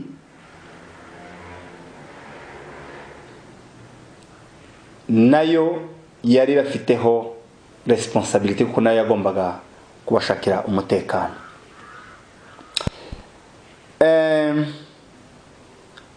Ababyeyi, abavandimwe n'abana bacu bahunze igihugu cacu kuko carimo hari imvururu, hari intambara, nazo zitari intambara zisanzwe. Impamvu ari bo bonyine bahunze kandi intambara ari intambara ireba igihugu, nuko n'ubundi bashakishwaga ngo bicwe, bidatewe nuko hari impamvu zigaragaza ko bafite uruhare mu ntambara, ariko bitewe nuko basa uko Imana baremye. Iryo niyo jambo riza ribabaza kuruta ayandi, nuko abantu bacu bicwa batazize icyo bakoze, batazize ibyaha bakoze, ariko bakazira uko basa, bakazira uko Imana baremye. N'ibyabaye mu Gatumba niko byagenze, kuko bahunze bava Uvira, n'abavuye muri Plaine, n'abavuye i Bukavu ndetse n'ahandi, andi moko yarahasigaye kandi hari intambara, kuko abashakishwaga bashaka kwicwa barabo Abanyamulenge. Ariko kandi n'igihe baterwa mu nkambi irimo n'andi moko, nanone harasubira hicwa babandi gusa banyagupfa, abandi basigara ari bazima. Ico kintu ni ikintu tugomba guhora dutekerezaho, tukicara tukagitekerezaho, tukakiganiraho, kigahora kiyobora ibitekerezo byacu n'imikorere n'imitegurire n'izindi za gahunda zose tugira, kuko hari akantu dufite twisangije katu exposa kaduteza ibibazo abandi badafite, kandi duturanye, kandi tubana, dusangiye igihugu, dusangiye umutekano n'amategeko. Nanimvuze rero kuko uyu munsi tugiye twibuka, kandi ndagira ngo n'ubwa 16 kuko abantu bapfuye muri 2004, ubu tukaba tugeze mu 2020.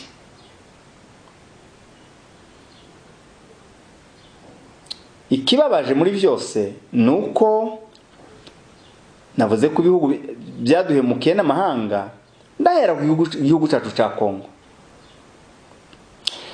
Kongo niyo yakagombye kuba iya mbere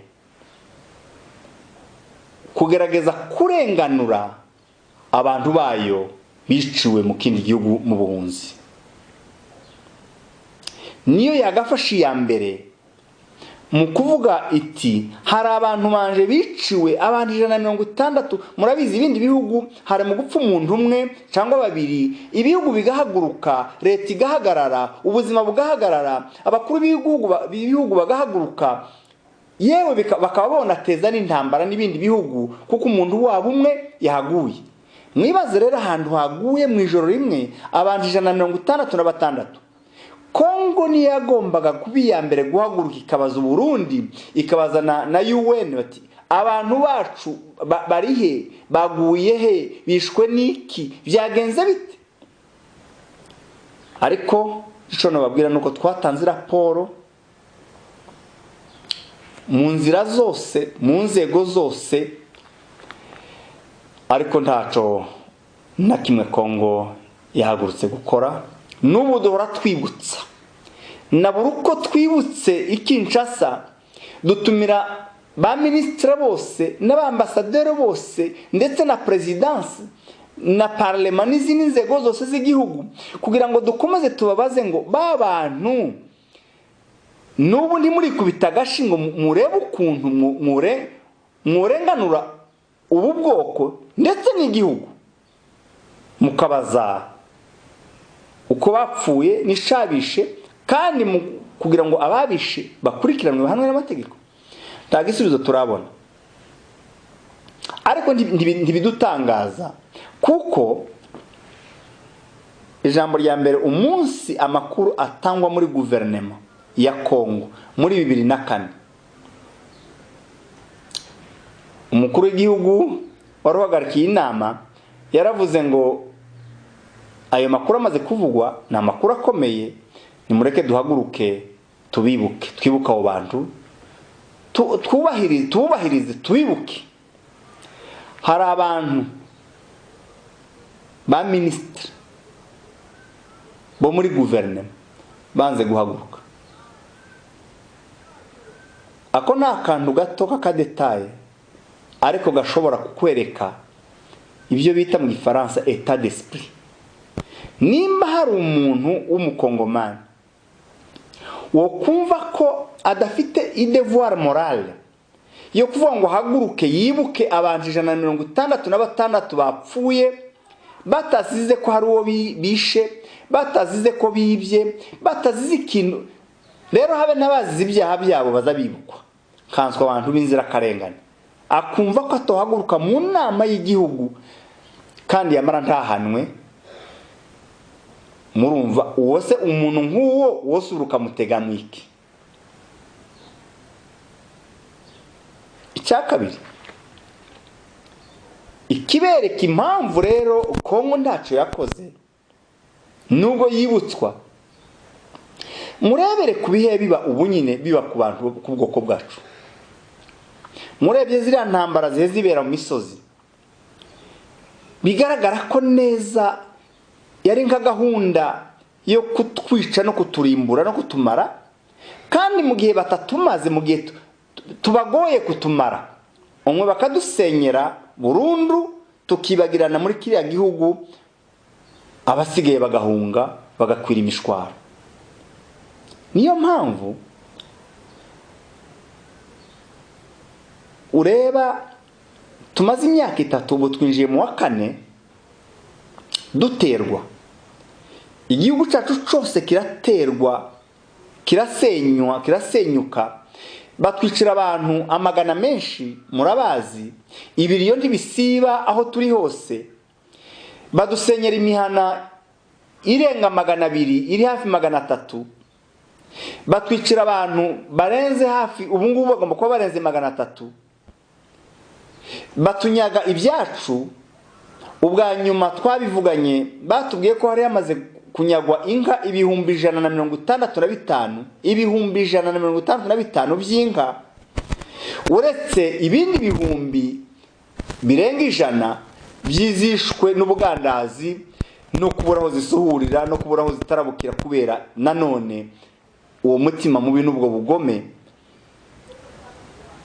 Ariko nta munsi n'umwe twaravuze, kandi ndizera ko muza mubyumva, dusarara imihogo, twaranditse, twabonye abantu bose impande zose, kuva ku basirikare bayobora operation mu misozi ukageza ku mukuru w'igihugu, unyuze kuri ba komanda secteur bari za Uvira, ba komanda region bari Bukavu, ba komanda zone ya operation bari Gisangani, ba chef d'état major n'ababungirije, ba ministre wa defense, ba ministre wa intérieur n'umukuru w'igihugu.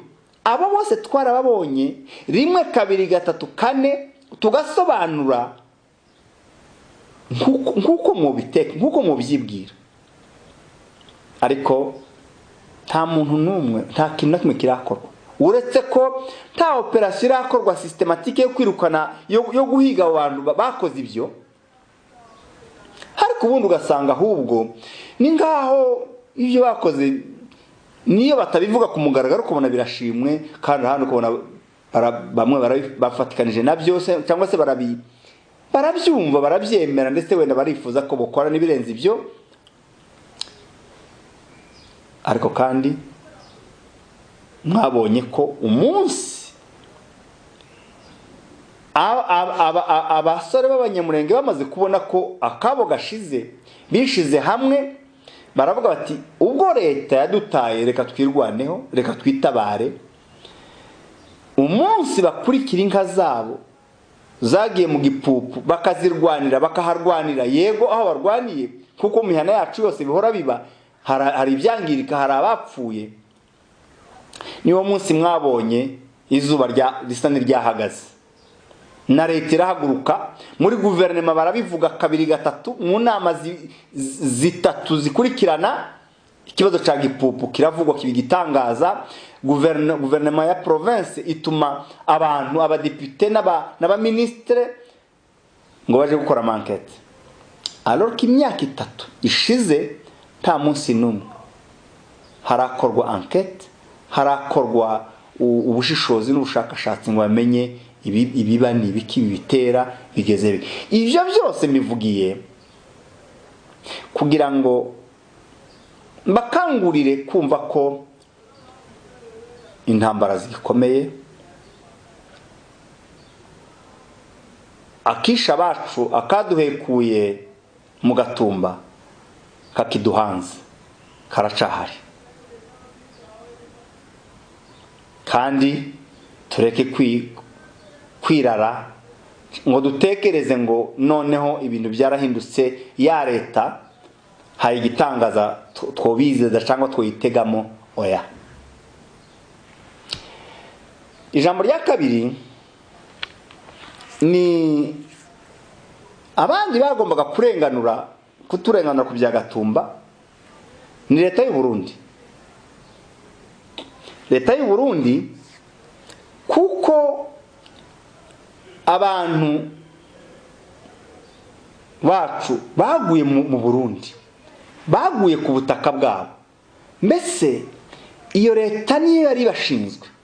Niyo mpamvu n'ubundi leta izikorana na UNHCR na HCR, nuko HCR igaburira abantu, ariko umutekano mu busanzwe ni leta ibibafite, niyo bafite ku butaka bwayo. Ariko leta y'u Burundi nayo iyo twarabanye kuva wa munsi mukiriyo, twafatikanyije guhamba abantu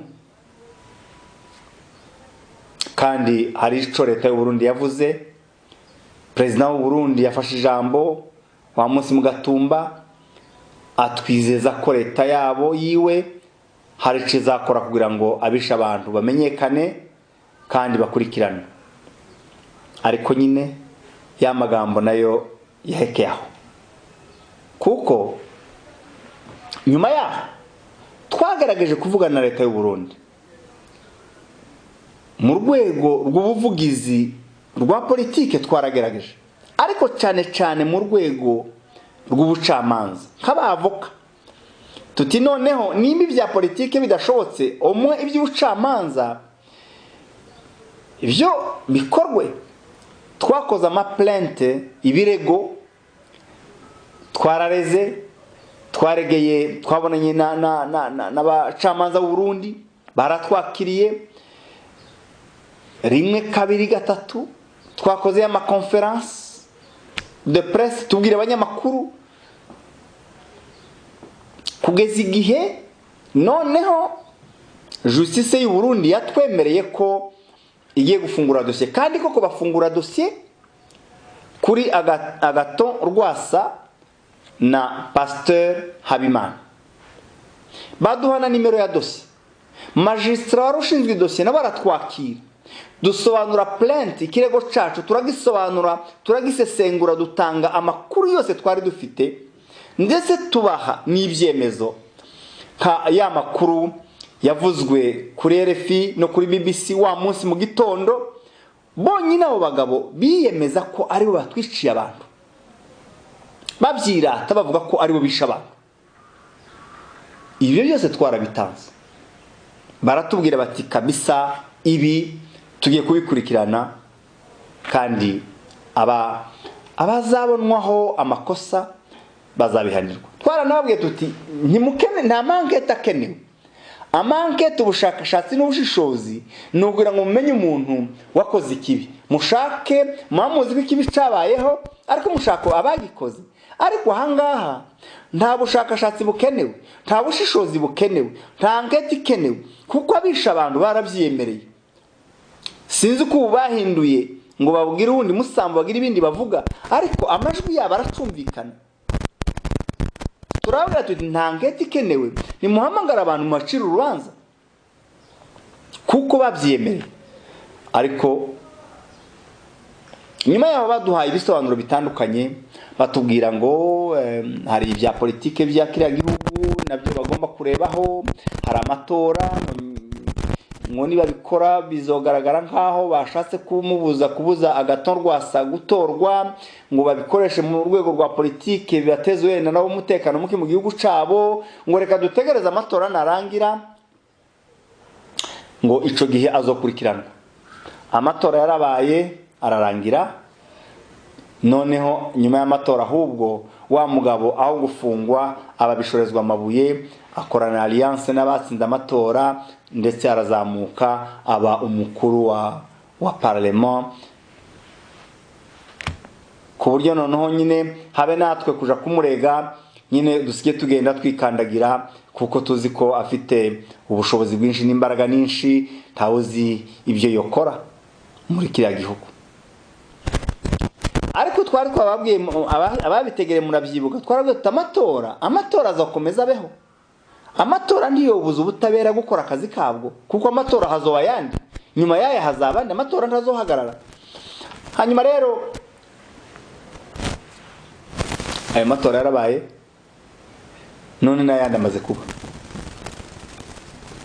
ariko ntacahindutse. Tuzosura tubibutse, tubabwire tuti amatora mwatubwiye yarabaye, wa muntu aho gufungwa ahabwa promotion, abo umuntu ukomeye cyane, none nyuma yabyo amatora yongeye kuba. Sinzi ikibazo ngara kutubwira niba bazotubwira ngo dutegereze kandi amatora nyuma y'imyaka 5, cyangwa se niba bumva ko ubu nanone hari cyo bokora, amatora ni hakirara yabaye, tuzosubira tubashakishe, dusubire tubisabe, ntawuza wiyima umwimahari. Ariko nyine ni nka bya bindi bavuga ngo kurwangaza nta cizere gikomeye no bahananje ubwanje ariko tuzogerageza tituzoceceka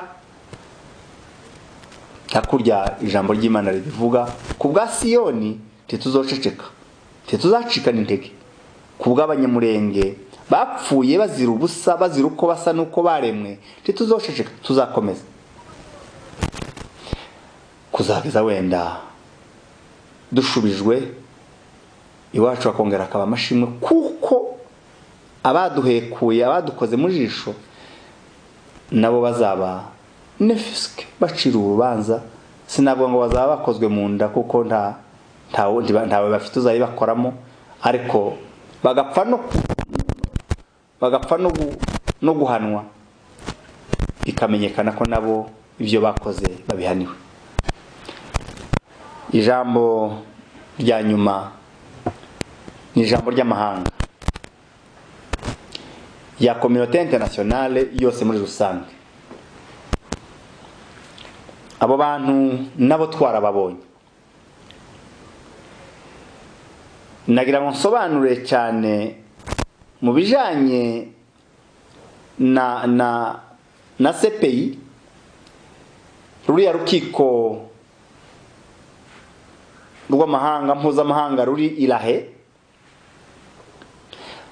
Abantu bafite ubushobozi bwo gutanga ikirego lahe ni UN, umuryango w'abibumbye, ni n'ibihugu. Muri ibyo bihugu rero ni Kongo kuko abapfuye ari abakongomani n'abaturage n'abanyagihugu ba Kongo, ariko kandi ni Burundi kuko abantu baguye ku butaka bwabo. Nari maze kuvuga ibyerekeye Kongo n'ibyerekeye Burundi, reka mvugeho gato ku byerekeye umuryango w'abibumbye cyangwa se amahanga yose, communauté internationale muri rusange. Conseil de sécurité ishobora gutanga ikirego, ariko n'urukiko bwarwo rushobora rwonyine kwiha ikirego. Ibyo bita ni saisine d'office. Ibo bashobora gufata ikirego bonyine, bagafata ikintu bagatangira bakayikurikirana, bagakora ubushakashatsi, bagakora enquête, abafungwa bagafungwa. Burya muza mwumva ngo bafunguye dossier runaka, ntabwo igihe cyose ari ibihugu byatanze ikirego. Igihe kimwe CPI izifata yonyine initiative, ikarema ibirego, igakurikirana abantu, ikabacira urubanza. Abo bose UN yarabwiwe, yarandikiwe, ntacavuyemo. CPI nayo yarabwiwe. Ndabizi ko abavandimwe batuye Buraya baragerageje, nanje ubwanje nagize urugenzi, nageze lahe, ndakirwa, ariko kinjanye ari urwo rubanza rwonyine, aryo jambo rinjanye, baranyakira, turaganira, mbaha amakuru yose, mbabwira ko ntacyo bimaze gutanga ikirego nk'umwavoka, kuko naje kubasaba ngo ikibazo cya Gatumba bagifate nk'ibindi bibazo, baza bibwiriza bakabishira ku rutonde bakabikurikirana. Nico naje kubasaba. Baranshubije ibintu byinshi, bambwira ko bafite ibibazo bindi byinshi bagiye bakurikirana, bafite ama urgence, en fait bafite gahunda zabo kubera inyungu zabo na intérêt zabo n'amakalkule yabo ya politique. Barambwira ngo ibyo bazakomeza babirebe, ariko ibyo nababwiraga ibintu bazi bafite amakuru, nababwira document kandi ngo barayifite, nababwira ndeze mukeneye ngo tubaheze ikintu runaka, bati turagifite. Donc amakuru yose barayafite, n'amadone barayafite, ariko nyine ikibuze wenda n'ubushake cyangwa se inyungu yo kugira ngo bagire ikirego kandi bagikurikirane, abantu bakoze biriya shyano bazabiryozwe. Kuri ubwo rero nimba umuryango w'abibumbye utagira icyo ubikoraho, kandi hari ibibazo bito cyane kuri ibyo baza bahagurukira, nimba amahanga mvuga amahanga ndareba cyane uru rukiko rwa Lahe mu Buholandi, nimba narwo ntaco rwokora kandi hari ibibazo bito kuri kiriya bazahagurukira ugasanga bakurikiranye abantu bafunze bagiye kubacira imanza, abantu batisha abantu 166 ngo bakomeretsa abantu kandi cyane b'impunzi bari mu maboko y'umuryango w'abibumbye, murumva ko hari ikibazo. Ariko nabo ntituzobareka, tuzakomeza tubabuza amahoro, tuzakomeza tubasabe, tuzakomeza tubakurikirane. Ndumva tugomba gusubira kandi tukabyutsa icyo kintu nacyo hariya kuri tugasaba tukareba uriya procureur n'abandi bogira influence, kandi cyane aho muri hose ico ni ikintu kimwe abantu bagaragaza gukoraho kubwira ibyo bihugu byose murimo, cyane ico gihugu murimo abari muri Amerika. Mu bintu tugomba gusaba nuko ziriya leta zabo zobwira ruya rukiko ko rufata kiriya kibazo kigakurikiranwa kikazakurwa mu nzira. Ndumva nitubikomeza hari ukuntu wenda bishobora kuzagira ico bibyara. Ariko hagati aho nukuri nagiraga ngo ndangize nongera kubakomeza mba pole, babwira ngo mwihangane, ariko kandi cyane mukomere kuko turashafite inzira ndende yo kwirwanaho, inzira ndende yo kwiremera amateka mashya, inzira ndende yo kwihesha agaciro, ariko no guharanira uburenganzira bwacu n'agateka kacu n'ishema, kwiha uburyo bwo kwibeshaho, kuko byaje kugaragara ko amahanga akunda abakomeye, amahanga abana n'abariho uko bariho kose nabibeshejeho. Izo ni inshingano zacu, kandi uko ibyo ni bimwe mu byo tugomba gukora mu guhesha agaciro no kubahisha amaraso yacu y'abene wacu, amaraso y'ababyeyi bacu n'abana bacu n'abavandimwe bacu yamenetse mu Gatumba. Nuko dushobora kubona uburyo bwo kubaho no kubesha abasigaye.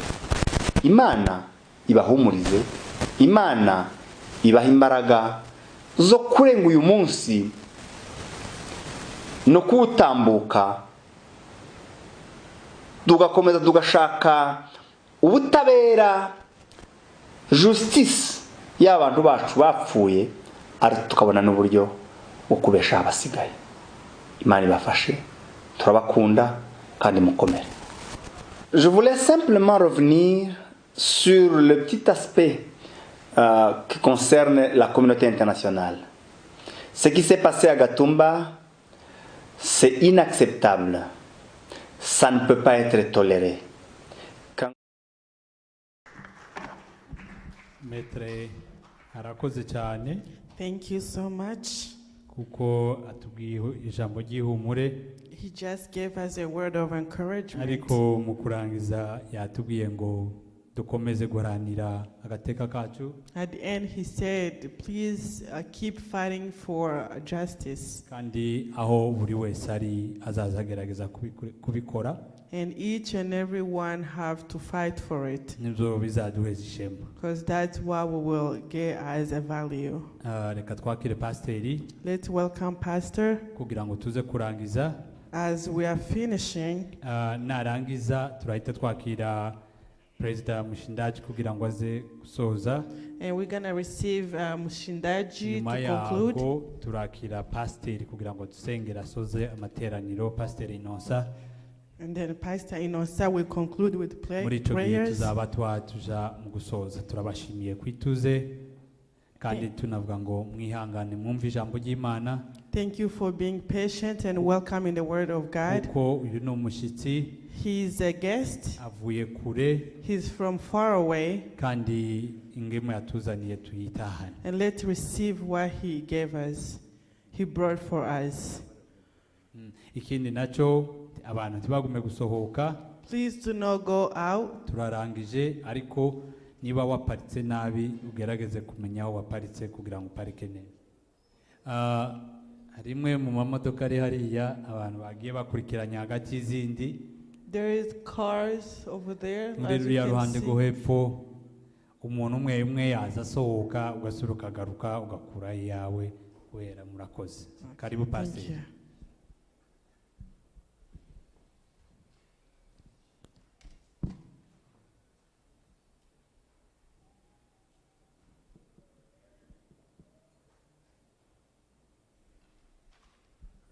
Dusome ijambo ry'Imana hano mu gitabo cya Kuva.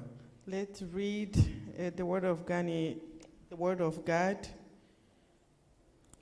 Igitabo cya Kuva ni ibice bitatu, umurongo n'uwa 9 n'uwa 10. Let's read in Exodus.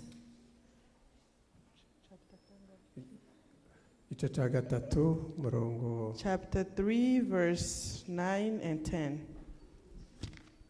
Umurongo wa 9 n'uwa 10. Exodus chapter 3, verse 9 and 10. Haravuga ngo dore gutaka kw'Abisiraheli kwangezeho, kandi mbonye agahato Abanyegiputa babahata. Nuko none ngwino ngutume kuri Farawo ukure mu Egiputa ubwoko bwanje bw'Abisiraheli. Look, the cry of the people of Israel has reached me, and I have seen how harshly the Egyptians abused them. Now go, for I sending you to Pharaoh. You must lead my people Israel out of Egypt. Tugende mu gitabo cya Esteri ibice 4. Let's read in the book of Esther.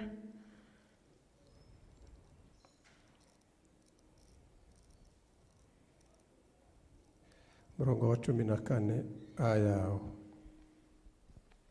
Esteri ibice 4 murongo. Esther chapter 4.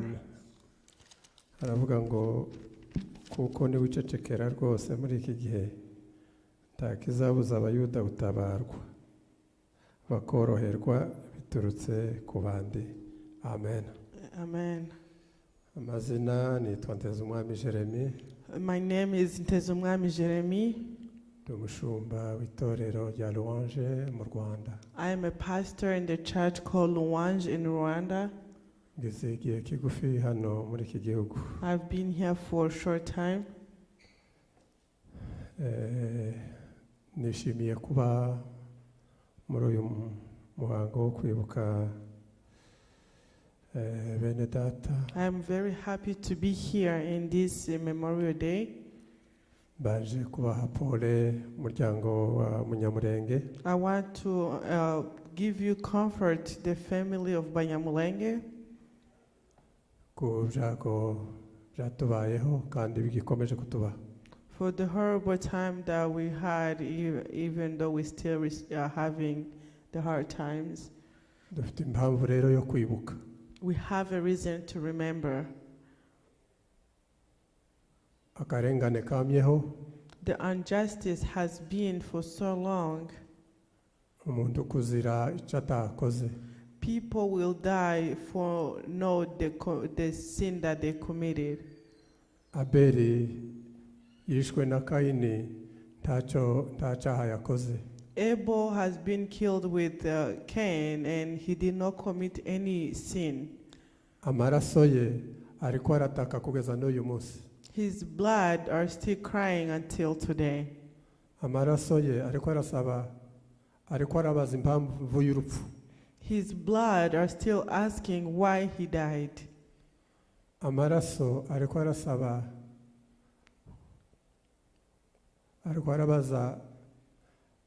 arasaba uburenganzira. His blood are asking for justice. Amaraso ariko aravuga. The blood is speaking. Amaraso azavuga. Blood can speak. Amaraso y'umuntu arakomeye azavuga. Blood of a human being can speak. Nimba amaraso ya Abeli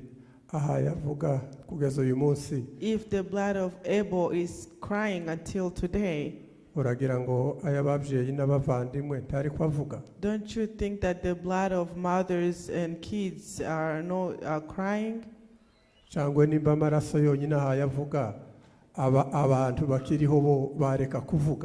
if the blood is crying, what about the human being who is still alive?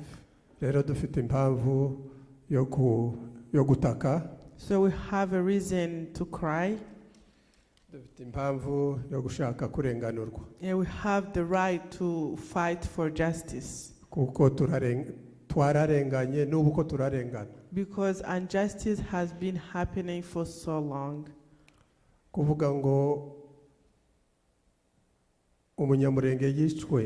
For a Munyamulenge to be killed,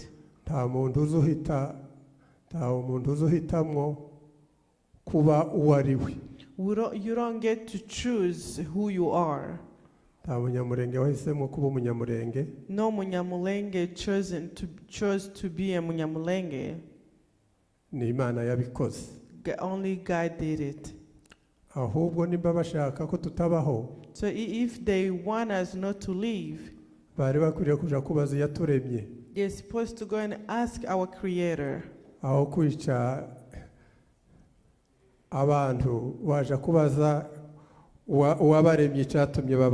Instead of killing people, you should go and ask the Creator.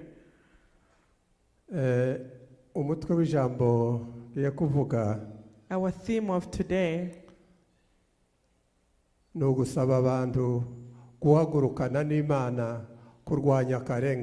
is to ask people to stand with God to fight for justice. Because God fights for injustice. The Israelite was persecuted. In Egypt, they were persecuted. The multiply of them, it was a problem. And other nations decided to finish them.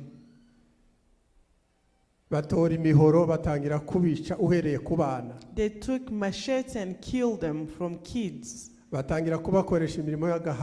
They tried to put them in slavery.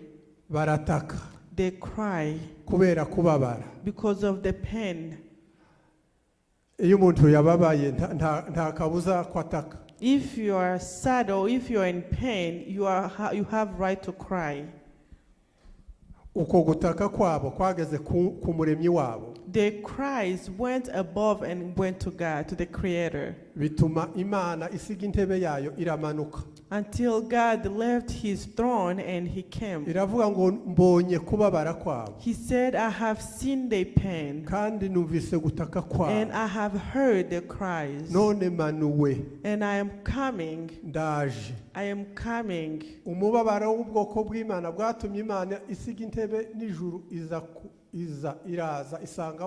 The pain of the children of God made God come and meet with Moses. He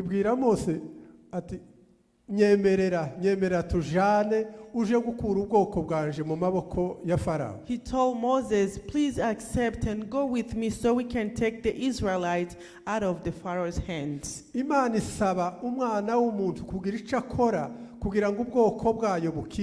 God asked a human being to do something so his nation can be saved.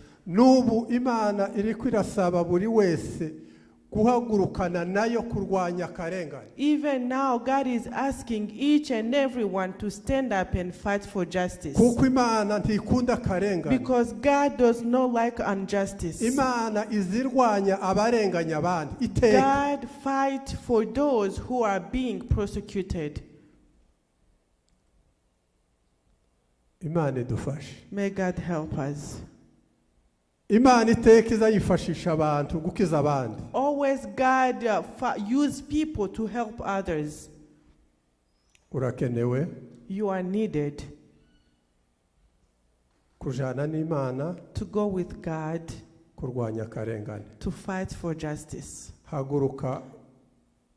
uko ushoboye mu buryo ushoboye. Stand up in your mighty. Abize iby'amategeko bahaguruke. Those who study laws, stand up. Abasenga bahaguruke. Those who can pray, pray. Ufite amafaranga yahagurukane. If you have money, stand up and use your money. Hagurukana n'Imana kurwanya akarengane. Stand up with God to fight for justice. Ni benshi. It's a lot. Imana yahagurukije kugira ngo ijane nabo kurwanya akarengane. God used a lot of people to fight for justice. Yifashishije umwana mutoya w'umukobwa Esteri ubwo bari bagambiriye gutsembatsemba ubwoko bwabo. He used the young lady Esther when they were planned to kill her people. Uwamureze yaramubwiye ngo tuceceke. The one that raised her told her, do not be quiet. Ati kandi nubwo waceceka Imana ntizareka gukiza ubwoko bwayo. And he said, even though you become quiet, God will not stop to save his people. Mordecai yamenye yuko hari Imana ibasha gutabara ubwoko bwayo. Mordecai realized that there is a God that can save his nation. Binyuze muri uwo mwana w'umukobwa. Through the young lady. Ubwoko bwa Isiraheli bwose bwari bugambiriwe gupfa, Imana irabatabara. The nation of Israelites were planned to be killed and God came and saved them. Yacecetse. He didn't be quiet. Yaravuze. She spoke. Yarasenze. She cried. She bagize prayed. uko bashoboye kose. They did everything aho they umuyuda could. yarari hose yarasenze. Everywhere that they were Jewish, they cried. Ibiryo kugira ngo Imana ihagurukane nabo ibatabara. They fasted so God can stand up with them and save them. Imana duheze umugisha. May God bless us. Ukuri. However you are. Iyi Imana yahagurukanye n'uwari we wese. If God stand up with anybody, urugamba bazabarutsinda. They will conquer the war. Pharaoh yari umugabo ukomeye. Pharaoh was a great man. Kandi yari umukire. And he was rich. Kandi yari afite intwaro. He had the weapons. Kandi yari ateye ubwoba. And he was people feared him. But God, Imana iri hejuru y'abakomeye. God is above the wealthy and Imana the iri mighty. hejuru y'abanyabwenge. God is above the Imana iri hejuru educators. y'abafite intwaro. God is above those who have armies. Ikomeye. We have a Dufite great Imana God. ikomeye. We have a Dufite powerful Imana God. ikomeye. We have a Iri powerful mu ruhande God. And rw'abarengana. He is on the side of those who are being persecuted. Imana idufashe. May God bless us. Imana iri mu ruhande rwacu. God is on our side. Imana iba mu ruhande rw'abarengana. God is on the side of those who are being persecuted. Akarengane. Because God hates injustice. Imana idufashe. May God bless us. In Jesus' name. Haguruka. Stand up. Hagurukana n'Imana. Stand up with God. Iyo umuntu ajanye n'Imana ntazatsindwa. If we work with God, you don't Ufite get ibyiringiro kuko tuzagituramwo. We have faith that we will Kubera live in Imana that yabivuze. country because God has spoken.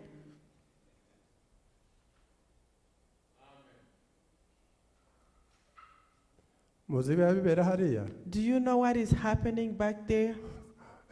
Nukurwanya isezerano. Is to fight the promise. Iyo umuntu afite isezerano ntazatsindwa. When you have a promise, you don't get defeated. Yosefu yari afite isezerano yo kuzabatwara. Joseph had a promise to be the leader of Nubwo them. byanyuze ahakomeye. Even though he went through hard Ibyo bibazo times. byariko bimusunikira ku mugambi Imana yamuvuze. The problem were pushing him to the promise that God has tell him. Twe gucika intege. Do not be discouraged. Imana iri kumwe natwe. God is on our side. Turi kumwe n'umugabo ukomeye. We are with a mighty person. Uruta za UN. We are with a mighty powerful God more than UN. Idashobora guceceka iyo abantu batatse. God cannot be quiet when his Imana people iduheze cried. umugisha. May God bless us. Amen. Arakoze. Thank you so much. Imana y'umugisha pasiteri. God bless our pastor. ntabwo tukirambiranye. We're not going to take long. Umwanya washize. We don't have enough time. Tugeze mu mwanya wo gusoza. Now is the time to conclude. Ariko dushingiye ku byo twabwiwe. But according to what we've been told, kugeza ku ijambo pastor avuze, to the word that the pastor just said, ntabwo ducitse intege. we're not discouraged. Ntawahisemo kugira ngo tube abo turi bo. Nobody chose to be who we are. Tugomba kubiharanira. We have to fight for it. Kandi tuzabigeraho. And we will get to the end. Icyo dusabwa gusa ni kimwe. There is only one thing that we are required. Mureke ikibazo tukigira icyacu. Let's have a problem and make ours. Twenyine twe gusubiranamo. Only ours. Let's not fight against each other. Imbaraga dufite tuzikoreshe. With the power that we have, let's use it. Zizagira icyo zitanga. We will do something. Aka karengane kazashira. This justice, we will have it. Tuzumva ko urubanza rwacu. Unless we all feel like this is our battle. Mu gusoza, as we conclude, nagira ngo nsaba abantu twafatanije mu gutegura. Let me ask people that were with me preparing this, batambuke hano. If they can stand up. Murabazi. You know them. Ariko mukuri bakoze amanywa nijoro. They work days and nights. Arabo twahamagaranaga saa 7 z'ijoro. There are some that we called in the middle of the night. Kuko nicyo gihe umwanya wari wabonetse. Because that's the only time that we had. had. Mu gitondo cya kare. And some we called in earlier in the morning. Bakiryanye tukabakangura. Even when they are asleep, we wake them up and speak to them. Cyangwa natwe bakadukangura. Or even that we wake us. Ariko ibyo byose byari kugira ngo dutegure uyu munsi tubashe kugeraho. All that was because we wanted to get to this. Richard, Pastor, wakoze amanywa nijoro, who worked days and nights. Twavuganye kenshi gashoboka. I talked to him most of the time. Abandi ntavuze amazina metre hariya twaravuganye kenshi n'abandi. And mwarakoze cyane. Thank you so much. Mwatanze umwanya wanyu. You gave your time. Ariko kwari kugira ngo igikorwa twihaye kibashe kugenda neza. It was so this thing that we had so it can happen. Turizera ko ubufatanye tuzabukomeza. And we know that we will keep this working together. Dushimira n'umuryango wacu wose w'Abanyamulenge batuye muri Austin. And again we thank all the Abanyamulenge community. Imbaraga bakoresheje. The strength that you used. Batanze ibyabo. You gave yours. Ntawo twinginze cyane ngo agire icyo akora. We did not beg them to do something. Kuko ikibazo yakigize iki. Because you take the problem and make yours. Icyo dusabwa. And what we are required. We have to be one. Nobody made us who we are. It's not even shameful to be called who you are. What is going to be joyful is when we conquer this battle and we have our land. It will be a very joyful moment for everybody. So let's take courage. We will knock in any possible doors. Anybody who can do anything, please do it. So our nation can have justice. They've been killed. Even today they have been killed. But we know we will defeat those that are killing us. May God keep strength our heart. Thank you so much.